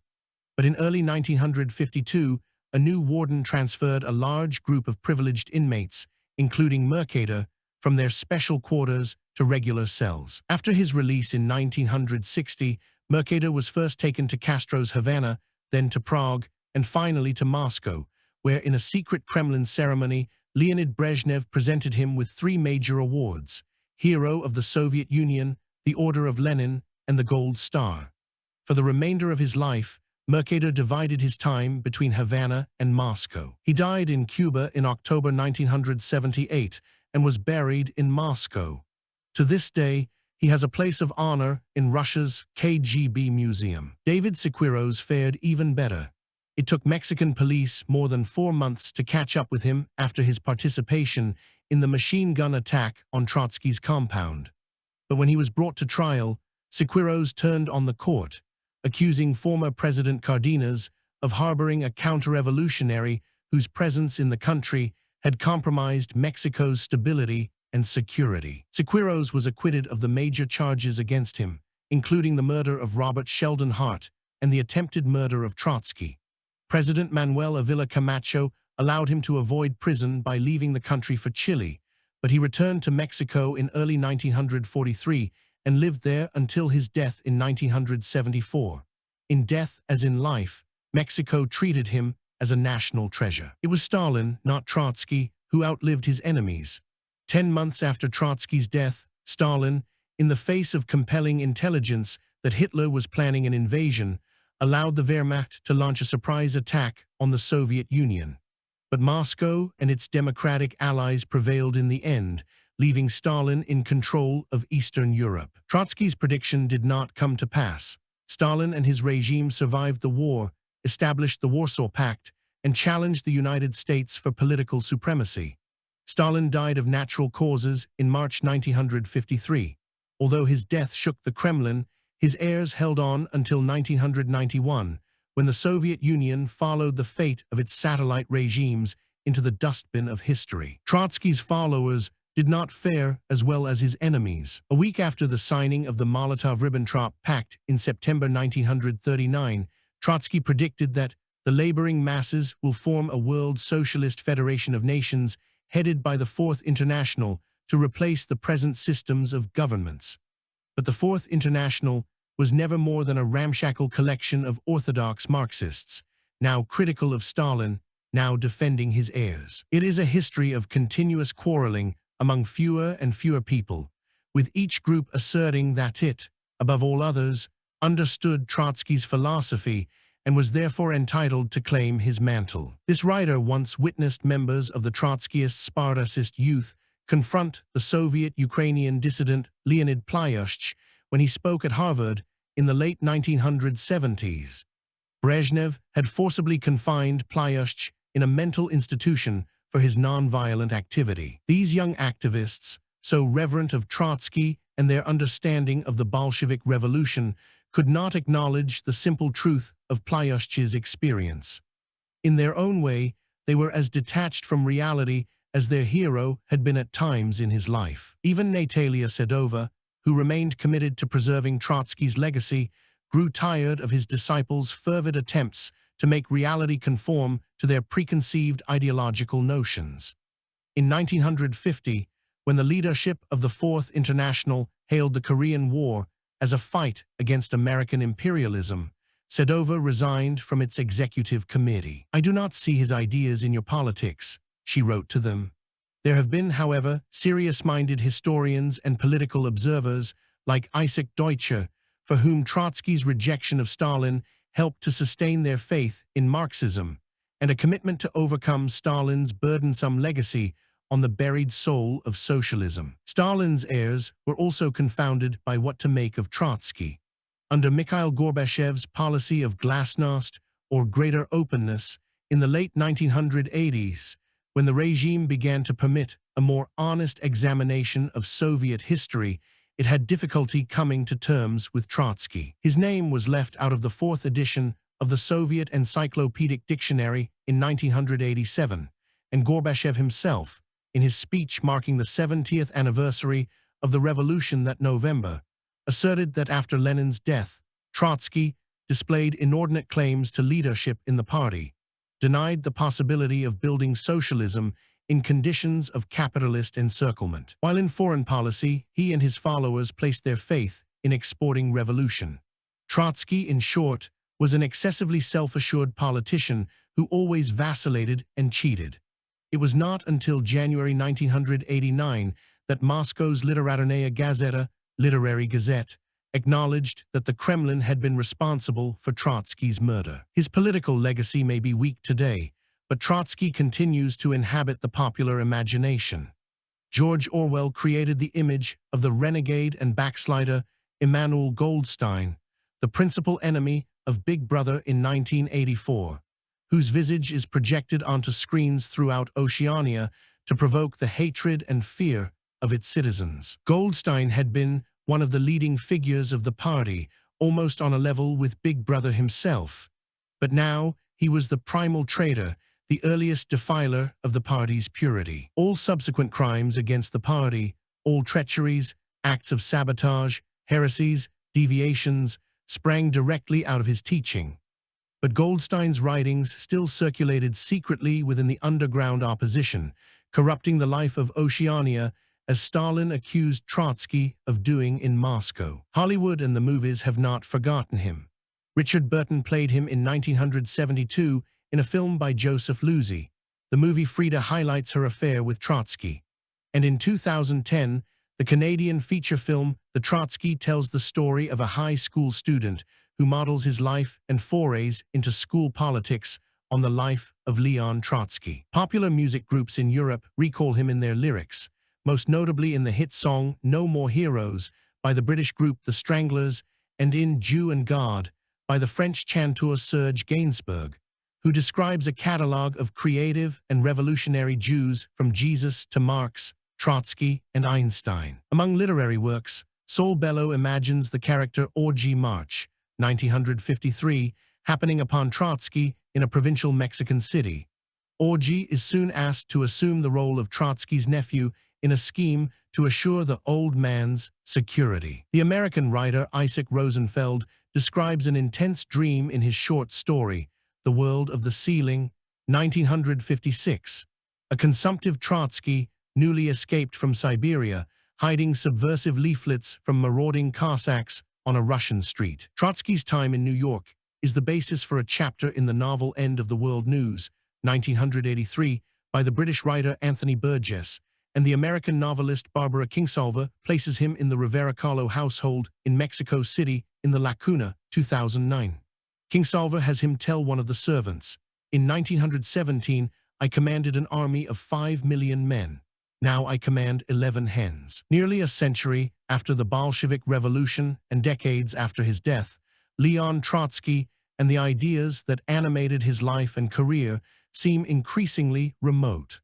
The revolution he did so much to engineer collapsed under the weight of its historical legacy. We are left with the compelling image of a ruthless revolutionary, a brilliant journalist, an eloquent historian and pamphleteer who never softened his faith in dogmatic Marxism, never questioned the need to use violent coercion as an instrument of historical progress, never wondered whether his dream of a proletarian dictatorship could really be the answer to every political, economic, and social failing. His years in exile, his outspoken criticism of Stalin, the fate of his 4 children, and his own assassination deserve more than grudging sympathy.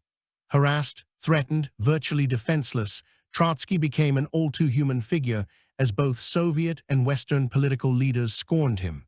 Trotsky, in turn, never disavowed his vocation to be a revolutionary. His courage and determination were as much the wellspring of his allure as they were the source of his undoing. Once removed from power, Trotsky was not as much of a threat to Stalin as either the Kremlin feared or his followers believed. But he refused to renounce the revolution that first betrayed, then destroyed him. He could not renounce himself.